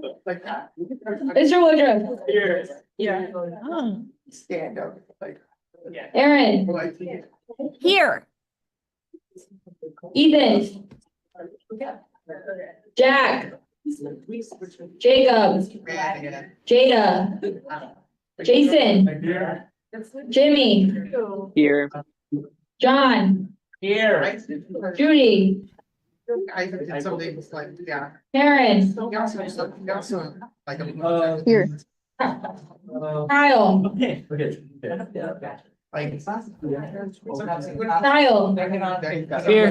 Here. Mayeli. Yeah, thank you. Melina. Mayor. What's up? Michelle. You'll hold it. Nat. Nico.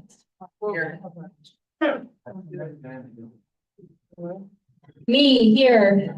Brian. Sandy. Here. Wait, I'm here. Ryan.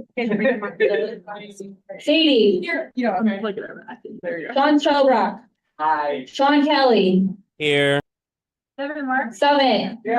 Tyler Burrito. Here, sorry. Tyler Hart. Turn it up. William Bushy. Here. Oh, I thought you were. Abby Gaskill. No. Yeah. Caroline Fernandez. Here. Jimmy Moffett.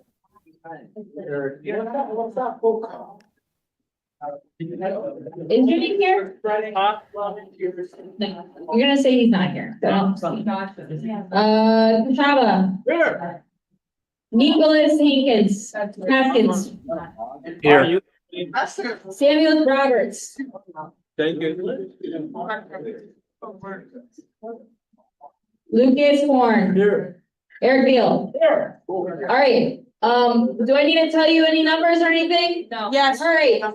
We have quorum. We are good. What's the number? What's the number? The number is 35 are here, 10 are absent, quorum is met. Thanks, Queen. Alrighty, with that being said, at 11:56, I call the meeting adjourned. Thank you, everyone. Have a good one. So there you have it, CSG meeting. Well, they basically did not have public votes for anything controversial, in addition to the fact that they want to really ram this Community Concerns Eligibility Act, which would restrict speech. I think it's good that they actually passed the money for interns and also expanding the elections promotion on Instagram and whatever. And Divest for Humanity, although it's not going to end up doing anything, I'm guessing the president's going to veto it right after the election. I guess that's good. Overall, weird meeting. Not bad, I guess, but I'm not exactly enthused about the results. So I think if you want change, my advice to you is don't forget to vote. Make sure you vote, because this will continue all next year if these same people are here. You want real change? You need to start at the ballot box. Any single person who ever proposed one of these bills to restrict your speech needs to be done from office. And if there isn't anybody running against them, run yourself. Write an op-ed about them. Democracy will die. It's basically already dead here if we don't do anything. So the next step is up to you. Thank you. I'm Tyler Fiorito. I'm your Rackham representative and also your Rackham student government representative. I'm founder of the Wolverine Society, founder and editor-in-chief of Great Lakes Unfiltered. Good night, and we'll see you next week.